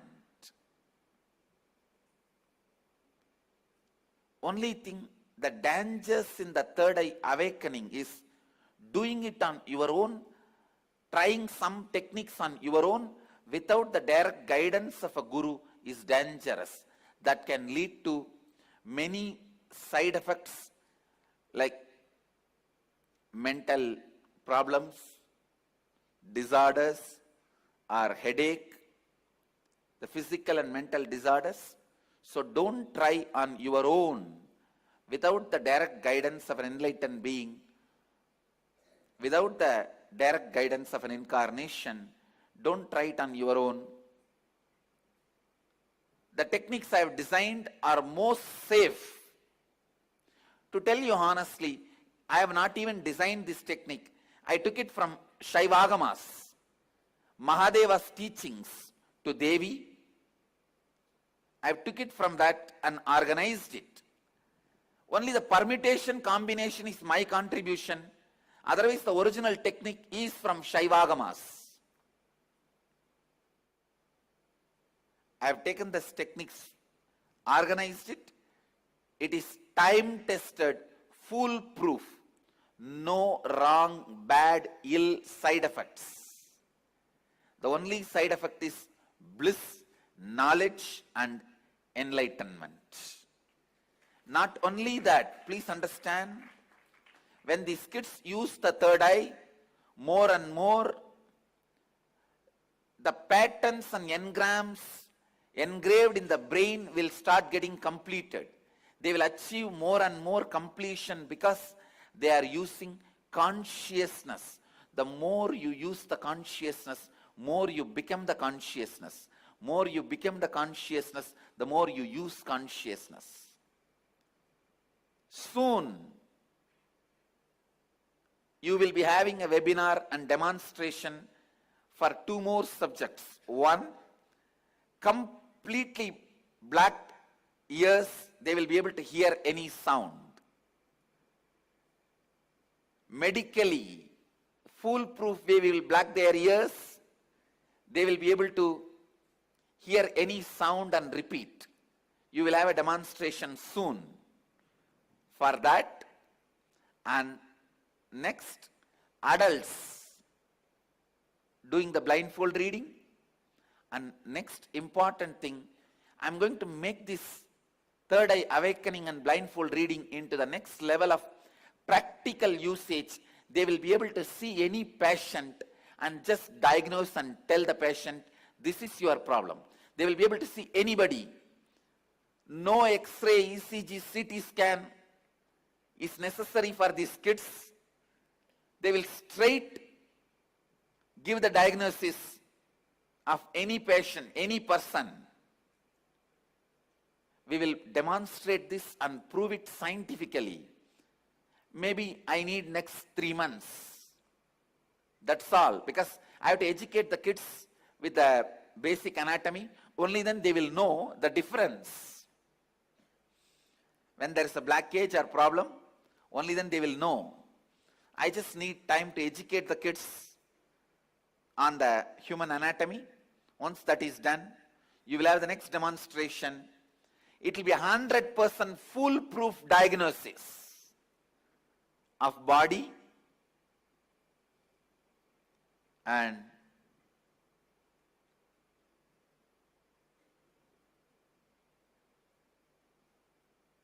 already I have initiated the kids into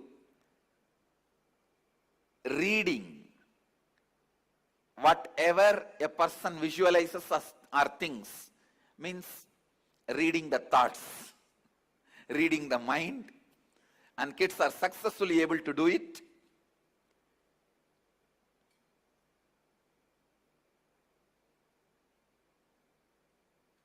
Soon you will have the demonstration on all these sciences also, expressing the great powers which is in every one of you.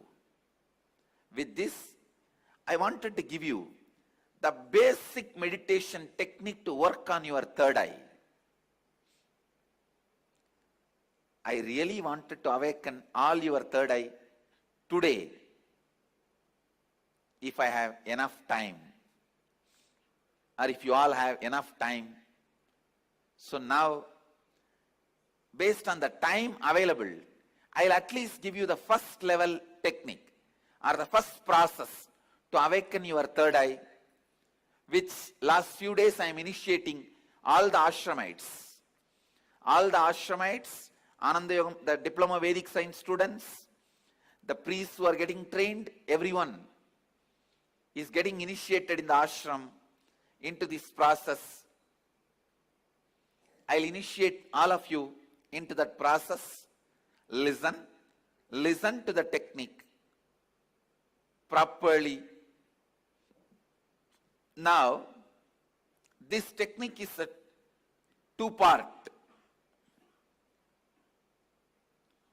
First part, with your open eyes, start visualizing the center of your forehead, means where I have the kumkum, the red dot.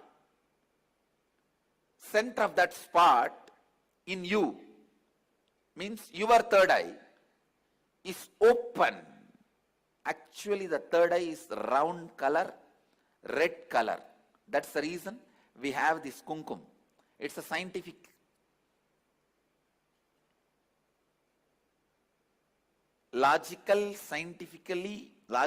scientifically provable system. So visualize your third eye is open. You are looking through the third eye. First few minutes it will be little difficult, but you will catch it within 4 or 5 minutes. Let your eyes be open, but look through your third eye. See, visualize, feel you are looking through your third eye. This is the first step. Second step, close your eyes, visualize the intense golden light is entering into your being and functioning on your third eye, actively getting centered on your third eye. Please understand. The first step is visualizing. You are looking through your third eye, and now my third eye photograph will be projected. Look into my third eye. Look through your third eye to my third eye. First step. Second step, close your eyes and visualize intense light. Golden light is entering into your body from above, the sky, entering into your head and getting centered, functioning, active on your third eye. I'll guide you step by step.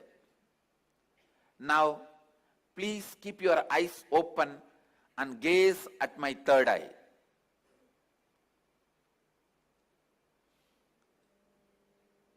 Gaze at my third eye. Visualize you are looking through your third eye.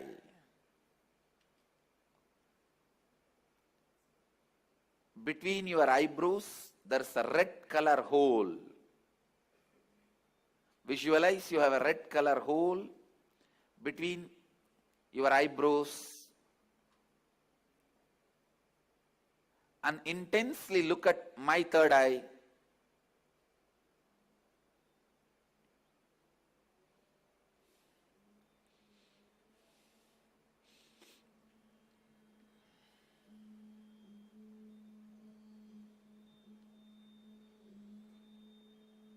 Shiva, Shiva, Shiva.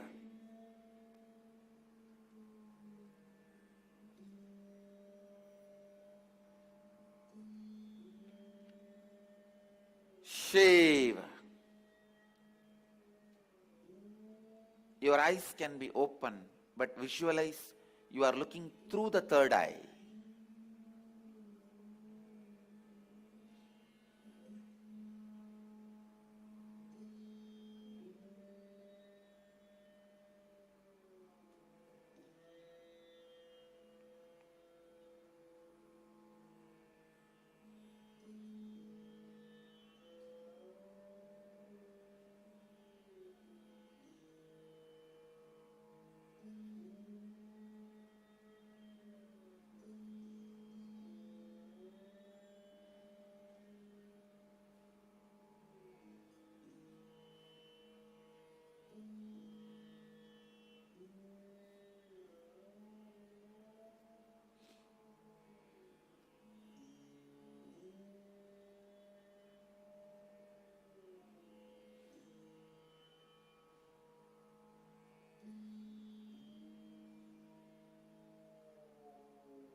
Shiva,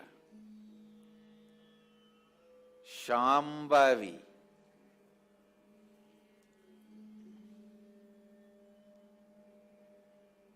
Om, Hreem, Kundalini, Kula Kundalini.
Shiva.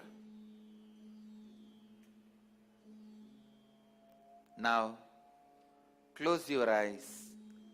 Visualize the heavy white light, golden light is landing on your head from the cosmos and getting activated and centered on your third eye. Close your eyes and visualize the energy entering through your head and getting activated and centered on your third eye. Shiva, Kundalini, Kula Kundalini, Shambhavi, Shankari, Shiva, Shiva, Shiva, Banashankari, Banashankari.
Om Hreem Sa Ka Ha La Hreem Ha Sa Ka La Hreem Ka Ye Yi Shiva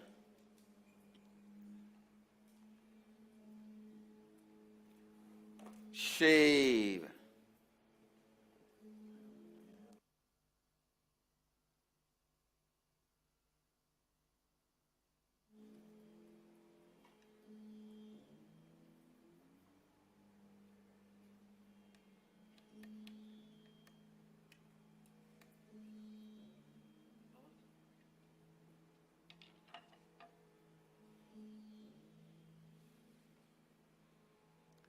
Shiva.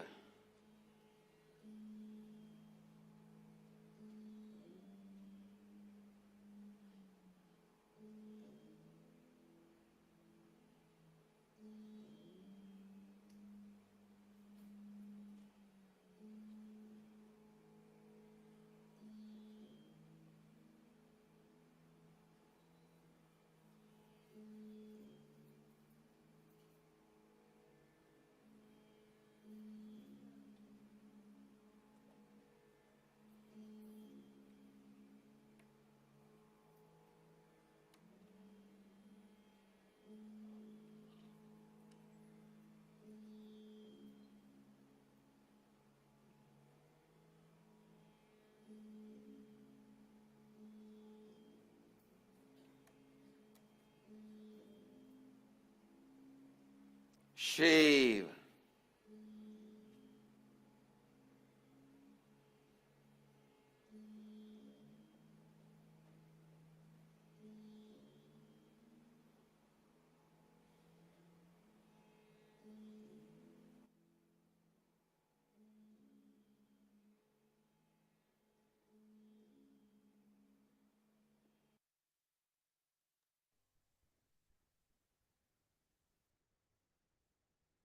Now, I will explain the third eye meditation.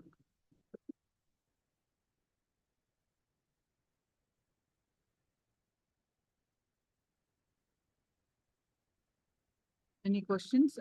Please do let me know.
Going to project the slides.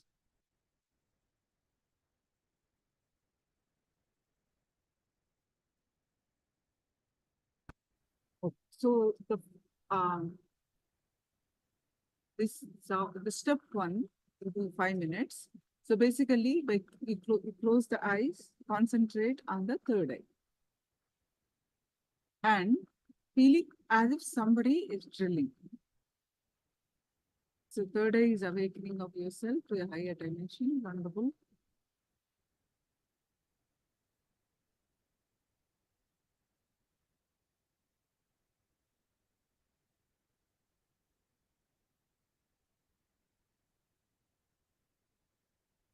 Yeah. No, you listen to the meditation part. You listen to this now. Step one. By closing your eyes, concentrate on your third eye. Bring your awareness on your third eye, and feel as if you are drilling it from inside. Feel you are drilling the third eye from inside.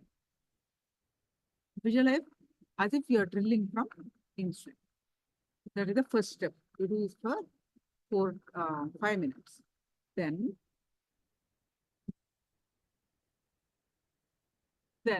this is first step you do with closed eyes. Second step, open your eyes and see through your third eye to the Swamiji's third eye.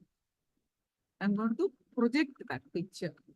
So you have to see through as if you're seeing from your third eye to Swamiji's third. Visualize as if you are looking through the third eye. You are seeing through the third eye with the physical 2 eyes open. You're seeing through the third eye with the physical 2 eyes open.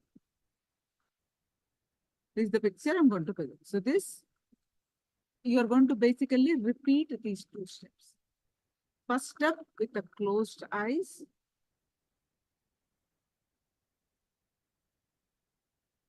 You are visualizing, you are drilling from inside. Second step, open the eyes. How from your third eye to the Swamiji's third eye, you see through that. Understanding? So let's do that. Any questions? Do let me know. All of you are able to understand? Any question? Please do let me know. If you are home, do you understand now of this meditation, how to do this?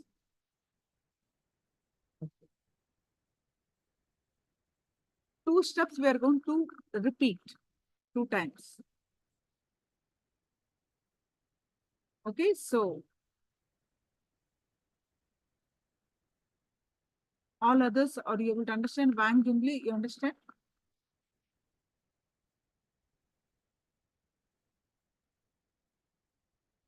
So let's do this. Let's start. Please straight, close your eyes.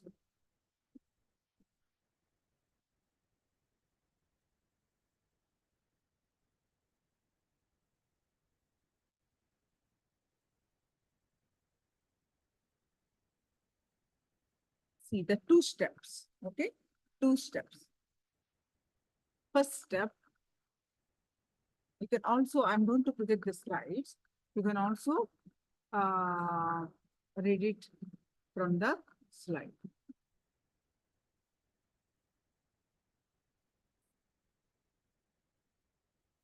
First step, what you are going to do? You bring your awareness to your third eye. In the second step.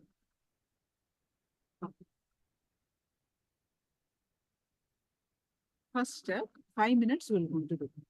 By closing your eyes, concentrate on the third eye. Feel as if you are drilling it from inside.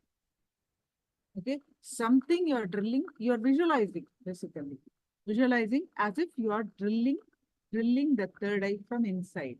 Something you are drilling. That's like that you keep visualizing for 5 minutes. Then this you do it with a closed eyes. Then open eyes and there will be Swamiji's picture. Third eye picture. From your third eye to Swamiji's third eye, you have to see. Open your eyes and see through your third eye to the Swamiji's third eye. How to look? Visualize as if you are looking through the third. From here, if you have a ear, how you see from this eye to Swamiji's third eye, you have to see. You are seeing through the third eye with the physical 2 eyes open. Understanding? This is the picture. From your third eye to Swamiji's third eye, you have to see. Are you able to understand now? Can I hear? You are going to repeat this basically.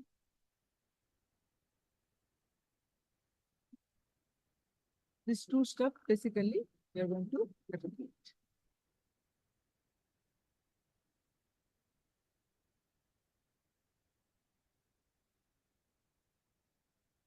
Yes, now let's start. Let's start the meditation.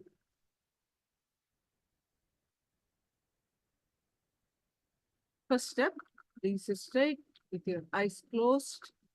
2 times you need to do this. One is with the first step, you close the eyes. Second step, you open the eyes.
move on to the next step. Second step, open your eyes and see through your third eye to the Swamiji's third eye. Visualize as if you are looking through the third eye. You are seeing through the third eye with the physical two eyes open. Your third eye to Swamiji's third eye you are seeing.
Now, close your eyes and repeat the first step. Feel as if, close your eyes. Now, feel as if you are drilling it from inside. Visualize as if you are drilling it from inside. Repeat the first step. Close your eyes.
Now move on to the next step. Open your eyes and see through your third eye to Swamiji's third eye. Visualize as if you are looking through the third eye. You are seeing through the third eye with the physical two eyes open. From your third eye to Swamiji's third eye, you are seeing.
Yes, Nithyanandam, everyone.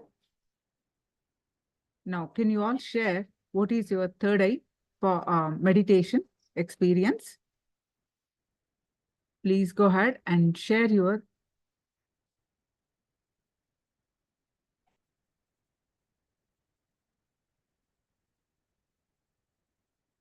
third eye meditation experience. How do you feel after this meditation? Can you all please share?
Feeling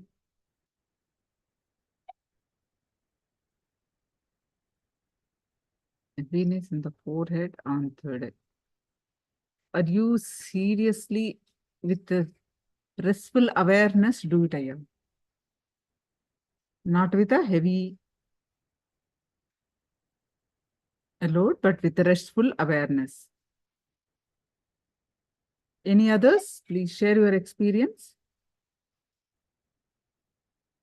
Zia Hong, how is your experience?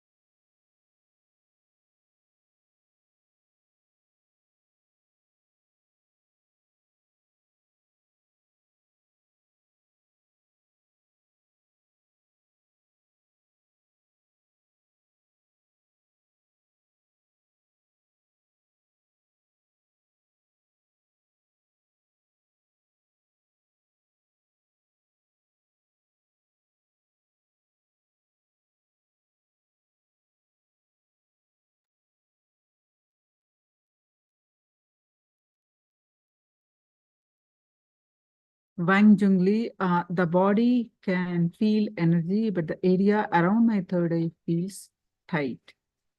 Okay.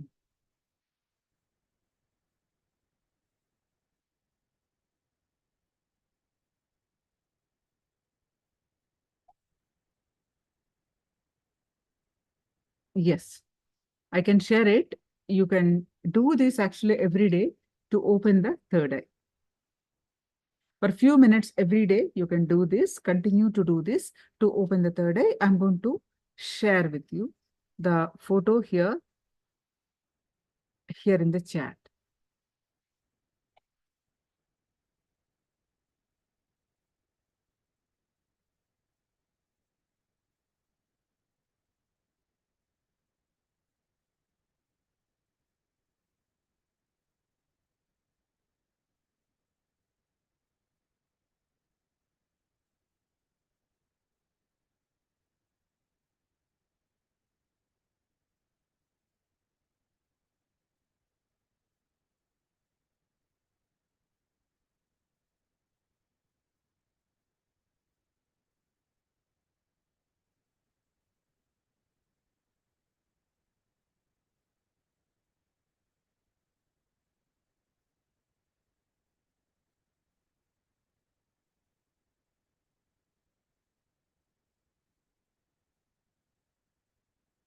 Others also, please go ahead and share your experience.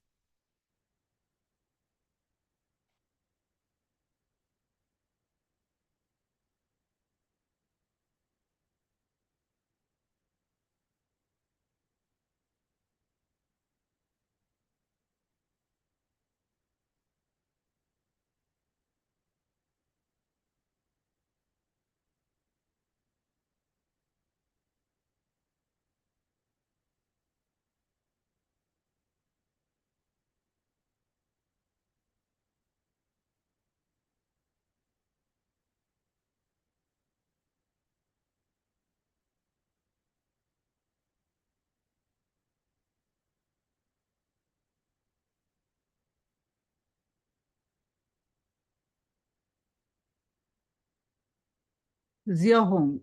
There is a powerful energy at the third eye and causing occasional tremors in the body. When I call upon Lord Shiva, tears uncontrollably stream down my face. In that moment, I cry out in my heart. I am willing to let go of everything just to return to my true self in the first person perspective. Wonderful.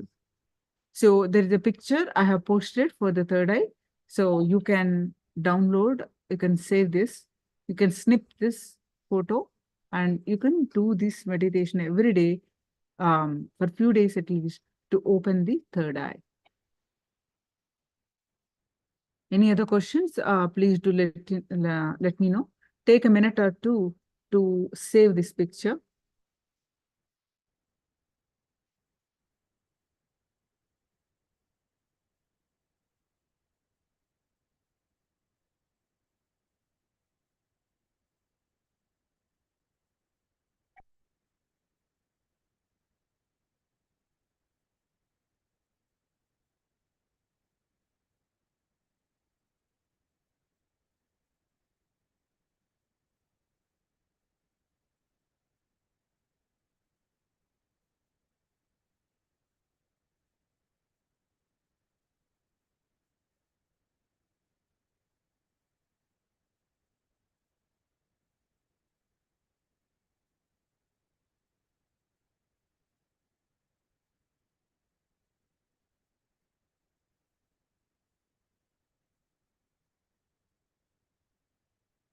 And we'll be entering into the last chakra, the crown center, the Sahasrara chakra.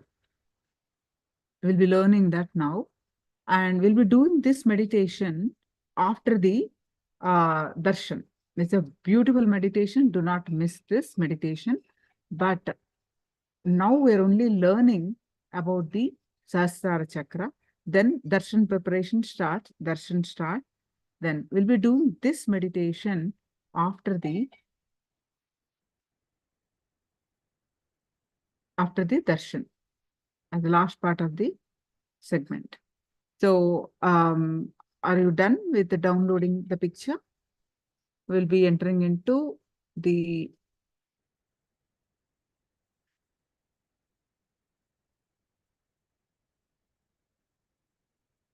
next chakra.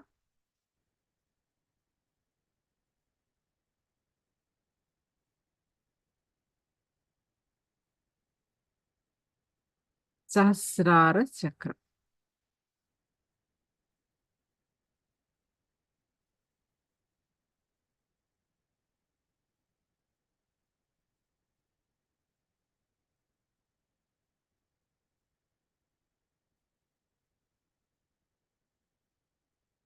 Any other questions? Please do let me know before we entering into the Sahasrara chakra.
Yes. Are you all ready for the next chakra, the last chakra?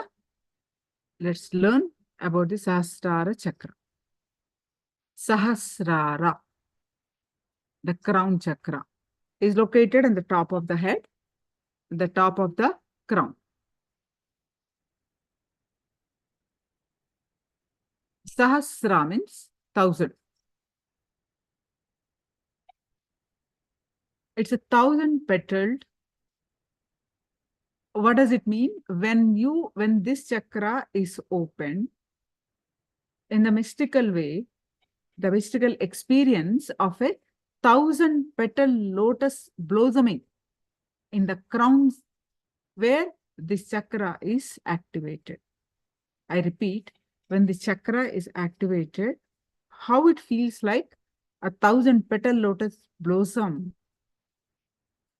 You feel you're awakening to that kind of experience, a mystical experience.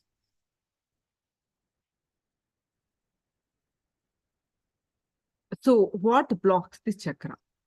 What is the issue with this chakra? The thought current of dissatisfaction.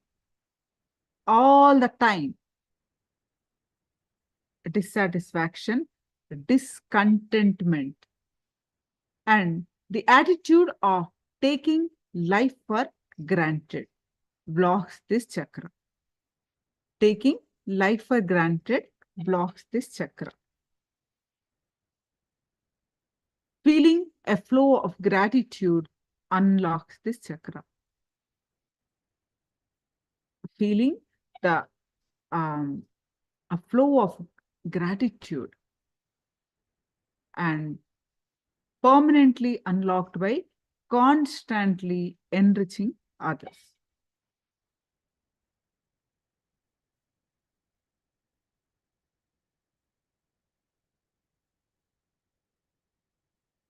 Complaints. Constantly, dissatisfaction expresses itself through us in the form of complaints. This is not right. That is not right. And all the time we complain, express our discontentment, blocks the chakra. Whatever is in your life that is unwanted and yet persists is chronic complaint.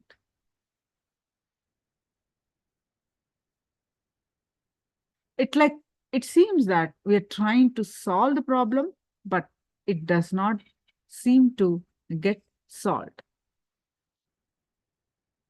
Why we complain? The hidden pleasure that your ego or identity gets by keeping the complaint intact and running the complaint. The price you need to pay for getting this hidden pleasure from the complaint, you've missed that part. What you pay, the price that you complain all the time, is a discontentment. Once this chakra is closed, you get more and more situations of where you get discontentment. Each complaint, each time you complain, each complaint is deeply associated with the fixed way of being or belief and fixed way of acting. When your complaint is triggered, your response is limited to only one way of being, mean just one kind of experience.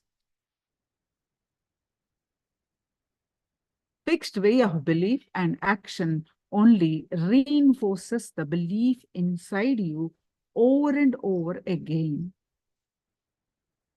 The situation is kept alive by this identity, since it is deriving immense reassurance from it.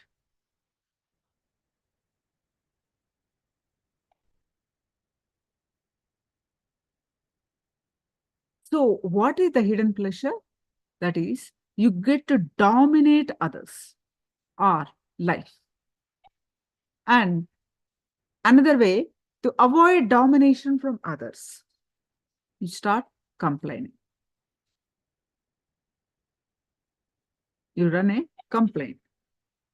You get to use the complaint to justify yourself or your behavior and also invalidate others or life. So you get to win and avoid losing because your viewpoint gets more and more solidified each time your complaint repeats. In Hindu literature, the self-fulfilling negative prophecies are called vasana. The engaging in life negative pattern, time shrinks. You have not understanding how much time you spend in complaining. Your life shrinks and gives suffocating experience in you. Waste so much of energy, time, and it gives you suffocating experience in you. Now, take a piece of paper, a big paper. Write down, make a line in the center. Okay, so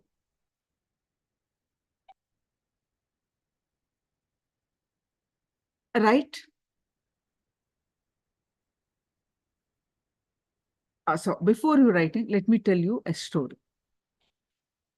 Before you start writing it, let me tell you a story. Okay, so here what you're going to do is, after this story, I'm going to explain. So there is this one classroom. The geography teacher is asking all the students to write what are the 7 wonders of the world. So all the kids started writing. Within a span of time, very shortly, all of them submitted. These are the 7 wonders of the world. But there is this girl, the 7 wonders, they started writing the Great Wall of China, pyramids, like that. They wrote the list and submitted. But one girl, she is not at all giving, that is still writing. So the teacher asked, what happened? Have you forgotten what you have learned? The little girl said, no, I am a bit confused. There are many more than 7 wonders. Teacher was surprised. What? And she took the sheet of the girl and read it. And she then read it out aloud for the class to hear. The different wonders of the world are, I can see, I can touch, I can smell, I can hear, I can taste, I can laugh, I can, like that she continuously writing. The class was suddenly filled with the penetrating silence. So many of us take things for granted.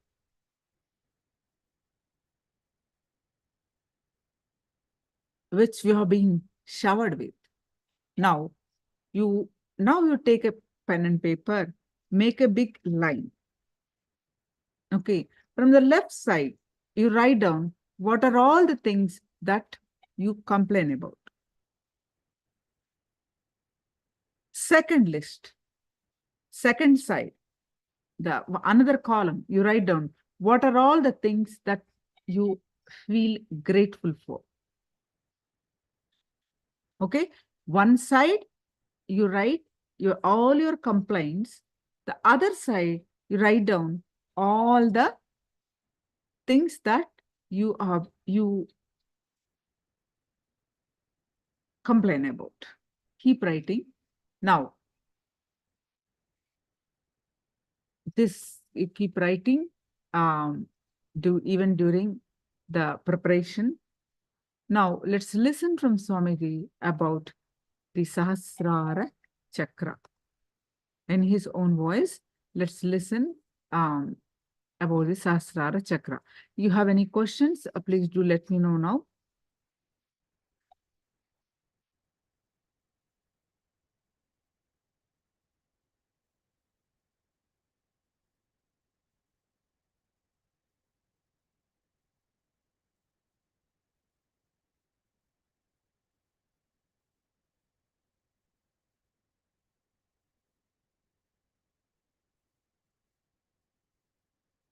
Any questions? Please do let me know.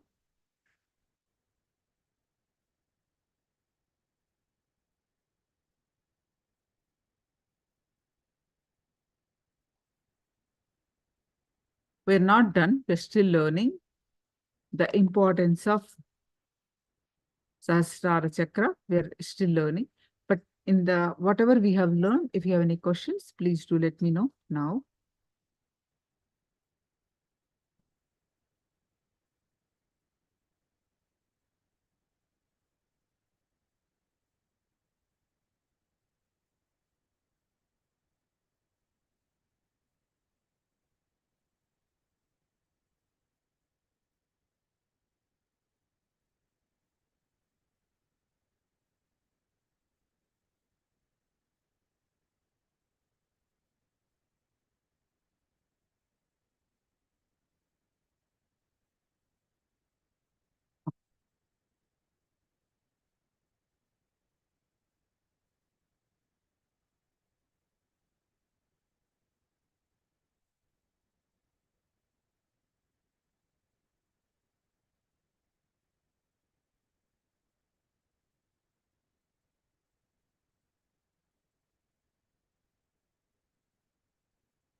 Pure consciousness residing in his formless state is Paramashiva.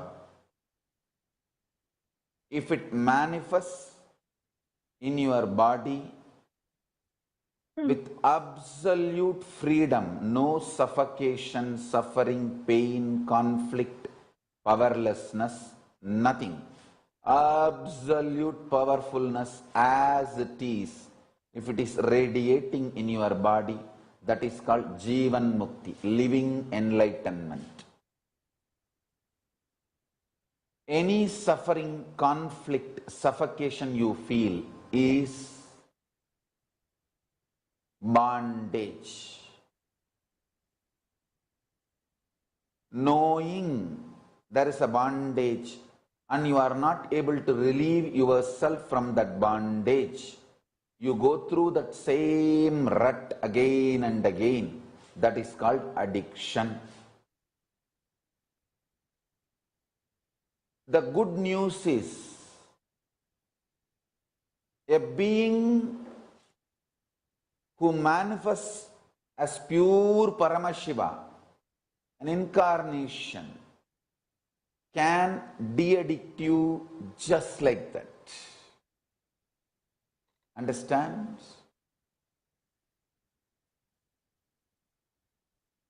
Last 20 years, I am working on millions of individuals, relieving them from tons of sufferings. I have seen every time when ASP happens, when I do the ASP, it's almost like a burning. The sufferings of 10,000 people. See, maybe only 100 people will be sitting in the hall attending the ASP program. But each one of them are connected to 100 people in their life.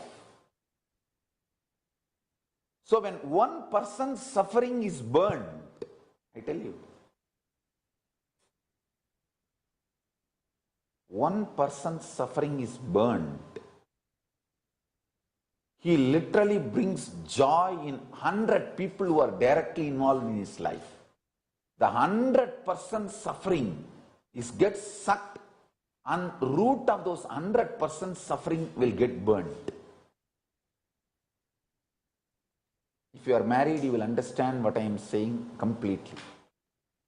When your husband's suffering is burnt, how your suffering is burnt. When your wife's suffering is burnt, how your suffering is burnt, you know. 100 people. At least each one of us are involved with 100 people's life. Your family and your team, people who are involved with you in your business, everything. Listen. Burning people's suffering and relieving people from pains and sufferings and addictions, suffocations, by the grace of Paramashiva, last 20 years, I can say with all my fulfillment, Paramashiva has blessed me to relieve people from tons of pains and sufferings. Every time when I sit for initiation, especially these longer programs like a 21-day program and all, not only your suffering is healed and you are relieved, you become a joy source when you go back, and thousands get shocked. Not only you relieve their sufferings and you become source of joy for them. It's like a little Deepam of Arunachala is coming inside your heart along with you, and you lit the light wherever you go, in the face of people you meet. I tell you.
I'm just mapping the whole thing and verbalizing it. Listen.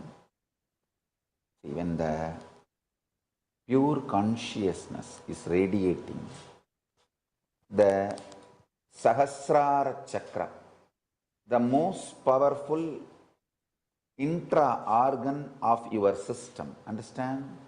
Just like you have internal organs. People have kidney, intestine, heart, lungs, some have brain. And how you have internal organs? You have something called intra-organs, which is made of pure consciousness, but which is responsible for the functioning of physical internal organs. There is an intra-organ here called Anahata Chakra, heart center, which is responsible for the functioning of your heart, lungs. There is an internal organ here in the throat called Vak, Vishuddhi Chakra, which is responsible for functioning of your thyroid, vocal cord, everything. There is an internal organ on the crown. It's called Sahasrara Chakra, which is responsible for the functioning of your brain, and all the mechanisms controlled by brain.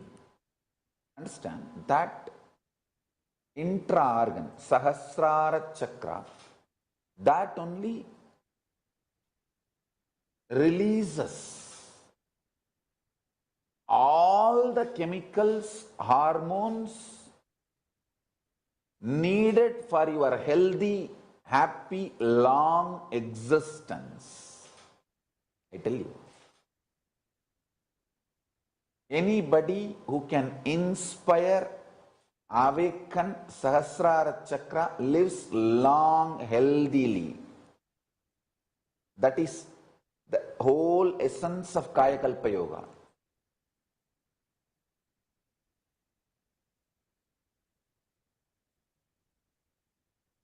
Everyone has thousands of questions, especially in the social media, left, right, center. Did he have liposuction surgery? Did he have any surgery that they cut the intestine and make it small? I don't know what the surgery name. Did he have that surgery? Did he have this surgery? Did he have that treatment? Did he have this treatment? How did he become so young? And people are analyzing. I can see that they're saying it is not just weight loss. His face has become young. And how did Swamiji become young? See, if you just have weight loss, the symptoms of the old age will not be taken away from you. Did he have bariatric surgery, making stomach smaller? How did this happen? Hey, whatever you argue, talk, anything you do, you will never find an answer, because answer is Kayakalpa Yoga. I just activated my Sahasrara intensely, and that Sahasrara released all the chemicals, hormones, everything needed for a healthy, young, active, blissful, brisk, long life. And I am telling you, the good news is it is possible for you. And I am going to make at least 10,000 Siddhas who will live more than 100 years. Crossing 100, at least 10,000 Siddhas. I already chose the first batch and working with them sincerely. I don't want to announce the names here.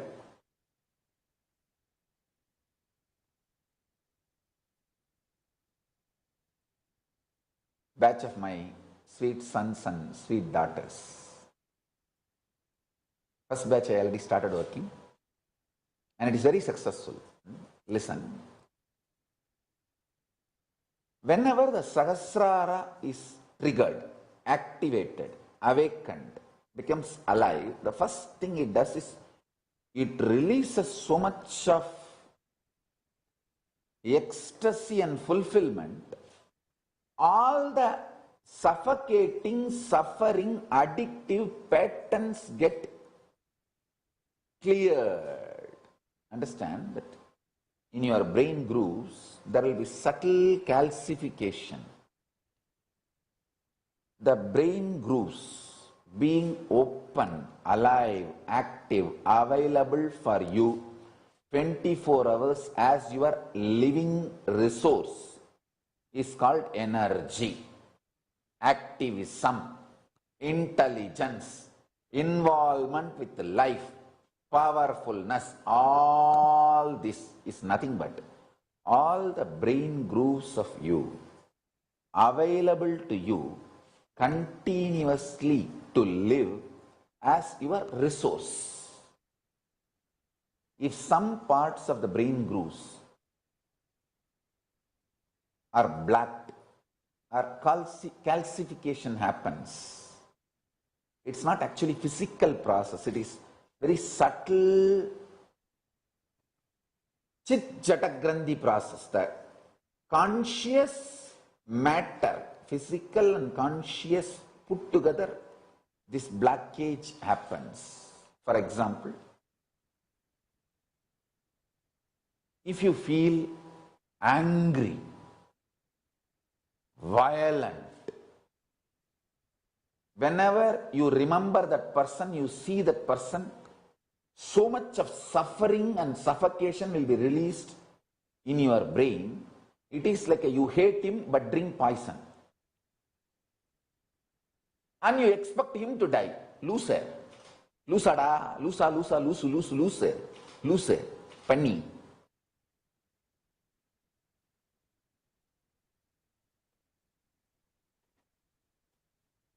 You hate him. But with that hatred, you release poison in you. Loser.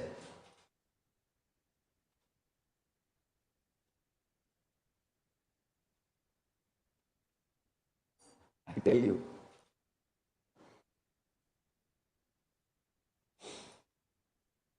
Hatred itself, carrying hatred itself is enough punishment for you. Nothing else is required. All my disciples, please understand, all my disciples who declare your integrity to me, who trusts in me, who believes in me, please listen. From today, decide you will not hate anyone. And I tell you, if somebody has done something wrong to you, with the grace of Paramashiva, with the grace of Mahakala Bhairava, I give you the commitment, they will be punished. Directly Kala Bhairava will take care. You please do not have anger, irritation, suffering, suffocation inside you. I am telling you, carrying anger is the most cheapest, stupid, illogical act you can do. Understand? The fellow who is attacking you, he wants to destroy you. If you are angry with him, you release such abusive chemicals inside your brain. You are destroying yourself and fulfilling what he wants. Loser, loser, loser. Drop anger. Drop anger.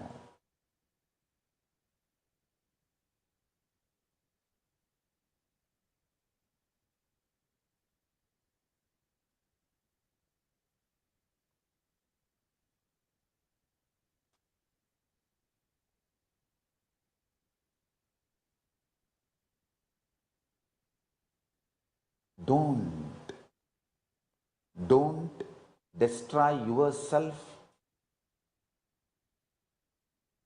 because somebody has done something wrong to you. All of you listen. All my disciples, my followers, if you trust, I am Paramashiva. If you trust, I am Mahakala Bhairava. From today, don't cherish any anger, powerlessness, suffering, suffocation, nothing. I am telling you, Kala Bhairava is alive, living being. He will take care. If somebody has done something wrong to you, he will take care. You listen to what I am saying. Anger, suffering, suffocation damages you so much. So many of the brain grooves in you gets calcified, like a destroyed. It's almost like 80% of your brain is not available for your life anymore. Can you imagine? It's like you have $1 billion in your bank account, but 800 million is not available to you anymore. It's blocked. You can't touch it anymore. What a stupid thing.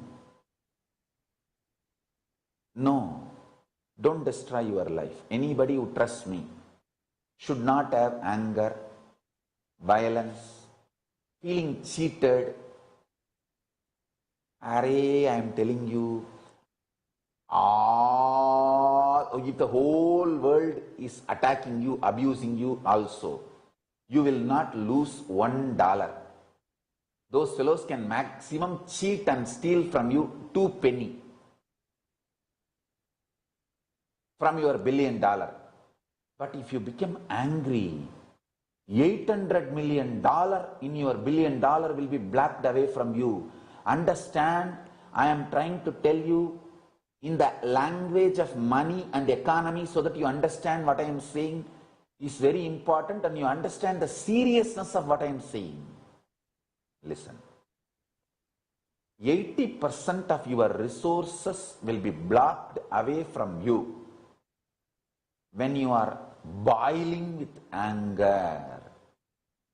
So, internal healing, joyfulness, not having anger, not feeling violated, not feeling cheated will make whole $1 billion your wealth to be available directly as your current account to you.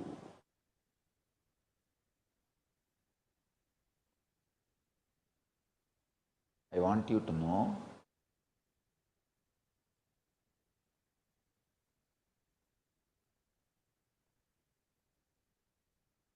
I want you to understand very clearly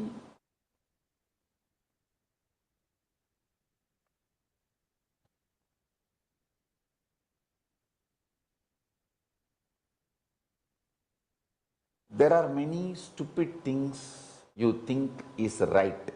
If you have a right reason, you can have anger. No, fool. Whether right reason or wrong reason, poison is going to only destroy the people who are drinking it. Society will call it as a murder or suicide. See, if you drink on your own, it will be called suicide. If somebody pours it on your mouth or makes you drink, it will be called murder. But effect is same. End of the day, you are not going to be there. So I am telling you, neither you should have justified anger, nor you should teach justified anger is right to your kids. No.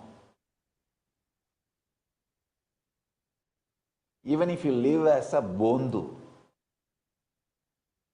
that is perfectly all right. Bole Baba.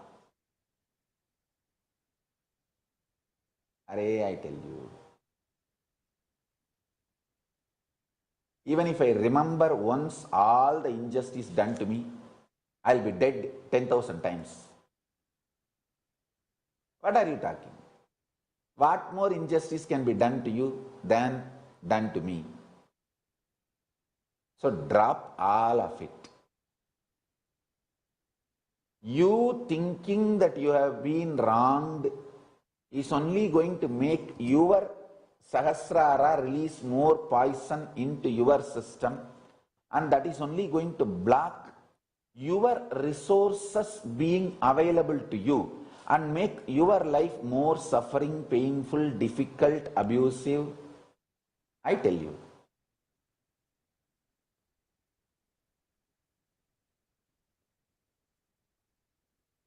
I am going to make some statements.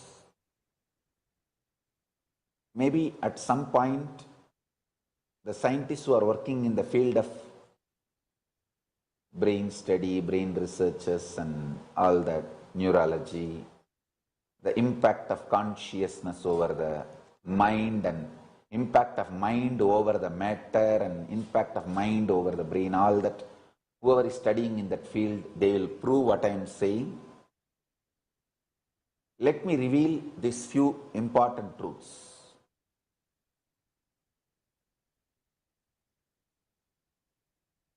Your consciousness not able to function with the logic of reality and forced to function with a social binary mentally retarded logic is called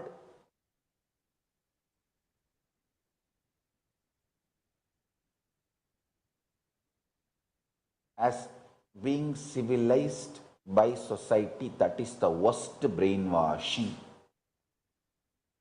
Your TV is the worst brainwashing machine. News channels, entertainment channels is the worst brainwashing machine. They wash your brain with somebody's shit, maybe collective shit. They collect from various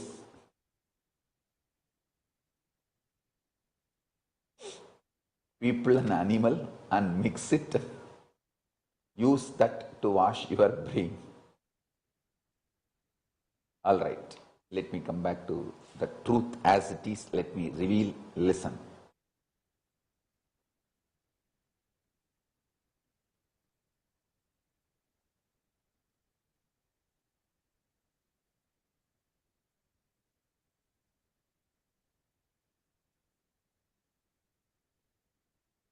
Your consciousness having your brain completely for its enjoyment, possession, cognition and manifestation of its existence absolutely freely, healthily, happily is called living enlightenment.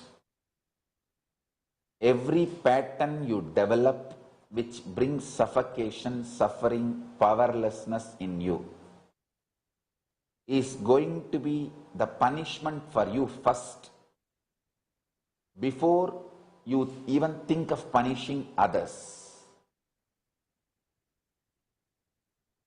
Tyaga is cleaning up all the brain grooves which are destroyed, poisoned, calcified, addicted. I tell you, I have seen multiple living brains, I should say maybe few millions. When I put my hand on people's head to give the initiation, I can just see the whole brain as it is. I wanted to reveal some of these basic things. Sleep is not just one state as you all feel. Just sleep alone, I should say at least 25 variety of sleep. A person who is addicted to alcohol never ever sleeps in his life completely as a real, fulfilling, rejuvenating sleep. Listen. A person who is addicted to alcohol never ever gets into rejuvenating, complete deep sleep in his whole life. The sleep study labs will one day prove what I am saying is true. And a person who is addicted to white sugar, means the regular sugar, which is available in the society as a part of the food. I don't know the exact chemical name for it. You find out. That sugar, regular sugar, what you get from the shop and put it in your tea, coffee and drink that white sugar. Addiction to that sugar. Anybody who is addicted to that sucrose, sugar, can never have a complete visualization of your life's future plans. By the time you have one or two thoughts, how your office should be, how your working place should be, you will be tired and dead. Means that thought current will be broken. You will have something thinking and little tired and something you will think, and then you will force yourself to come back and start, my office, my chair should be here, my secretary should be here, my team should be like this. No, again, by third thought current, you will be off. I tell you. Not having white sugar as part of your diet, conquering the addiction to white sugar within 1 month will make you have your visualizations complete, and you will have so much of patience inside you to follow your visualization. You will not have mental tiredness. You will become rich in your wealth. You will become rich in your relationships. Understand? Able to dream, able to visualize, able to have vision is one of the beautiful, sweet resource given to you by Paramashiva.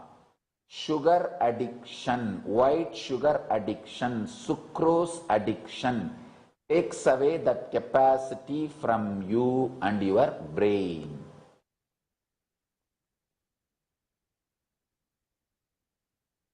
People with diabetes cannot think consistently, decently, clearly, logically. People with diabetes should be, actually you should be afraid of them, because when they will go cranky, neither you know nor I know. Nobody knows, even they don't know. All my disciples, please have other sweeteners, but never go for white sugar available in the market society as a regular sugar. Please, please do not touch it. Do not be addicted to it. Any food added with regular white sugar, do not use it, because your visualization ability, see, your visualization ability is the source of your ability to love people, your ability to love places, your ability to love and work consistently. All of that will be seriously damaged with your sugar addiction. You may think, many people who have high diabetes, they are very loving, caring. Their behavior may be very loving and caring. They cannot consciously visualize love and manifest it. Understand, behaviorally loving and caring is different. Consciously able to love, visualize love and share it is different. Even if I show ferocious face, it is because of the deep love I have for that being. My ability to visualize best for that being. I visualize best for that being. That is why I am even ferocious. Behaviorally showing love is the most cunning way. It is the most cunning, manipulative way to relate with people. Inside you don't have good plan or visualization for the being, but behaviorally you show, ooh, ah, chill, chick. That is the most manipulative, cunning, exploitative behavior and lifestyle. In my case, I have a best visualization for every being who is involved with my life, with whose life I am involved. If I tell loving, caring way, hugging, if they listen, I will tell them in that way. If I have to tell, hey, ferociously, only then they will listen, I will tell that way. But I have an absolute, deep, beautiful, sweet visualization, plan, agenda for everyone who is involved in my life, with whose life I am involved.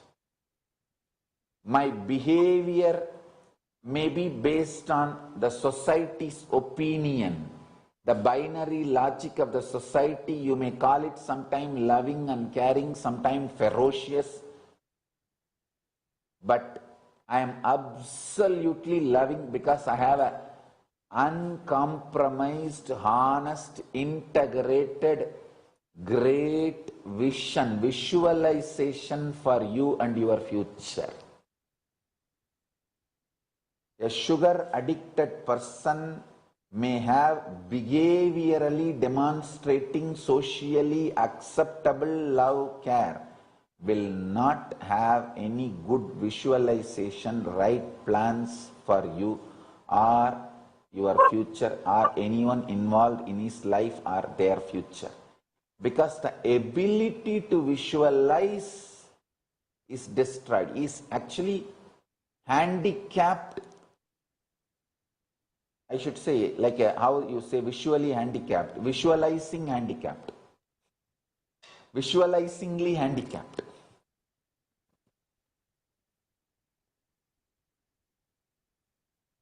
I tell you, Paramashiva, whether he shows the face of Dakshinamurti or Kalabhairava, is extremely loving. He has a great vision for you.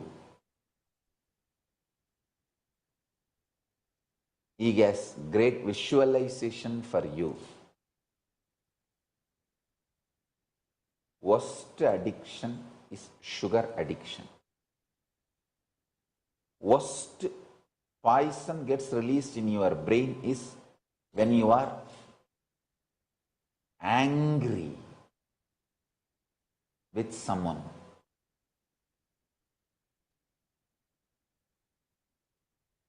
Actually, soon I will do some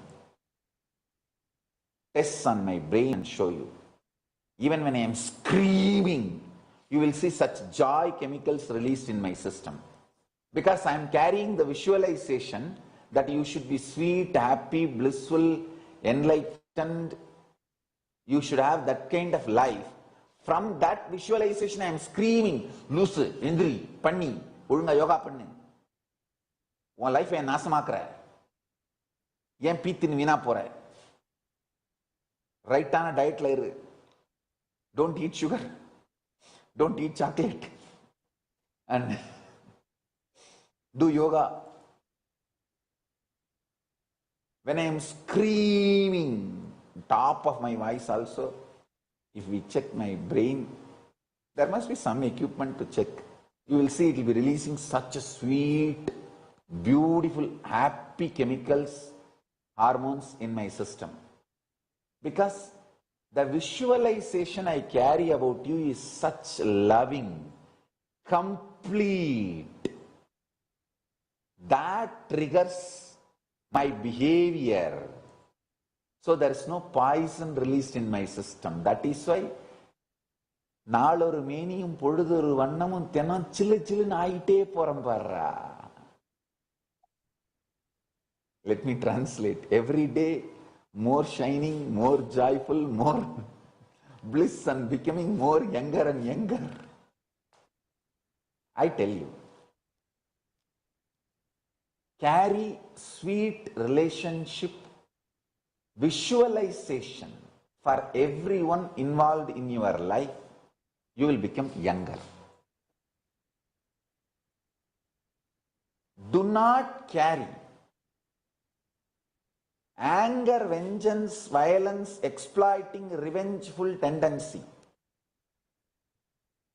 With that anger, vengeance, revengeful plans, Even if you smile, it will be like a Shaguni's behavior.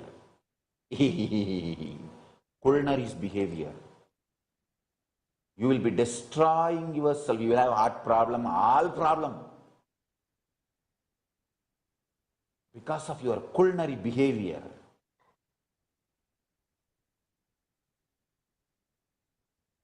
Everything எல்லாம் புடிச்சு போயிரும் உள்ள. எதுவுமே வேலை செய்யாது. Understand? Inside you. Learn this too as the essence of today's satsang. Inside you. Have a sweet, powerful, good, positive visualization for everyone, future plan for everyone associated with your life, with whose life you are associated. Even the worst enemies who have done so much droha, abusal to me, all I will have for them is, okay, let them live their life the way they want without attacking me or the Sangha or what I am doing. Let them live their life. I don't have any problem with them. Let them live what they want and let them not disturb me. I will not disturb them. That's all is the maximum visualization I will have. Even the worst end. If somebody is positively associated with me, even they bow down to me once with love or integrity, I will have all my best thing. Let this fellow get enlightened, let him have wealth, let him have a happy life, let him have everything he wants, blissfully live, let him grow more and more consciously, let him realize he is Paramashiva. I will have all these visualizations for him and more.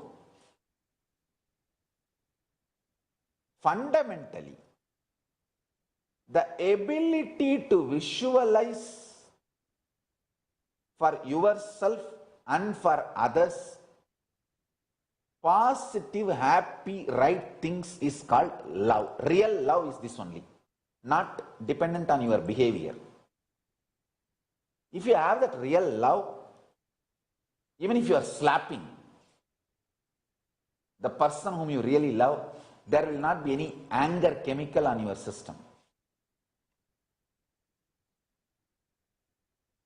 Neither you will do bad to that person, nor you will do bad to yourself. It is fundamentally the visualization you carry and integrity to that visualization. That's all.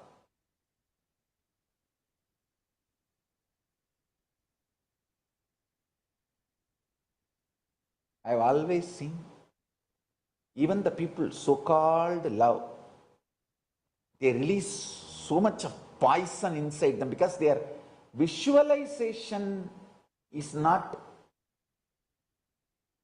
planning to give or make good happen in your life. Behaviorally, they will be so sweet. Oh, wango, nanarkala, oh, jil, jal, jak, chik. Behaviorally, they will try to be so sweet. But inside their vision, their visualization, their plan for you is culinary.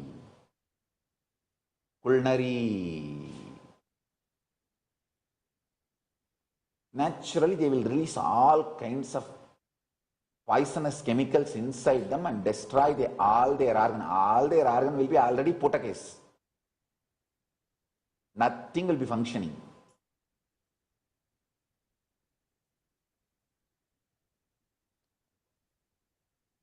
They are like scorpions.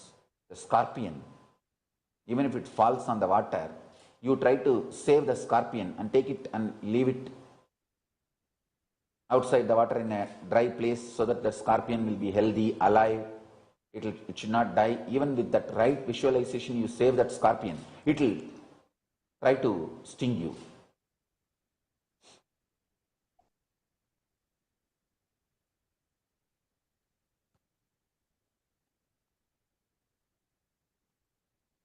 It will try to infuse its poison in you, try to kill you.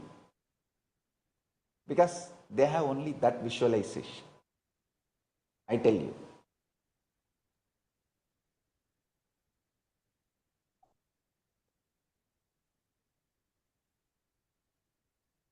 Even people who are doing worst things to you, the maximum visualization you can have is odingi pongappa, odingi polampa.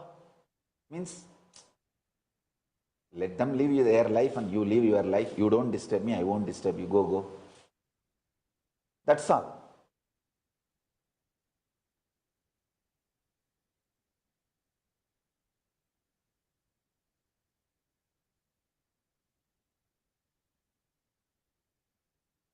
That's all.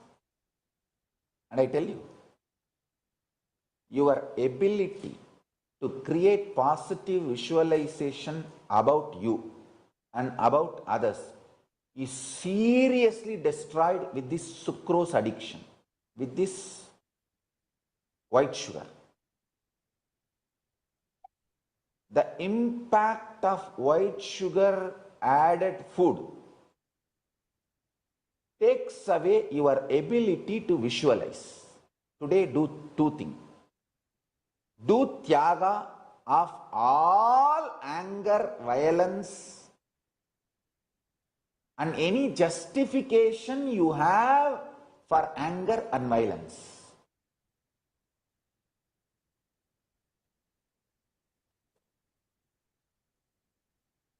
See, in India, there will be railway track.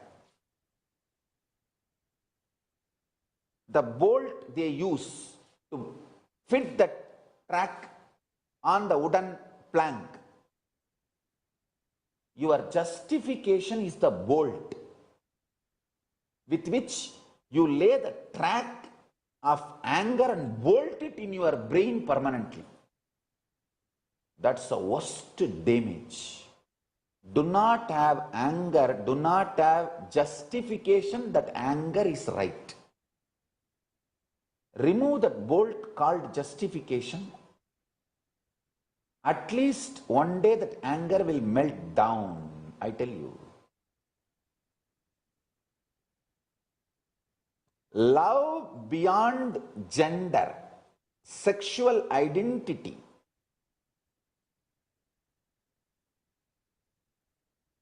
is such a sweet, most ecstatic experience.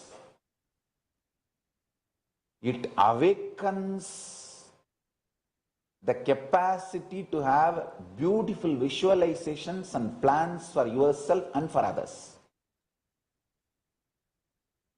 So today, sacrifice all anger and justification for anger towards anyone.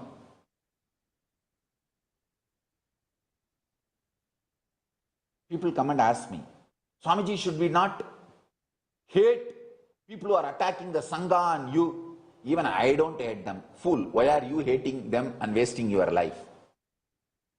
Bond. Maximum you can do is, let them live their life, you live your life. You can maximum tell them, you don't disturb us, we will not disturb you, go. That's all.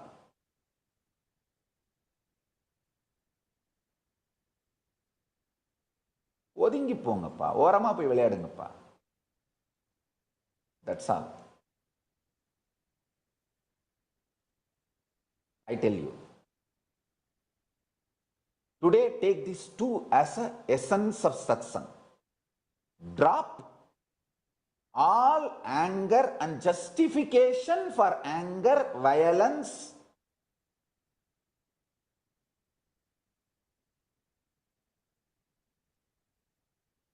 powerlessness. Hey, you guys who are coming to satsang every day are the most intimate people for me and in my life. I have best visualization, good wishes for all of you. You are my most intimate, loved beloveds. It is just to see all your faces, I wake up from bed.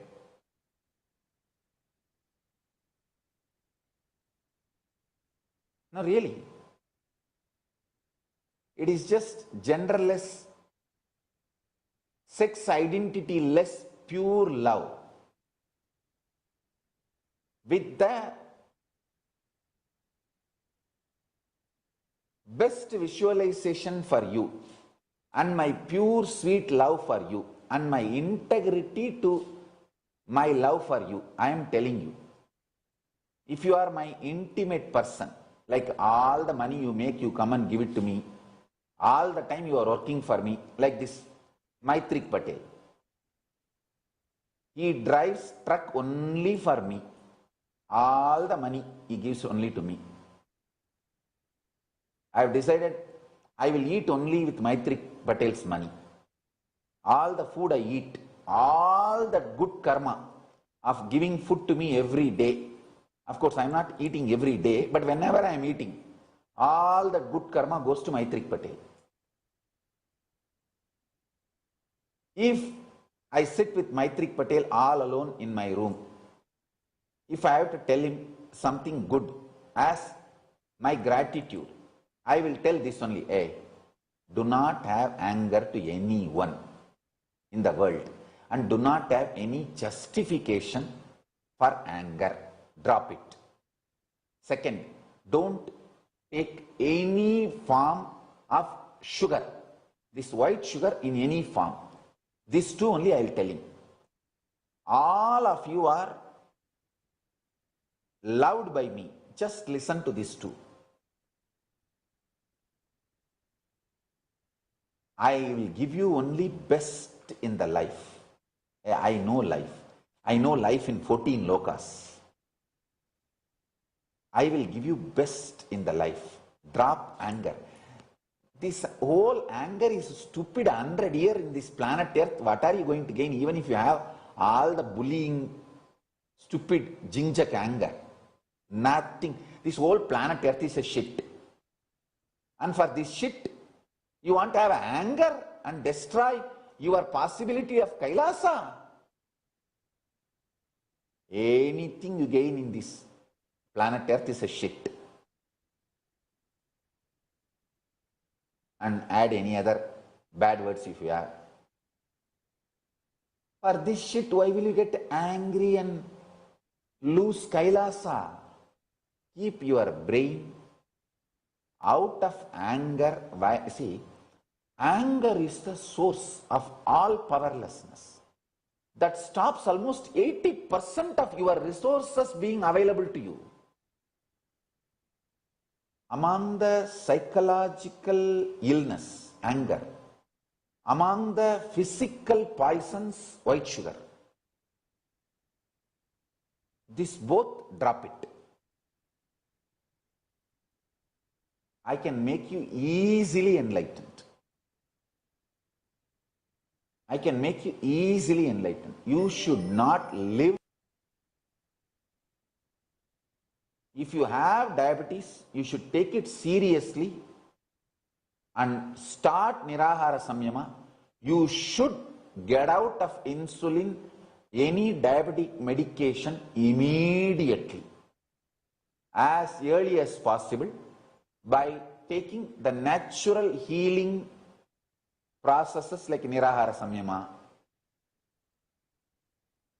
Diabetes is not physical illness, that is worst mental, psychological, conscious illness, and consciously you become handicapped. Your visualization, your ability to visualize good for you, good for others is destroyed.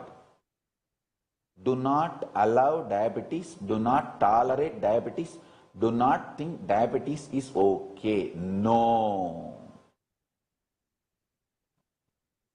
No.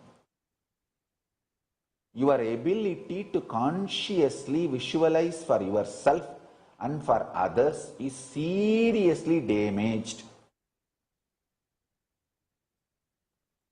With white sugar addiction and diabetes. That is a funny thing. Both of them look very paradox, but they go and hit the same conscious grooves in your brain.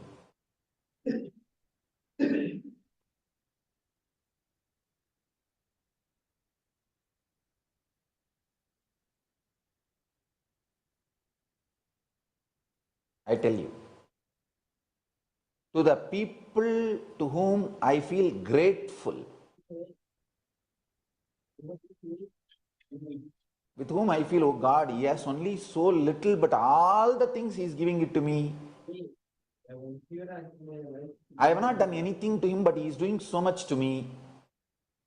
With whom I feel that kind of a love. If I am alone with them, all alone, what sweet talk I will have with them, what I will try to share to them, that I am telling you now. Do not cherish anger with anyone. Do not have negative visualization for anyone.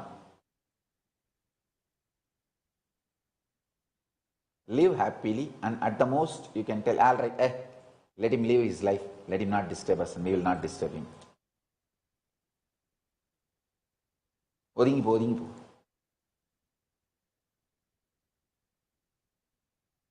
And do not add white sugar in any form in your food, in your intake.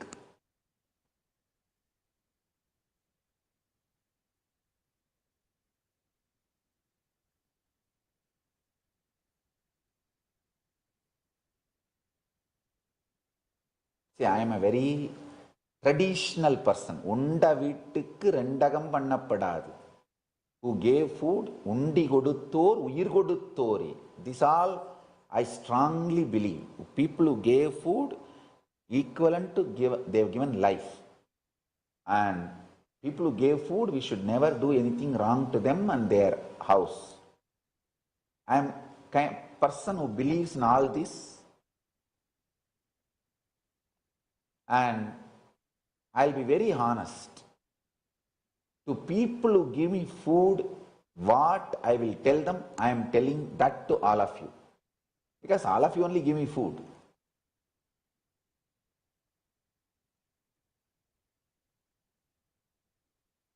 Just listen to this too today. Put this as a essence of today's satsang and share it.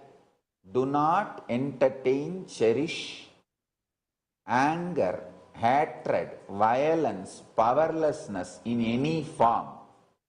And do not entertain justifications for your anger, powerlessness, violence towards anyone, towards you or others. Make this as a Facebook status, essence of today's satsang. And do not allow white sugar in any form in your life.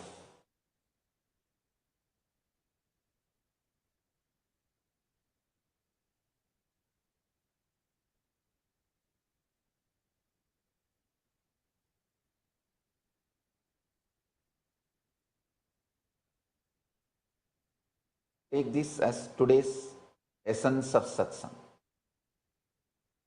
Today I will do one thing.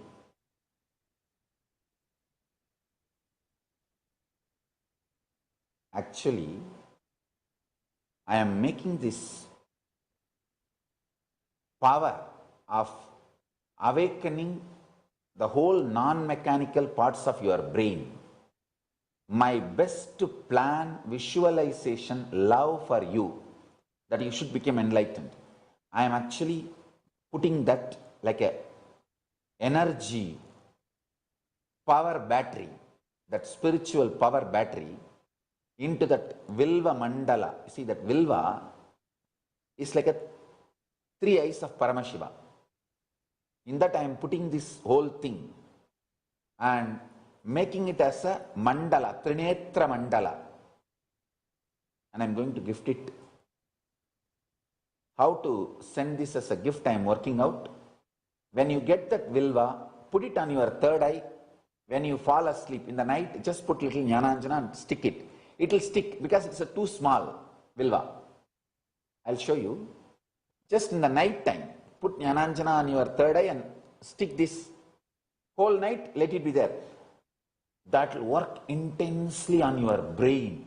Transmit my visualization for you into your brain and make it as your visualization for you, and it will become reality in your life. Whatever I want for you, I want only enlightenment. You manifesting Paramashivatva, all good for you. I will never wish bad for you. I will only wish good for you.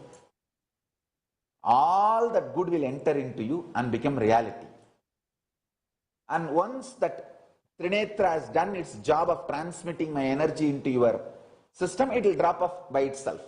Then again next day put little Jnananjana and stick it. After it does its job, it will drop off by itself. No problem.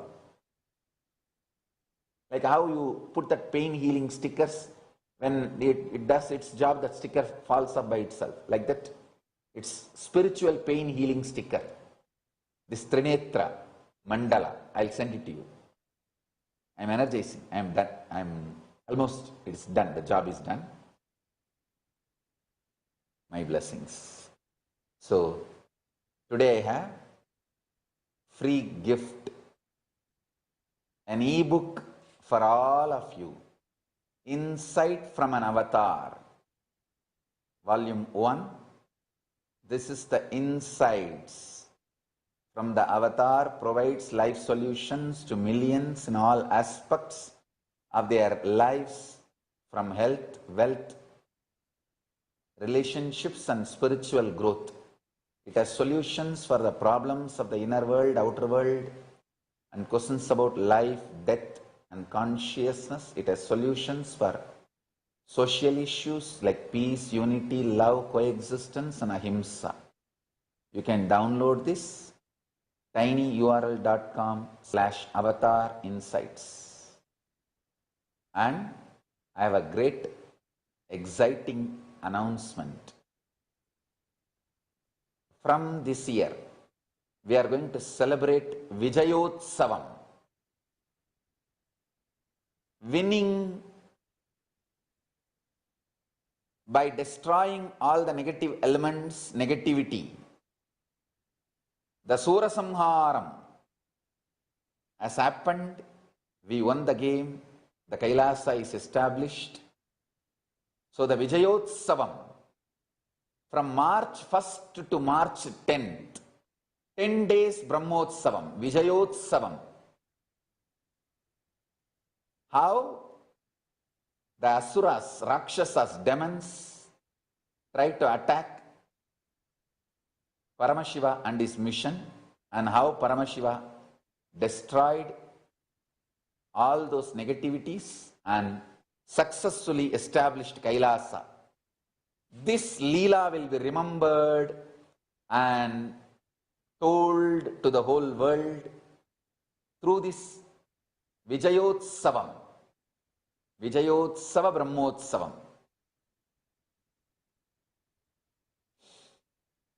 From March 1st to March 10th. That will also be including the Jivan Mukti Jayanti. All the temples, Adhinam centers all over the world, let us start planning for the celebrations. And tomorrow is 25th February, Tritiya. We will be celebrating Ramakrishna Jayanti in all ashrams, especially Ramakrishna Dhyanapeetham in Erode. Tiruchengodu Adhinam will continue to be called as Ramakrishna Dhyanapeetham as I inaugurated. And that ashram will be completely dedicated to the Ramakrishna Sampradaya. All the books of Ramakrishna Sampradaya in all language will be collected and kept as a library in that ashram. Ramakrishna Jayanti will be celebrated. Vivekananda Jayanti, Sharada Devi Jayanti, and all the 16 sannyas disciples of Sri Ramakrishna. Actually 17. Swami Nirmalananda also will be added in that list. So all 17 direct disciples of Sri Ramakrishna, their birthday, Jayanti celebrations will be celebrated. The Ramakrishna Dhyanapeetham, which I started in Tiruchengodu Adhinam, in Erode, will be completely dedicated to Ramakrishna Sampradaya, and it will continue to function with that principle of Ramakrishna Sampradaya revival. So, tomorrow, the Ramakrishna Jayanti will be celebrated in all our ashrams and in Ramakrishna Dhyanapeetham in Tiruchengodu Adinam, KAILASA in Erode. My blessings. So with this, let's start the process. Sit straight. Keep your Atma Linga on your Anahata Chakra, heart center. And hold with both the hands and sit straight. With the grace of Paramashiva, I will connect all of us to Paramashiva and manifest the Paramashiva's pure enlightenment in all of us. Let's start.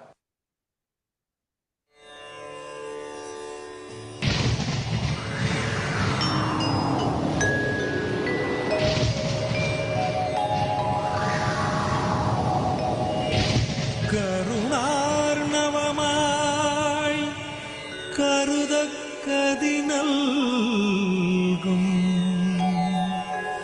Arunachal சிவமீதா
அசைவது மட்டுமா நடனம்? இசையிலும் இசையினை இசைக்கிற ஆசை உள்ள ஆட்டமும் நடனம். தாங்கும் காலத்தில் தக்க திமிகதியினில் ஆடுதல் மட்டுமா நடனம்? அடிக்கிற பறையினில் இடிக்கிற இசையினில் துடிக்கிற துள்ளலும் நடனம். பிள்ளையின் கூட்டன நடராஜா நீ எல்லை இல்லாதவன் Nataraja.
form as Ganga Dharamurti and Ganga Visarjanamurti forms of Paramashiva.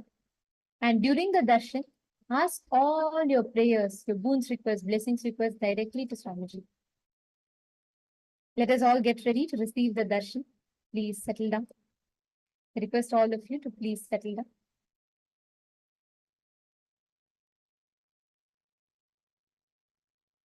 I request everyone, please come on the camera. The digital securities will now be moving all the participants to the waiting room, whoever are not in the camera.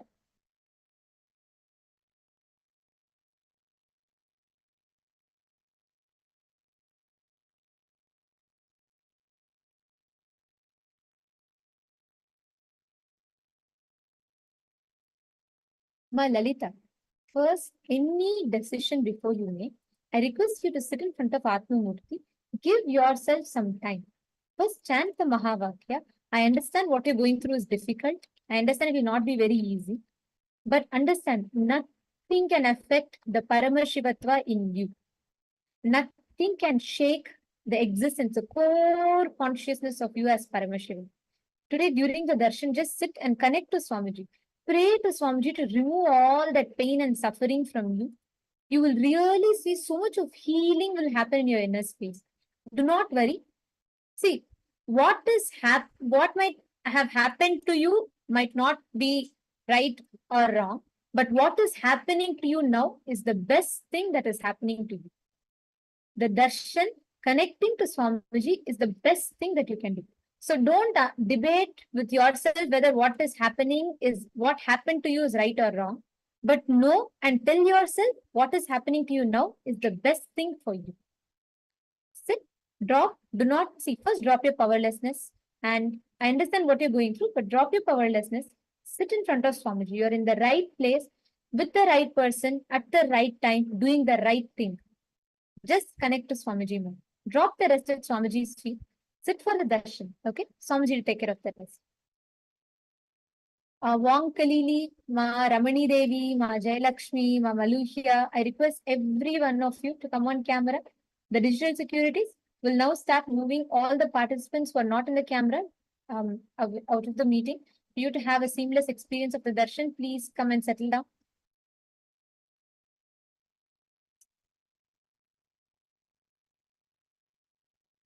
Sumit Agrawalaya, Nithyanandam, Raghunandanaya, Nithyanandam. I see all of you. Surya Kumaraya, your camera is not, you're not very visible. Could you please set up your camera in such a way where you're more visible? The lighting is not enough. Same way, Dario Trujiloya, even you're not very visible in the camera. The camera is facing more upwards. Please, can you bring it closer, please? Thank you.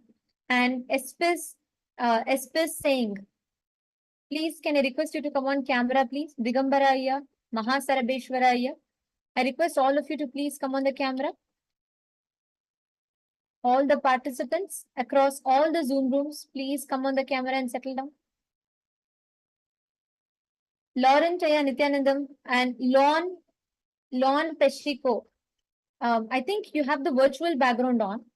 You're not very visible in the camera. Please, can you align your camera in such a way where you're visible, please? Please remove the virtual backgrounds. Many times the virtual backgrounds tend to make you disappear. So please make sure you're visible in the camera properly for the darshan. Vishwanathanaya, I request you to please come on camera. Ashokaminaya, I request you to please come on camera.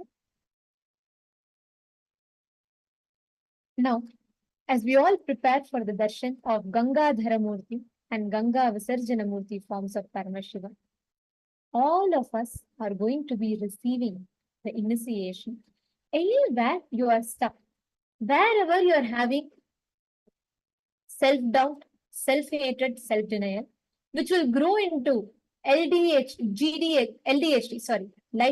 life-hatred, and life-denial, which will grow into Guru-doubt, Guru-hatred, and Guru-denial, God-doubt, God-hatred, and God-denial. Understand, today during the darshan, Swamiji will heal the very core of you and infuse you with super determinism. Connecting to this form of Swamiji, connecting to this manifestation of Paramashiva in his Paramavatara is the best thing you can do to yourself. I request the pyramid level level participants to Terry and I Puja Karen. That can you and Masan Jan Lee and someone please name your name, your proper your legals